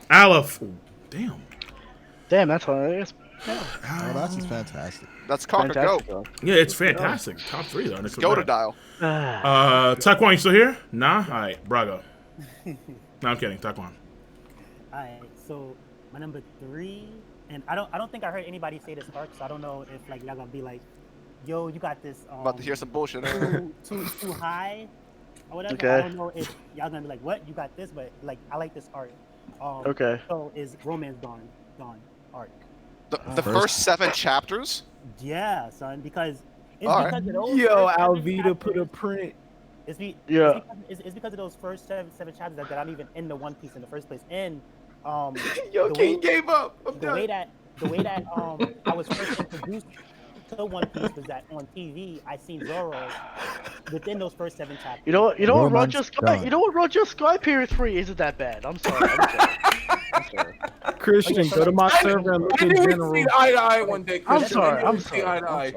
Just seeing like Zoro's character. Zoro has an original design, something that I never seen before, where he has 3 swords. Well, I'm like, yo, what show was this? I was like flicking through the TV, and I just seen like yeah, I mean that is the arc where we got introduced to some great characters. You saw Luffy and Romance. Like that's dope, but wait, hold on. Well, Ty. Wait, hold on. Ty, out of curiosity, is the first arc of Naruto your favorite arc or top 3? No. Nah, because it didn't turn up right away with Naruto. One Piece turned up. Another thing is that turn it up. Is dope. Like, that's a good way to invest into the story where it's call me off guard. Thanks, your arm. Hey, but I mean, I'm the biggest Shanks fanboy here, and I don't have Romance Dawn in top 15. I mean, okay, hold on, but don't you find it okay? Because I don't know if you talk about like the anime perspective, but hold on, because in the anime and the manga they start differently. They start entirely differently in the anime and the manga. So does that play a role in that at all, Taekwon? No. Yeah, like I'm on this one more for the anime version of it. Okay. All right. Okay. Because in the manga, it starts with a flashback. It's like, what the hell? I actually prefer the manga start. But Yeah? Yeah, same. Mm-hmm. All right, fair enough. Romance Dawn. I never thought I'd see Romance Dawn, but fuck it. Here we are. Brago! Yeah, Thai fanboys are just loving it. Thai secret facts. Yeah. Yo, and King, you gave away like 5 free mods, and then I didn't even get a mod. Wow. I mean, that's crazy, King. How's like what's wrong with you? What's going on? I mean, you know, you're right. Yeah, you're right. All right. Yeah, you're right. 5 free mods. All right, you're right. You're true. Right. I'm an asshole. I'm a fucking asshole. I'm a scumbag. That's true. All right. Honestly, I think that's what it is. Systematic. That's what it is. It is racism. What else could it be? Yeah. Fucking the black man. Trying to keep your brother down. Yeah, come on, man. Yeah, man. I mean, it's the Uncle Ruckus in me, man. I can't help it, bro. Shit. No relation, huh? Yeah, man. I'm a big fan of the white man. Big fan. Smell like lemon. I want to go to white heaven. White heaven. Big fan. All right. Brago. Smell like lemon. Take me to white heaven, Brago. Number 3, bro. 3 is Enies Lobby. Enies Lobby. That's what I'm talking about, bro. Culture. Nice. Yeah. So good. Oh, I said Lofi. Shit, Lobby. Shit. All right. O'Hara, talk to me. Oh, now we're getting an end game here. I'm gonna go with. I think probably some of you guys have Marineford on 1. I have it on 3. Okay, fair enough. Me too. It's pretty close, I'd say. All right, Marineford. It's pretty I mean, Marineford and his lobby, like they're pretty close. I mean, all these are gonna be close. All these are gonna be close. Yeah, I'm putting Marineford on 3 just because, and like Brago. What? I guess Marineford is more That's for the a cat. guys who That's like a cat, enjoy bro. the fighting aspect. I'm gonna go with yeah, Anna's lobby for the story and the details. But yeah, y'all just like ships more. True. His arm is underrated, yo. I can't believe. I'm just saying, Mary the cool got more Bolter panel man, time bro. than Ice, all right. Barry got more panel time than Ice, all right. Yeah, so. Definitely. Yeah, most def. Yeah, Ace is definitely like lackluster, bro. Like fucking shit. Whoa. At what? Wait. Whoa. It was fun being here. Bro, all right, lads. Hey, Dritz, I'm right with you, bro. All right, lads. I catch an extreme, no doubt. The Ace sucks streams. Ace sucks. Hey, Cole. The difference between me and Brago is that I don't need a nuke to come get you. Yeah. Oh, all right. Okay. All right. Let's see this. Silvers, right now. Silvers, you forgot Wait, Silvers. I can hop in the car too. It's gonna take a little longer. Yeah, Brago can think of his plan during the. Look, exactly. Hey, Brago, I'll wait for you. I bet. No doubt. All right. Speaking of which, that number 2 spot. On the way. Roger again. So let me. Brago, I swear to God, every single time I need a good laugh, I go back and look at that freaking tweet when you were going. I was on my way to New York. I was on my way to New York. It was New York. It was New York. That makes me laugh every single time. We on the way. You know what, yo, that reminded me, man. You should have came through to Long Island, baby. Shit, big old shit. Yeah. Cole, we pulled up on you at the I heard, and then I had a dip because you dipped out, man. Life. They said you heard we were coming. Nah, yo, listen, Anime Expo, you coming through? Wait, Anime Expo, you coming through? Anime Expo? Oh, Anime Expo, where is that? You guys better come through. I'm gonna have it at a house party. IRL reverie that never gets uploaded again. We'll do it. I need to see the skills of Brago Atentakumpo once again. Like, oh shit. Man. We might. Yeah. No doubt. Oh shit. Just make sure Matt's not smoking any weed. Fucking Christ, nigga couldn't play. That's Matt will be smoking. I know, man. Yo, part of his character. Yo, you know how I knew this? Yo, do you know how I know this man was done? I knew this man was done when he was guarding my ass. I'm like, fucking shit. I ain't doing shit. Yo, like, what are you talking about? I ain't doing a goddamn thing, man. He was just standing there. I'm fat as fuck. Can barely move. This man's guarding me. Like, shit, man. Oh, fuck, bro. All right. Yo, Silvers, talk to me, bro. Number 2, I got Marineford. Marineford. They had the balls to kill my tied for number 1 favorite character. Whitebeard? No, Ace. Oh, shit. Yeah, no doubt. Christian. I have one of the most perfect arcs ever written by Oda, and that is Arlong Park. Oh my god. That's cat. Great arc. Crazy Great cat. flashback. Great villains. Easy read. Quick read. In and out.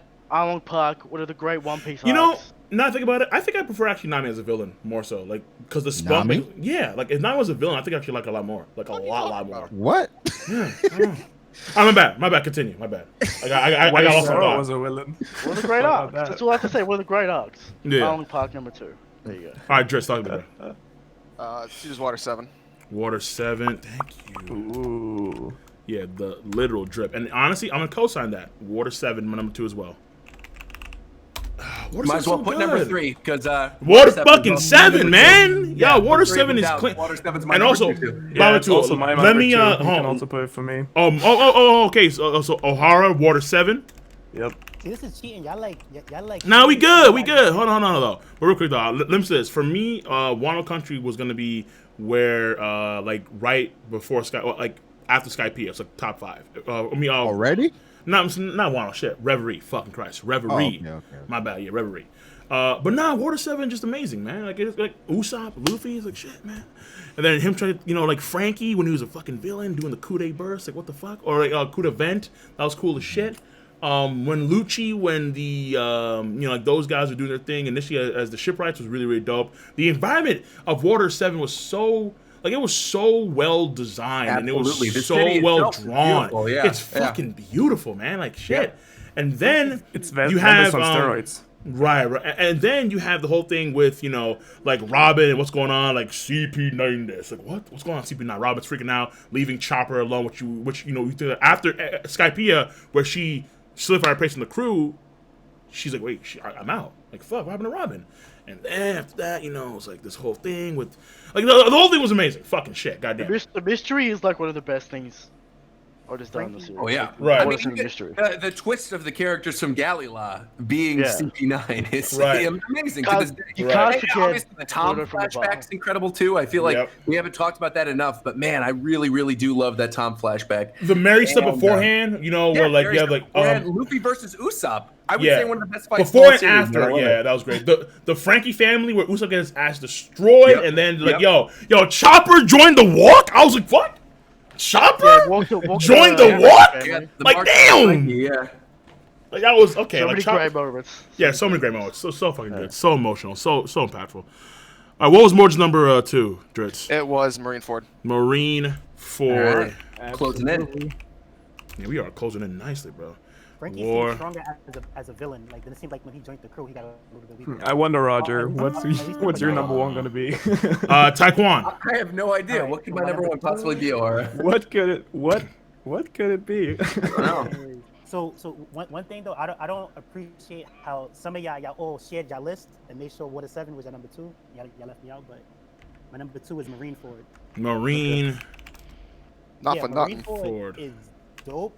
It's one of my favorite arcs, and it's one that like if I ever like for whatever reason like say like if I look at like say if I want to look at like Marco versus Kizaru or whatever like that, like I just might end up, like I might just end up looking at the whole arc or whatever like that, like looking at it like another time. That arc is dope, and I think people underrate the power scaling of it. You can learn a lot with it with power scaling because the fights interactions matter and stuff. I didn't expect Ace to die neither. It was dope. Okay. Honestly, I'm not gonna lie to you, bro. I think even though Ace was really good, I like Garp's character is underrated. I think in some sense because Garp's character was tremendous. Garp was tremendous, bro. Garp was fucking. Get more of Garp for sure. Garp was really fucking good. Yeah, Marine Ford. Garp is really. He's tremendous, man. At what? His character, just the fact that Garp chose to not save Ace directly like that shows. No, he chose. That was a decision. He chose not to save. He could have saved. He could have saved Ace. He could have gone in there. What? You say it like he could. Correct me if I'm wrong, though, right? Garp's whole thing is Luffy. Me too. I don't want you to be a pirate. I want you to be a marine. So it's almost like the second he would have saved Ace, he becomes a pirate. Or he becomes the wanted man, which is why he didn't do it. Yo. Like he didn't want to take it that far. But it's not. Yeah, but Luffy wanting to become a pirate is more. When you look at Garp's family, Garp's family is full of criminals, man. Dragon is a criminal. Luffy's a criminal. Ace is a criminal. Garp is the fucking hero of the goddamn Marines, bro. This man has a duty. He has a loyalty. He has his influence of affecting the younger Marines like Kobe Meppo to maintain peace and stability in the world. I mean, like, that conflict was fucking phenomenal. Like, peace and stability, man. Peace and stability. At that moment, at that point, it wasn't. I also have to agree whether with Call at that being a point because I pirate or also marine. think that Garp, if he had wanted to, he would definitely have been able to do more at least. I'm not sure if he would have actually been able to get away with Ace, but he for sure had been able to do more. So we say Garp could have saved him. No. So we say like Garp chose the Marine side. Yeah, absolutely. That's why he's so defeated after all of it, and that's why the Don goes after here's him the thing. during the post-war stuff. So could he have stopped Luffy? Yeah. Oh, for sure. So that's what I'm saying. Garp he's playing both sides. He's not playing both sides. No, he's choosing the side of the Marines, and is downplaying his power for when, like, he goes up against Luffy and stuff. Exactly. So Garp is putting Marines first, but then of course, like, I think it was clear he just let Luffy go. Exactly. I mean, even Sengoku was like, Garp. He wasn't playing either side, but it came off that he chose his job over everything else. Yeah. So like, as a whole, like the whole of his character was ultimately for justice and for the Marines. He let Luffy slide. Yeah, fair enough. He did let Luffy slide, but it's because he probably had faith in Luffy to save Ace, but he still couldn't take action himself. Yeah. Him not taking the action against Ace or against the Marines is what's indicative of his character. Yeah. And I just think he also wouldn't have been able to take losing 2 of his grandchildren, you know? Right. I think Garp is one of the best characters in One Piece. Absolutely. I think him and his choice was fucking trash. What? But yeah, I think it's trash. The way that One Piece is, I think it's you mean on a personal level or on a storytelling level? On a personal level. Okay, I guess. I mean, Yeah, he chose the future of everything else over. No, but the thing is, my thing. Yeah, because look at him now. You choose the future of the world or whatever, right? But it's been revealed to us that Garp doesn't care for the Celestial Dragons. He hates them, actually. They're the people that rule the world. I'm like, is Garp aware of like M and all that's going on there? But like, Garp isn't doing his job to protect the Celestial Dragons. Exactly. No, I hear you. Him taking that hit from Luffy, like you said, it was him letting Luffy go because, like O'Hara said, he couldn't stand losing 2 of his grandsons at the same time. No, I think that's kind of cap because if that was Luffy, he would have done something. But look.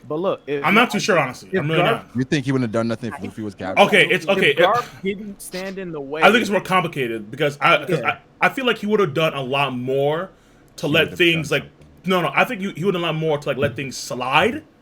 But ultimately, he still would have not taken that action. If Garp would have chose to help Luffy, then he wouldn't have been in the position that he's in now to continue protecting and serving for the entire world. Right. If he would have chosen the Marine side, everybody would have been dead. I mean, Garp is a Marine also out of what's conviction, more infuriating right? was the fact that he was upset at Akainu after the fact. Yeah, obviously, because he killed. Right, but then when Sengoku pins him down, feelings and his professional side, right? Yeah, but Sengoku pins him down. He says, "Sengoku, keep me." So like Garp, his emotions were taking over, but his brain, his logic said, "Yo, Sengoku, pin me down because I can't control myself right now." So he knew that logically the right thing to do in order to maintain peace and order was for Sengoku to keep him pinned down. But if his emotions were going to go off by themselves, he would have attempted to kill Akainu. I think it's more to Garp that we might just have to find out later because I remember when Garp told Luffy, like, hey, I just seen your dad or whatever like that. Like he seems to have a good relationship with Dragon. What if Garp is a low key revolutionary member and he couldn't act? That would be disgusting. Wait. Nah. I didn't get to finish. That makes no sense, Ty. Look, if Garp is like a low key revolutionary member, he's just trying to stay close to the government, just like Aokiji is kind of like trying to stay close to Blackbeard, but he might be on the Marine side still. But Dragon has some type of plan where it's like Garp can't not yet. Like he couldn't. Well, then he let Ace die for no reason. Wait. But look, but if he saves Ace and he blows, like Garp could be like the highest ranking what's his name guy, a revolutionary guy in the Marines. That like he might have a position to play with. Like he couldn't do it, but later on in the story, I don't like that. Out why. And another thing too is that if it was Luffy, I think it would ruin him. At the same time, check this out. If it was Luffy, Ivankov already said it. He's like, yo, White Beard is already over there. Dragon would have been there. So I don't think Garp would have kept that same energy with Dragon being right there. I think they all would have been on the same side. This sounds kind of gross. Like in front. Do you think the Marines could do anything for Garp to go over to the Revolutionaries at this point? Look, I think he'll be a good Marine when the Navy split. If Luffy like, was the Navy split, no, even if let's say the Marines want killing Luffy, he'll still be a Marine. I think the Navy got to split into two factions, and I think Garp. Yeah, I don't think Luffy's that Yeah. I think if do you guys think that there's still a Navy after the story's over? Yeah, for sure. I think it'll be a new Navy. Yeah, new Navy, like Neo Navy led by Kobe or something like that. Yeah. So you have like a Garp, like a Smoker, right? I don't think there should be because I think the I think Garp is going to be dead by the end of the series. You don't think there should be a Navy? I don't think there should be a world government. I think the world government should be disbanded. Everyone goes back to their own countries. That's wild. Yeah, but like there's still but the Navy will still be like but there'll still be like Navy, I think, to maintain like a peacekeeping organization. Kind of right. Sure. Like a Neo Navy. Wait, Brago, you're number 2 real quick though. Saboti. Ooh, I like that. I respect it. Yeah. All right, so I'm gonna do real quick because this is a good discussion, but we kind of have to move on to the last number ones. But I want to give folks credit to do, no doubt about that. So real quick for the super chats that folks dropped earlier, we have a cat who retracted the message. I don't know why, but much for $2. Mr. Sure Shot, is it possible to do a top 15 One Piece villains? I'll think about that. No doubt about that. Are there enough? Yes, enough. Yes, enough. Well, they are enough, but like a lot of them will be like just pieces of shit. Like you have to include 15 antagonists. Like Foxy, you know.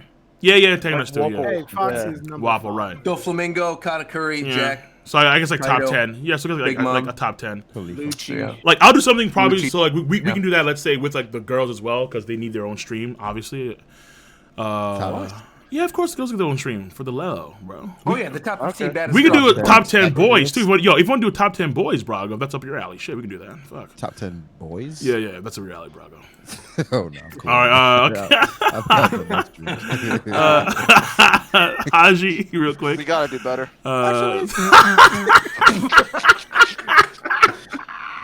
Yeah, how do you guys think these arcs about Hunter x Hunter?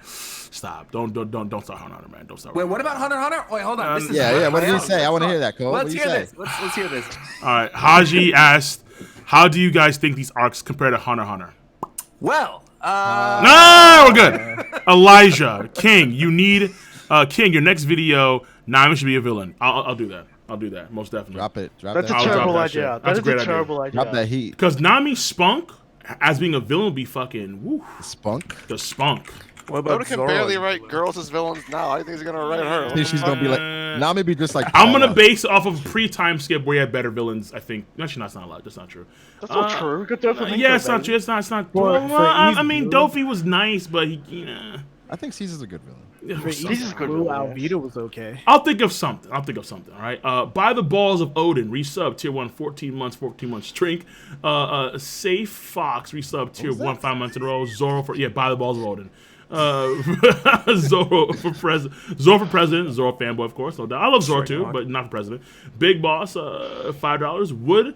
I would like to point out the fact that Sanji did use the devil leg against Big Mom, who was female. Yeah, but Sanji broke his Nindo tie, gave shit together. Yeah, we got our retcon. No, well, it's not. Didn't count. That wasn't like Sanji. Because he blocked an attack. He blocked an attack. Blocking. Yeah. Sanji's gonna block an attack, of course, obviously, but you actually won't attack them per se. Attack the woman. Right. So here we go. Yo Tai, another fan from Yuki. Yo Tai is out of control. Never mind, he's not a fan. Out of control.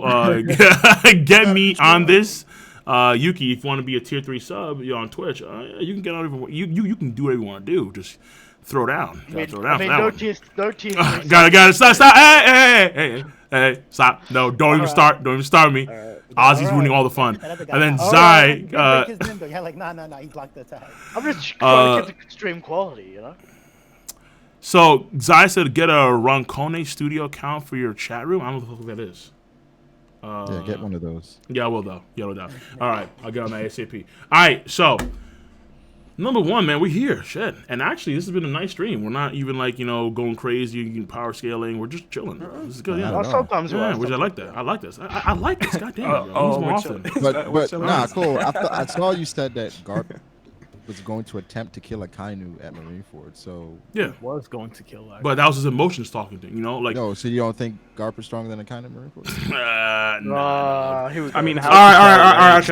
Okay. No. Here's what I told my real quick. Here's all right, and then we'll get right to the number one. But here's you played God of War 4, right? Ooh. I haven't finished it. Damn. Okay, but you play the beginning, right? Yes. Do you remember what Baldur tells Kratos at the beginning? When he's kicking his ass? I don't. He says, slow and old. You should have never come to Midgard. That is Garp. Garp is slow and old. I mean, he's and Akainu would have fucked him up. He's Peepus Marco, so... Akainu would have fucked him up. You are capping. No, hold on, I'm not. Hold on. Nah. I think that's facts, though. I think Akainu just like, okay, nice try, Garp. Yo, as strong as Akainu is, he's underrated. Yeah. Like, do you see how much wank? Do you see how much wank Oda gives Akainu? It is stupid. No, I'm not saying Garp is washing Akainu. He's losing an arm or two in that fight. What? He's not. Akainu would lose an arm? No, Garp is losing an arm, but he's beating Akainu. Let me tell you, boys, something. Bro, that's not bro. Oh my God, no! Oh my God! No.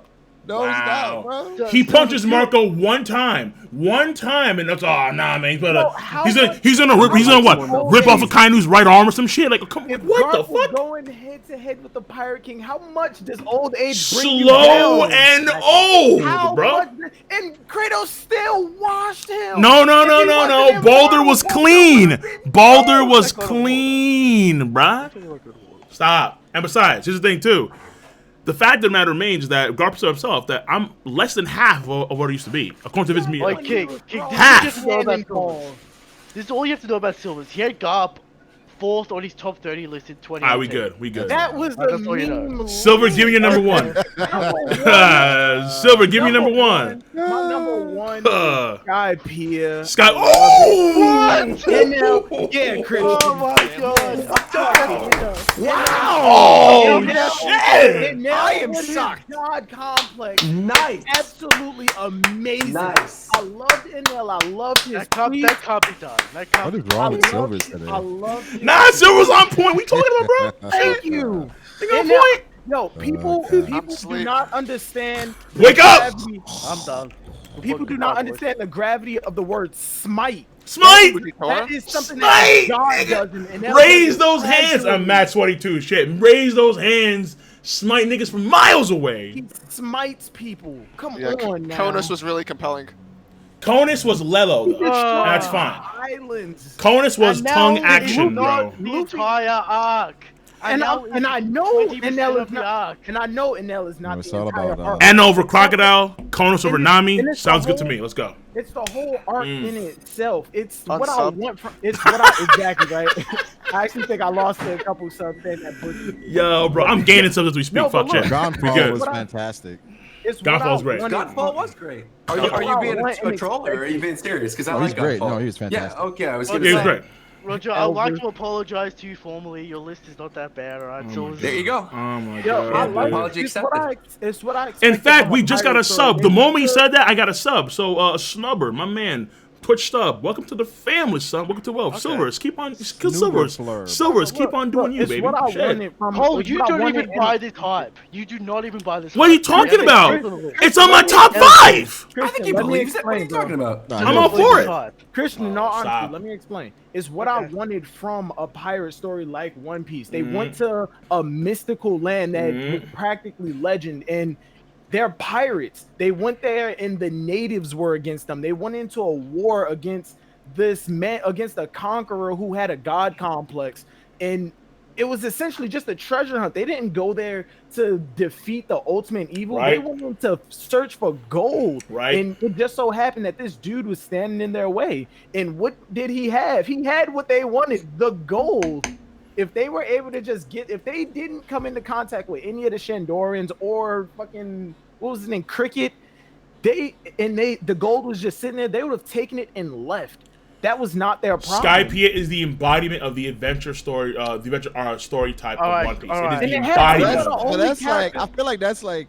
And it had some of the only characters. No, hell no. It had some of the only characters who had fights. Luffy goes rogue, and then he has to go and fight. You know, he goes to Impel Down, Waters. You know, all those arcs. Nah, dog. It was a tactical fight. Alabasta, they were there to defeat Crocodile. You know, like the actual adventure element of that. You know, was hockey Skypiea. to win.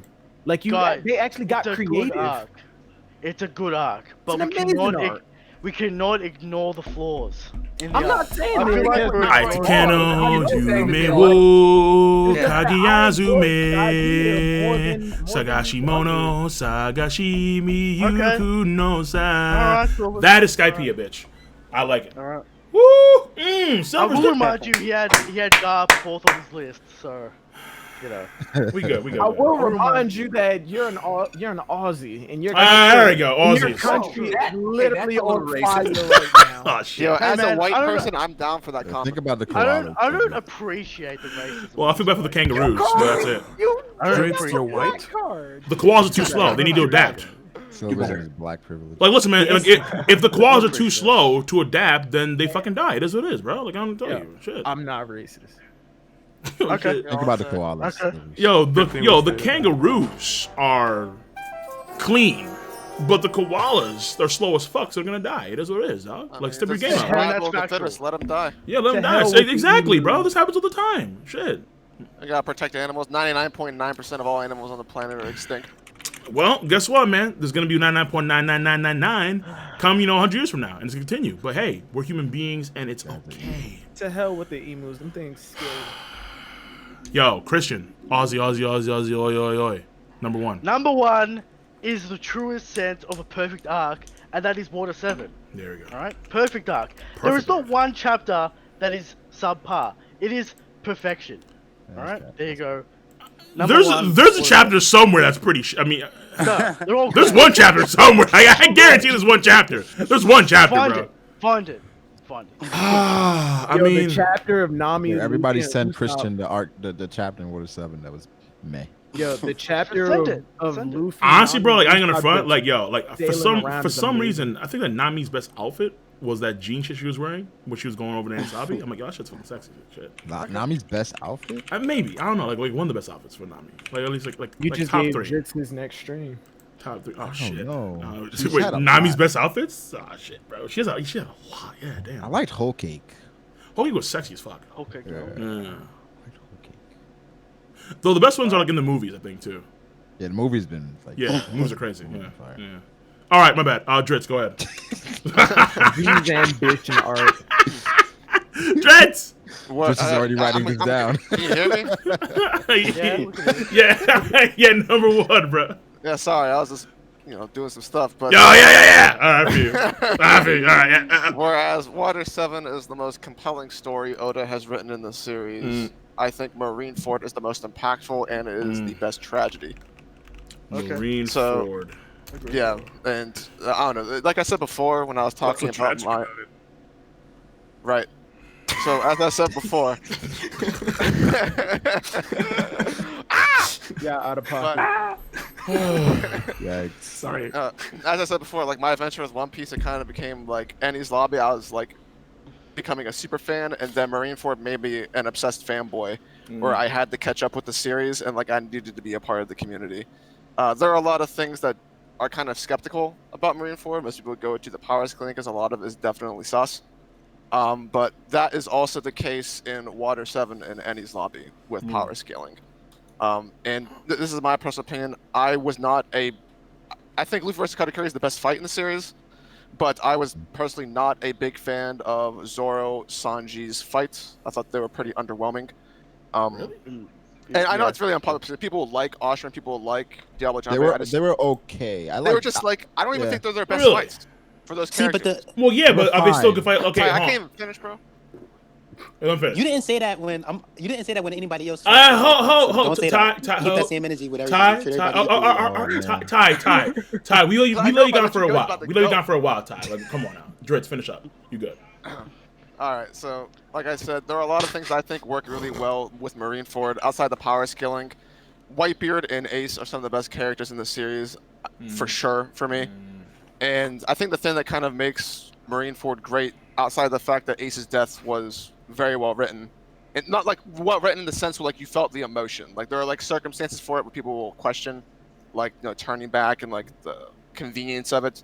But I think the thing that kind of solidifies Ace's death as being great is actually what happens in the post-war, which is why if this had been a separated, I would not have been able to put Marineford at #1, because I think the ASL flashback perfectly sells the tragedy of Ace's death. Amazing. Yeah, it's like, and I've talked with Eric and Christian about this before, but I don't think it would have been nearly as impactful if you had this flashback before Ace's death and then had him die. Right. Yeah, because for me, the entire point of the flashback is that both brothers are now gone, and the moments in those flashbacks are absolutely amazing. And one in particular is at the very, very end, whenever Sabo's quote unquote dead, and then Ace reads the letter for him. And then he cries out on the cliff. What do you think about Blue Jam and Poor Chemi? I think they served their purpose for those flashbacks. They tortured Luffy, and they were pirates through and through. They were manipulated. They didn't have to be like amazing villains because it was more centered around the brotherhood and their children at the time too. Yeah, they wouldn't. In fact, like the more important part was definitely the classism between the people in the junkyard area, the folks in the upper areas, and then the Great nobles. Terminal. Yeah, the Great Terminal. That was far more important. With Ace's death, I don't know if there's a really like. I have reread and rewatched Marineford about like 5-6 times, and I cry literally every single time whenever Ace dies. And people think this is a more emotional Ace's death, but there's even more than the ASL flashback. We have the Don. And Garp. That really, especially after the flashback, when you realize that that's Luffy and Ace's mom. Yeah. Pretty much, yeah. Yeah. That moment kind of upsets me because Garp came to the island like kind of happy. Everything was okay, and everybody's just like, "Bro, what are you doing?" No, that's not true at all. What? Wait a minute. No, he was. Nah, wait, stop. It was like 3 cats. No, bro. No. Wait, stop. Putting on top. Yeah. But what I'm saying is, it made me but like most of the folks are happy. He knew exactly. Most folks are happy. No. Wait, hold on. Yeah. Most of the folks were happy because Garp came and he was gonna, put the, like that sign, like protected by Garp the Marine, and so folks were reassured. And then out came, like even what's her face, even think Nojiko was like she was all for it. No, I think so. Nojiko. And even after Makino? like there was so Makino, right. Even after the Dawn, we had all of the straw but hats. The Dawn's like, nah, bro. Yo. Oh my god, that was so good too. With it was great. Nami, Usopp, and Zoro, those were so good. All right, so for me, my #1 is, and Chad already knows, obviously, Shibuya Archipelago. That's my #1 arc. Okay. Yeah. Wow. For me, it's relatively simple. Because Sabaody is the arc that I think that changes everything. Like, literally, the story dynamic changes after Shibuya Archipelago, where you have Luffy go on his own, and you see how it's built up where we don't know what happens to Ace and Blackbeard at the end of Enies Lobby. But then we find out that Blackbeard took him out. He became a Shichibukai. And then we know that Ace is now like under execution, and now Whitebeard's on the move. And then prior to that, we find out the real villain of the world, the Tenryubito. And then the slave auction, I thought was very, very pivotal as well in understanding how much influence that these folks have over the world. And citizens, regular folks, were also slaves as well. Pirates, like dancers, fishmen, giants, it didn't matter. So just how kind of like Alabasta always enhances the scope of it, that's what this does as well. It does that also very well with the supernovas like Kid and Law. Other rivals would be rivals of Luffy. And Oda did the same stuff, that he had more plans for Kid, so we'll probably get to that as well. But the fact of the matter remains that this, I think, is the catalyst arc for essentially the turning point of the story. Like, the story turns at Shibuya Archipelago when he loses to Kuma and Kizaru and so on. And so without Shibori Archipelago, the story doesn't flow nearly as well, or I guess you could say because of this arc. It was necessary. Well, yeah, it was necessary, but more so because you have Rayleigh, and then they talk about the One Piece, and then you see that dynamic of, okay, so we have a chance to find out what the One Piece really is, but Usopp is shut down by Luffy. I thought that was tremendously pivotal. Because this also... What's crazy about that? Well, hold on. This also harkens back, and I don't want to kind of spoil it, but in Film Z, the end of Stampede, the end of Stampede, and Luffy's decision is parallel to what you see in Shibori Archipelago, where it's like, nothing. We're gonna go on the journey, of course. Right? So we had a genuine sense of where the One Piece would be or how to get there because the guy was actually there. But it's like no, because in this case the journey is the destination. But at the same time, you see how Luffy. Oh, go ahead. With Zoe, with like Luffy getting a breakdown of like the road poneglyphs, does that count as a shortcut? No, not necessarily, because I would say that okay. Here's the thing. I'm of the mindset that Oda pre-time skip and post-time skip are two different people. I call Oda pre-time skip Prime Oda. I call Oda post-time skip non-Prime Oda. I mean, it is what it is. It is what it is. Because to me, Oda is now on the mindset of we just got to get to the finish line now. Yeah. And I feel like initially he would have gone to like the last island and then double back. Lodestar, yeah. But now he was like, now because he wants to get things done within like 5 years. That's not gonna happen anymore. They told him a lot in that. Yeah, right. Exactly. I will say though, the reason I think he gets a pass for that is because, like they told him, it's all stuff that he already knows. Like the things that they're telling him, they even say they're like, yeah, you don't really know about this stuff with the road poneglyphs, but all this other stuff, or you've been reading poneglyphs and going to these islands, like you're not supposed to know about any of this until way later on. So the fact that you even know this, it's like, all right, fine, we'll fill in the blanks for you. But it wasn't really something where it felt like a shortcut because he had still made the discoveries on his own. I think now for me it kind of does because knowing like what Roger had to go through. Exactly. Exactly. Roger had to complete the journey first. Well, I mean, whether it's hard or not, it happened. Because here's the thing. Ultimately, right? Because here's the thing. If they did theoretically go around the world, and this covers kind of two dreams at once. Not covers, but it helps out Nami's dream tremendously because they reach the last island, Lodestar, and her dream is to draw a map of the entire world. And going around the world is you would assume is part of that dream. But then also they can arrive back at Reverse Mountain and get to Laboon. But then with the poneglyph thing, telling Luffy about the road poneglyphs, now it's like, okay, we're going to Whole Cake Island. Big Mom has a poneglyph, so we should look around for the poneglyph. Because he still wants to achieve the dream. And of course, Sanji was there too, so it was like kind of like 2 for 1. But if you didn't know about it, right? If he went to like Whole Cake Island, like how we didn't know what you're saying is like if you didn't know about it, Brooke and Pedro wouldn't have broken off to try to get the poneglyph rubbing. No. Right, but that's how the story. Yeah, but Oda wrote the story to where the poneglyphs just also happened to be in the hands of the Yonko. He didn't have to do that. He could have the poneglyphs be somewhere like something entirely. Like it could have been a whole different thing with the finding the actual path to. If the Yonko didn't have each like a poneglyph, that would be kind of crazy. Yeah, but it also would depend on like where they were located, or like let's say if you needed like to be a D clan member, and then let's say Big Mom, like other things could have applied. Yeah, but based on that information, like even when they got to Wano, Robin was like, "All right, I know Kaido has poneglyph, one of the road poneglyphs. I got to go look for it." So it's just like, I don't know, like knowing Roger and how long he sailed, it's like Luffy kind of got a little. Yeah, so like for me, Shibori Archipelago, I had like, back then that mindset of okay, like this is way bigger than when like even from the standpoint of Skypiea, it got so much bigger because the scope got so much more tremendous. And then you had you had good character moments with Luffy, with you got Rayleigh introduction and good character moments as well. Usopp. I know folks are a big fan of I forgot her name, 60 and Still Young. Shit. Shaki. There we go. Yeah. Shaki. Yeah, she's fucking 60. Jesus Christ.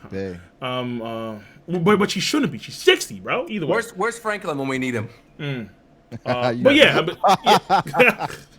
Oh man. So it's the catalyst. Like Shibori Archipelago is the catalyst arc, and I would say it's the #1 arc. That's so I'm gonna leave it at that. Yo, does Franklin shit? Does AFT? No, stop. Does AFT shit? Got me all fucked up. Does AFT like Shocky like that, dog? Bro, he does. Yes, yeah. he does. He adores Shocky. Yeah. He does. Yeah. 60? Fuck, bro. He loves her. Hey, man, she's got that experience. Right? Man. That shit is like the size of a goddamn melon. Has it been cleared up, like the relationship she has with Rayleigh? Because I'm pretty sure they're married. They're definitely married. Yeah. As far as I know, the only thing Oda said is he responded to somebody saying that they would make a really cute couple. It was weird. Like it was kind in of the text though. So it's not confirmed. Then he call her like his wife or something, or he does not. No, he never doesn't. He call her in the anime? And then didn't she say he was off like with girls or some shit? Like in the anime. He frolics. He frolics. Oh, okay, good. Anime, she calls him her husband, but in the subversion, she just says "my man." Wait a minute. Interesting. Well, I mean, hold on. Wait, yo. Actually, yo. I mean, correct me if I'm wrong, and I may get banned on Twitch for this one, so I apologize in advance. Didn't Rayleigh mention like little girls somehow, some way, in something? He said he loves young girls. He likes he did say that. In one translation, it said something weird. Yeah, it's some of that shit. Yeah. Let's the wiki says that they're married though. Hi, this is Chris Hansen from NBC. No, we're good. What do you mean? Hey, why don't you have a seat right there? Rayleigh, why don't you take a seat, Silver's Rayleigh? Rayleigh is still in the springtime of his youth. He's good to go. I don't know about that. Average lifespan is like 140 years. Yo. I don't know, man. Hey, yo, we gotta do a video on that whole shit, bro. BDA law, yo. The truth of nah. BDA law video. The truth about the truth about Rayleigh. Yeah. The truth about Roskina Ray. Yeah. Oh shit. Did I say Rayleigh all he wanted in a year and a half. Oh my god. Did that get to me yet? Or not yet? Oh man. I think it's Roger. Yo, my answer from Silver's Rare to Silver. Yo, from Silver's Rare to Silver Fox. Like, oh shit. Oh my god. Mine's really simple. It's Marineford. I mean, we've talked about it a lot already, but one other quick thing I want to say is, I think if this was split up in a different way, where Water 7 and Enies Lobby were one story arc and Post-War was separated from Marineford, this would be a different order. Yeah. But in separating Water 7 and Enies Lobby, there was no way that I couldn't put Marineford #1. I just think there are so many incredible moments that we've already gone over with the fights, the culmination of everything we'd had up to that point. I mean, it really was like the Avengers moment, seeing everyone together. And then, I mean, just Whitebeard's speech alone, that final speech from Whitebeard, like the One Piece does exist, you're not the man Roger was waiting for. And then that amazing final panel of him standing there, he never got a coward's injury, Blackbeard killing him, the fallout of that from the rest of the world. And then, of course, like you guys are already talking about, the impact of Ace's death, post Ace's death with the ASL flashback, I think is just phenomenal. It's got to be my #1.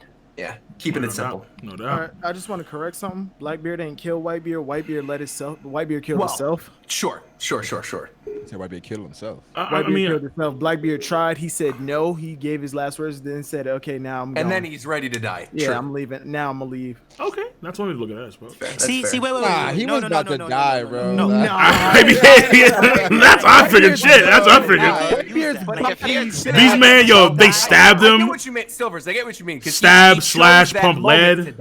Yeah, Whitebeard's body said, "Yeah, I'm done." Wait a minute. Are you sure? Because no, wait. Because no, wait. Hold on, wait. But Whitebeard. That's why he had that. That's why he said those things. Yeah, no, because he apologized. Oh yeah, his but it's body. But it's definitely both. His body. He would have finished. He would have died. No. Yeah. No, it's both though. Whitebeard knew he was gonna die there, but he also had the resolve to wait just a little longer and give that speech before he died. Right. The real person. That's why he died standing up. Is like the real person that killed him was a Kainu, right? Oh yeah, no doubt. He took off half his face and he still didn't die. He might not. And he blew up inside of him too. He might not have died. Yo.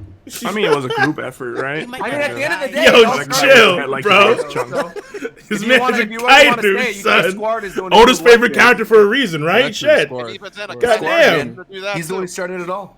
Asthma cancer. Kainu was the one who was Kainu was the one behind. Stop. I'm not even gonna, bro. Stop. We can't stop. The goat, man. Fucking Christ, bro. Oh shit. This is motherfucking Kainu, bro. That's still Blackbeard killing him. It's just that, like, I'm gonna be stubborn and like say one last thing before I die. It's like Blackbeard killed him still. So let me ask you guys this: like, when people talk about Marineford and about things that happen, who do you think they're gonna say killed Whitebeard? Blackbeard, of course. Blackbeard. Of course. I mean, are we talking about community or the world? I mean, like you could say, like you could say it was his old age. There's a random marine, right? They're telling their grandkid about it. They say Blackbeard. They say okay. They got his wait. That's a lot. No. This isn't even a debate. It's Blackbeard. Wouldn't you have to tell the story the way it is? Like, and then the Blackbeard pirates came and they. But I think you'd have to say Blackbeard finished him off. Yeah, they first sure. Blow, but, but the person who kind of took half his brain Whitebeard, off. Even if Blackbeard hadn't shown up, then Whitebeard would still have. You know how much lead these guys pumped into him, son? Definitely.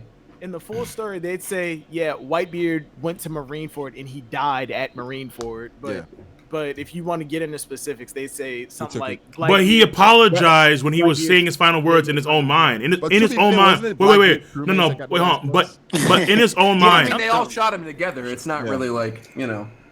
Okay, hold on. Yeah, hold on. Wait. But he was still on the ground. In his own mind, Whitebeard apologized because he couldn't finish the deed with Blackbeard.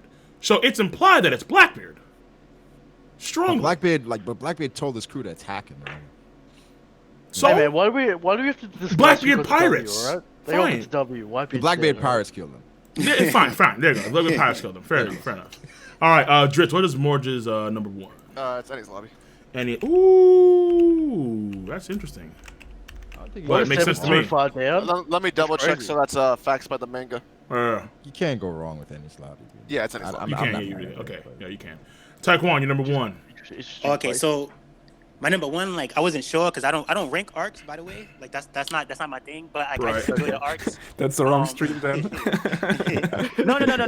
Like I don't mind doing it. Like he's here, but so I'm just saying like stuff that I focus on. Like I am caught up in the power scaling aspects and in the story aspects of it, but I don't always like go up in the arcs and stuff like that. But I think you did a good job, man.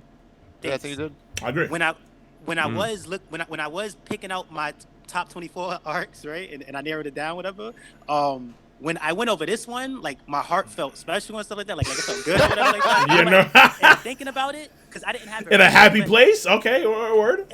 This was towards the end, and I'm like, yo, none of the other like, and I love Marineford. That's why Marineford was number 2 for me. But I'm like, not even Marineford made my heart feel that way. So I'm like, this got to be my number 1. So that's Whole Cake Island. Whole Cake Island, baby.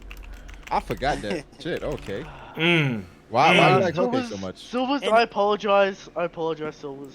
Now, what do you mean? We're good. We're clean. This is a clean ass list, what bro. It could be, Whole Cake, Marineford, Romance Dawn, Skypiea, and Lobby. We're clean.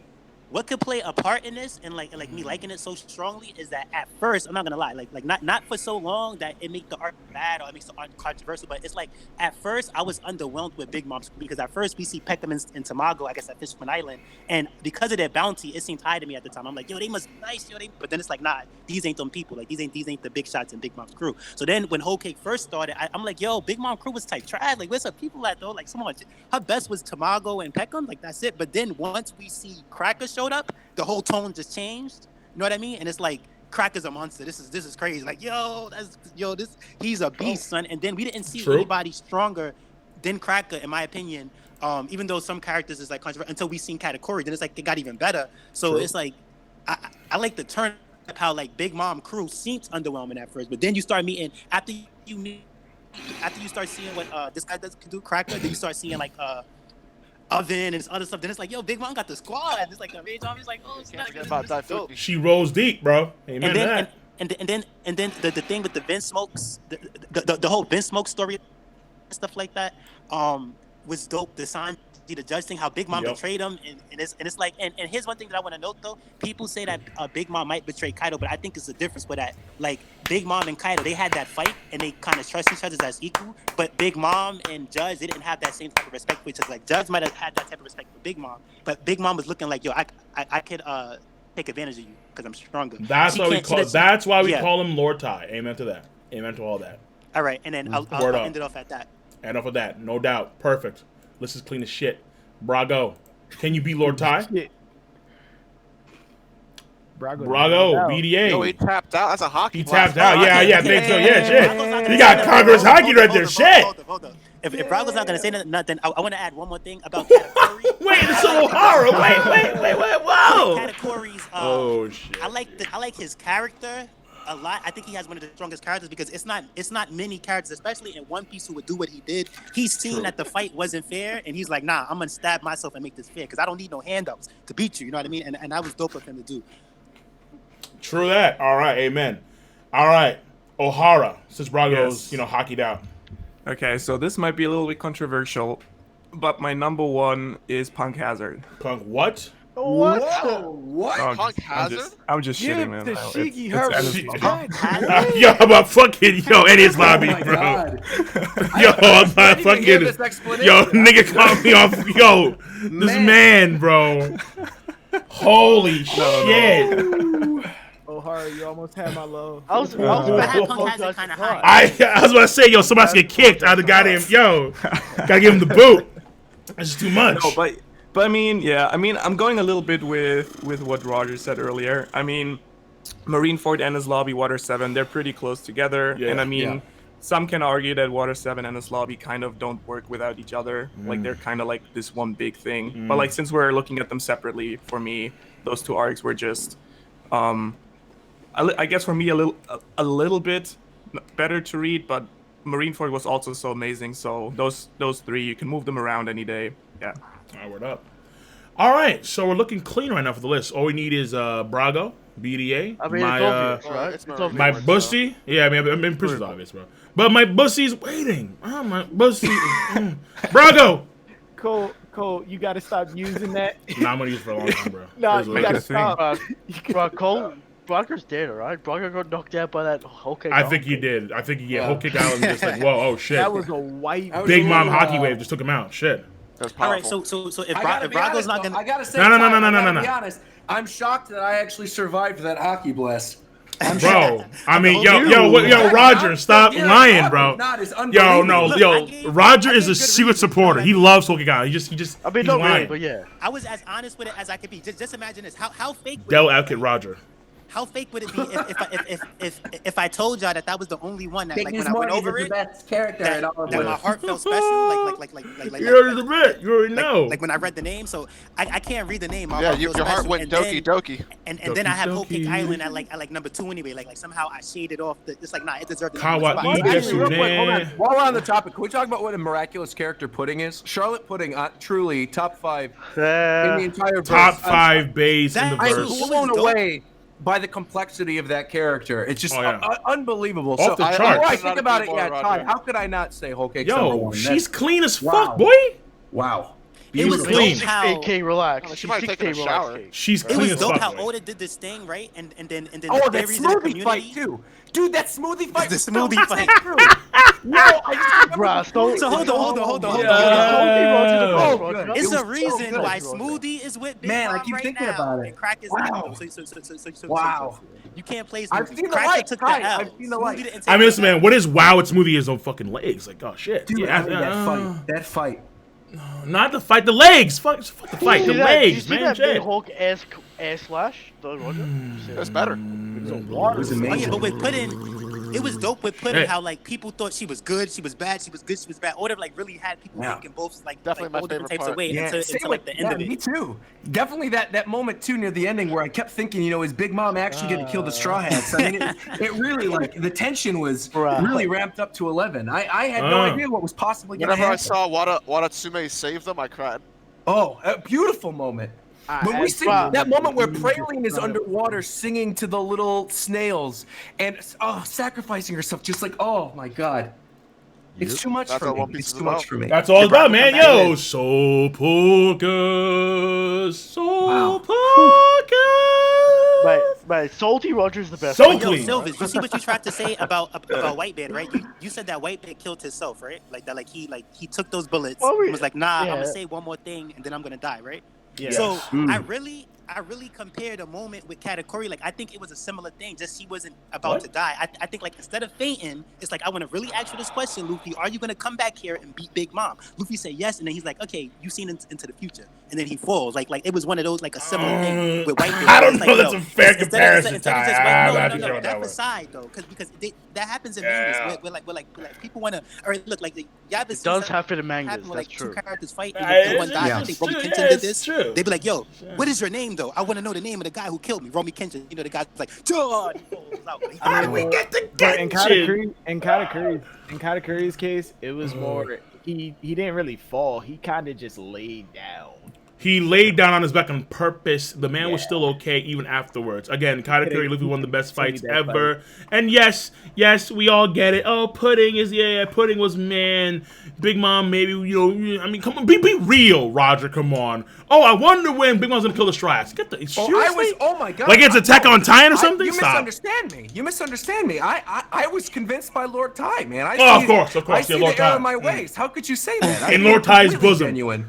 Wisdom of Wisdom Whole Cake Island, of course, no doubt about that. Unbelievable, man. 100%. Wow. The Sunny was gone, and Frankie never accomplishes his dream. Roger, that scene, I just remember too, that scene in the Mirror World where Chopper and Carrot go to Brulee's house and they're being cooked and it's like Hansel and Gretel. The parallels. The parallels was insane. Even the part, like even the part where Nami stole Zeus, that was phenomenal. Hansel and Gretel, the Grimm's fairy tale, like, oh my god. I never Goda. All right. When Jinbei was like, Luffy, stop Katakuri. Like, Jinbei and Luffy went, and then he, like, that whole thing was dope. Like, I played that with Katakuri, was like, yo, congratulations. We can fight here all we want. Like, that fight was, like, dope. And it's one of those things where, like, you know, it's Naruto and Naruto Shippuden. To me, this is like the Naruto. To me, this is like the One Piece. To me, this is like the One Piece Shippuden part of One Piece where like the stakes is higher, and it was just dope though. Like I like Whole Cake Island. I gotta say, Ty, I agree with you because Flampe is definitely Tsunade, right? All right. That moment where what about Germa and the Power Rangers? Oh wait, is this Brago? Oh shit! Wait, what now? You know, I feel like Germa's probably the weakest portion of Whole Cake Island. Really thinking about it now, you know, the way that my eyes have been opened about Whole Cake Island now, I feel like Germa's probably the weakest. All right, I need to wrangle the stream back. Okay, I need to hog tie the stream back into submission to make sure the sarcasm is off the off out of the fucking table. I don't know where you're talking about sarcasm. It's getting too, man. Oh, this no cap, always factual. You know, there's too much salt in this bowl. Right? There's too much. Yeah, bro. There's too much, bro. Brago. All right, I need to. We need to insert some. It's getting too white in this stream. All right, too much sarcasm. Let's go. Brago. Excuse me? Brago! What is Marine? Marine, there it is. All right, easy. Marine forward, Marine forward. That's racist.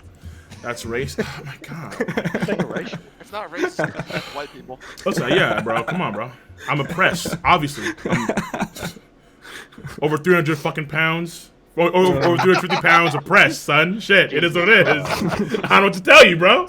Shit. All right, so that, people, is our tier list. Our list. Did Brago even get to say his number one? Ty, wait. Marine Ford. Ty, don't cut me off. I'm trying to do my closing arguments, man. My closing shit. Sure yeah, I feel you. But Ty, like, you know, come on. Like, when you come on, man. Come on, bro. All right, man. Yeah. So. Yeah, 350 pounds. Chat. I'm more on that shit. Chat, not porn. Shit. Goddamn.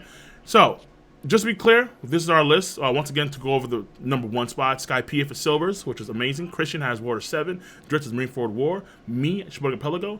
Roger, Marine Ford. Ennis Lobby for Moorish. Whole Cake Island for Ty. Brago has Marine Ford. And O'Hara has Ennis Lobby. I want to give a big shout outs to all these lads who come through to the stream. No doubt about that. I think we had a nice stream today. It was, I'm not going to lie, man. I was expecting some cancer, but we have cancer, yeah, but it was a lot less cancer. It was pretty damn good, really good, pretty nice. Yeah, it was good. This was a good, nice flowing stream. Appreciate that. I want to do really quickly. I'll let you guys have anything you want to talk about. I'll let you guys go after I get to these last drops real quick. So Sam, the Gum Man, $5 donation, much love. Leo King, resub tier 1, 7 months in a row. Much stream for you. What up, Leo King? Gazah 5 gifted 5 subs to the Realm of Lightning. Much love for that, Gazah, of course. Bringing that sub love to the Realm. Appreciate that. Next, we have D Buckets with a tip of $1. What up, nigga? It's your right. It's Goat D Buckets. I'm here tell ya that God Usopp said Hunter x Hunter pimp slap the ever shit out of One Piece arcs, okay? No one's here. We're not going to debate that one. And then finally, Omnipoo and my boy, Popo, host me with the 31 hosts on Twitch. Appreciate that, really, really do. So, any arguments you want to make for your arcs and that kind of stuff? Dritz, Brago, Roger, anybody? I'm good. We said it all. I'm happy with this, yeah. All right. Yeah. Perfect. I left it all on the court. That's what is there. Perfect. Excellent. All right. Ball so, is life. there's this. Ball. The next stream, I'm not too sure what we're going to be doing for the next stream. I like the idea of going back to the One Piece girl stuff, but of course we'll have a reverie at some point. We'll just, Tentatively around the beginning. We'll announce it when it's coming through. We'll announce, of course, when it's coming through. Okay? You'll know when there's reverie. You'll know. Yeah. Obviously. We'll tell you. Definitely. Yeah, it's not going to be a surprise reverie that was supposed to be our episode 100, so it won't be a surprise. Right? No. There you go, Christian. Yeah, it won't be. Now, just to make sure, Joy Boy's hosting this next one, right? Yeah, no doubt. That's what I thought. No, I thought Silvers was doing it. Wait, Joy Boy's hosting the next what? Yeah. That's reverie, yeah. He said he wanted revenge. Yeah, he wanted, Joy Boy just host the last Nah, man. He's here for round 2. He's for round 2, dog. Yeah. Yeah, Didn't he do the one like somebody else should do it? Like Joy Boy. People didn't even like the way that Joy Boy. Yeah, we did it. That's why it's so sad. We did it. Redemption reverie. Yeah, that's right. All right, so he better invite me this time. I didn't get invited the last time Joy Boy hosted. Even though they was asking in the comments like, yo, put tie in it. Oh shit. Ty, you should probably host it. Take notes, Joy Boy. Invite Taekwon. Very important. Right? Make sure to let people know in the chat. Make sure to spam Joy Boy's Twitter. Make sure make sure you guys do that. Spam his Twitter. No. Spam his Twitter at Joy Boy. Big A Joy Boy. Invite Taekwon. Just invite Taekwon. That's all you need. That's all you need. Seriously, don't troll that Ty should host the reverie thing. I'm gonna treat it like how Brago did, where like Brago wanted to make sure he was at a certain point, then he did it to where I would host it. So I'm not gonna host it. You sure, Taekwon? Unless it gets surprise thrown on you and then you are hosting it. So. All right, chat. I'm playing. Don't spam Joy Boy. We're good. Don't spam Joy Boy. We're good. I mean, I don't want any problems. Like if it's my turn, then we could probably I'm grateful. Don't troll it though. Don't troll it because like y'all trolling the comments too much. Like just like y'all be like, yo, like y'all troll too much. So don't troll me to host it. Yeah, Twilight. Like real quick. To host it gotta be from the heart. Should there be a voting for who should? Yeah, Twilight. Yeah, Twilight. We can get you the top 3. No, we need a poll. A poll for what? Who should host the reverie? I'm not looking to get a poll because you're going to get people who get thrown in there that I guarantee you none of us want to host the reverie. I'm not going to name any names, but I'm telling you, I don't think that's a smart idea. So unless it's somebody new, somebody already made that poll. Only people who already been in it should be in it. Maybe that makes it better. You know what I mean? Like no random somebody. Like AFT. AFT. AFT been in it. Yeah. Host? Oh shit. AFC had 90K subs, bro. Put respect on his name. And hold on. If somebody who you don't even want in there in the first place somehow gets to host it, that's crazy. Like, I don't even think that's possible. Like, that's no racist. Way. Hey, King. What to do? That's racist. First big stream of 2020. You don't want to get a hashtag going like we did for the reverie? That reverie hashtag was hilarious. That blew up something. I mean, right now, I mean, it's too late. Yeah, it's too late. It's too late. Yeah. I mean, I would say that for the reverie, we can do a hashtag. Yeah, that's a good idea. And then we can probably do something for, I don't know, the best girls. Whoever wants to host that one. I mean, I'll host it. I'm fine with that. I'm all over that. It is your brand, King. It is. It is. Yeah. Is it best girl or sexiest girl?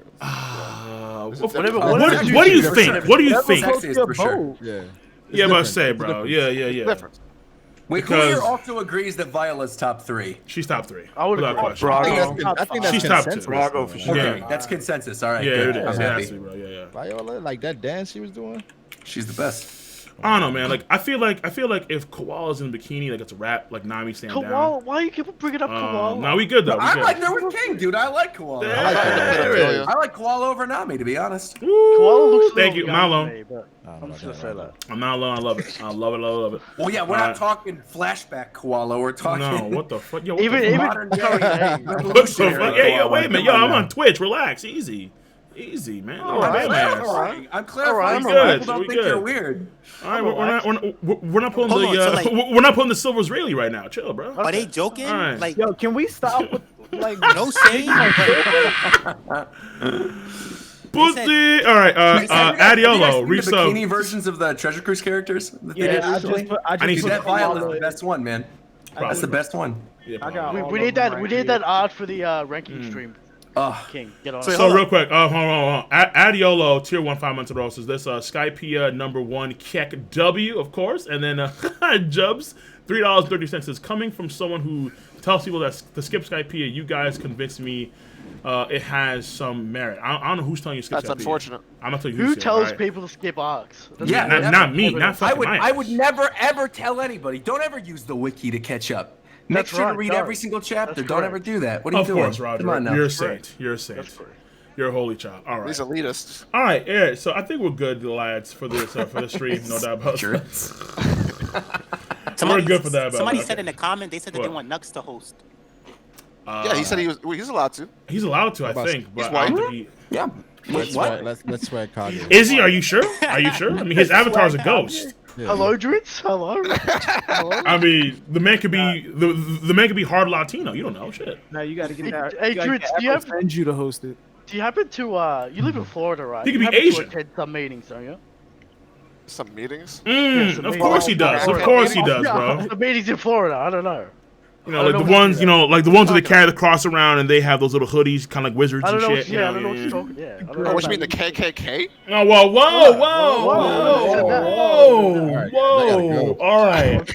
All right, lads. It's been a fun time. It's been a great stream. I appreciate you guys come through the stream both on Twitch as well as on YouTube. This stream, I will consider putting it up for you guys for all to see, not just the members as well. And I'm gonna catch you guys and gals the next Twitch stream as well as the next YouTube video, and of course the next D-Live stream as well. I'm probably gonna do the stream tonight for the anime, but we'll probably do it at some point, let's say tomorrow in the afternoon. All right, guys. So yeah, that's it. Once again, shout out to all the lads that came through: Christian, Silvers, Dritz, Roger, that wasn't Eric? Morge, Ty, Brago, and O'Hara. Appreciate that. Make sure to check out their channels and their contents. I'll put the links in the. I probably won't do that, honestly. Oh, come on, King. I'm so fuck. All right, I'll put the links in the box below. All right. Y'all be easy. Have a nice night, lads. Take it easy. Peace. Goodbye. Thanks.